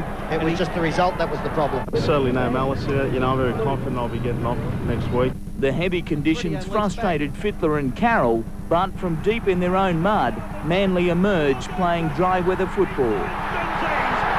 Menzies is on his way! Menzies is over! 16-6. The Sea Eagles seemed home, however high kicks continued to create havoc. Once again, Jack Ellsgood, Johnny on the spot. He is a miracle worker! When Scott Goulet scored under the posts, the game was as good as tied. We are heading for 16-all! But a Craigfield drop goal gave the minor premiers a 1-point margin, enough to qualify for their third grand final in as many years. Andrew McKinlay, National 9 News. Celebrating a third grand final victory in 6 years, Brisbane has been crowned Super League's premiers. The Broncos beat a gallant Cronulla 26-8, scoring 4 tries to 1. A record crowd of almost 60,000 packed ANZ Stadium, and as storm circled, the Super League show came alive. Rain held off long enough for everyone to see the stars. Footballers not the only ones breezing up. Cronulla fans packed their clubhouse hoping for an against-the-odds win. And when Richardson got the Sharks to within 2 points, it looked like the grand final was already over. But according to both coaches, the turning point was Ryan's second-half smash on Peachy. Ryan comes in, whooshka. From there, Brisbane moved the ball wide, and the game was as good as over.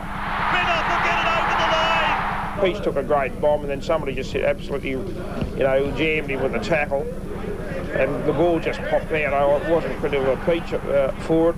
Last night's win was the Broncos' third premiership title. Installed as favourites before the season even started, Brisbane celebrations went long into the night. All great when you win it, mate, so as long as you win it, happy days. Cronulla could only watch the party. The Broncos had answered all the pressure to remain a rugby league yardstick. We're the red-hot favourites, and we had a lot of pressure on us, and whatever seemed to come our way this year, we stood up, and so I'm immensely proud of it. Cronulla fans felt the same. Their team had done them proud, and the support will be long remembered. Next year we'll make it, and we'll do it. Thanks a lot. Clinton Fletcher, National 9 News. Newcastle have won the grand final! The Knights' fairy tale finish, beating Manly in the dying seconds of today's grand final.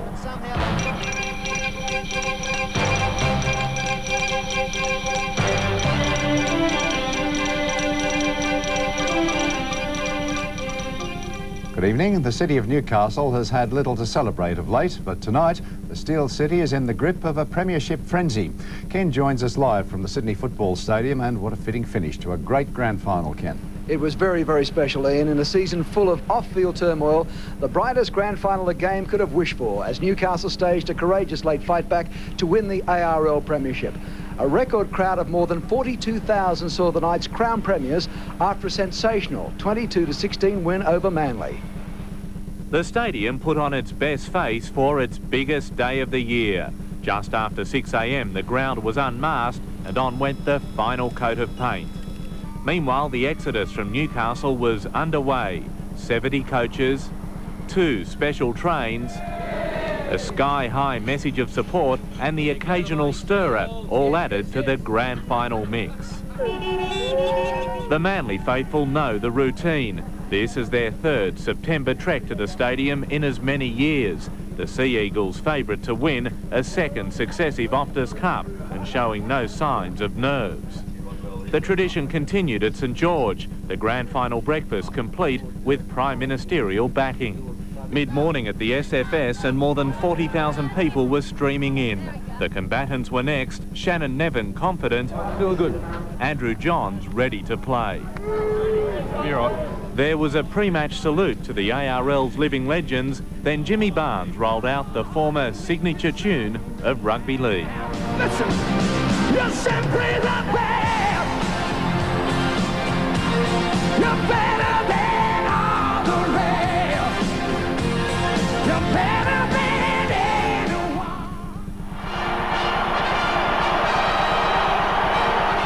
In their first grand final, and against the team everyone loves to hate, Newcastle was always assured of a stirring reception. In his third consecutive decider, Tuvey looked a proud captain, and the anthem united the underdogs. Manly tried the mousetrap move early. It resulted in Tuvey being slammed by Harrigan, and Carroll reacted to his teammates' duress. The Sea Eagles were slow to settle. The Knights too fumbled rare opportunities, while the Chief just wanted to make his mark. The big winger gave the opposition plenty, but not all was going right for the Premiers. Tuvey collapsed after taking a heavy knock, and Field looked finished with a leg injury. He's 100 to 1 to get back on today. Ahead 16-8 at the break, Manly's confidence flowed into the second half. Field had recovered well in the final 10 minutes. O'Davis looking for his second try. It's a try. He's on the line. Back home, fans partied wildly as a fairy tale turned real. The most important factor over the last 10 years, not just financially and morally, have been our supporters. We don't survive without you guys. Clinton Fletcher, National 9 News. And Ian, I'll be back later in the bulletin with more from the football stadium and the rest of the day's sport. Okay, Ken.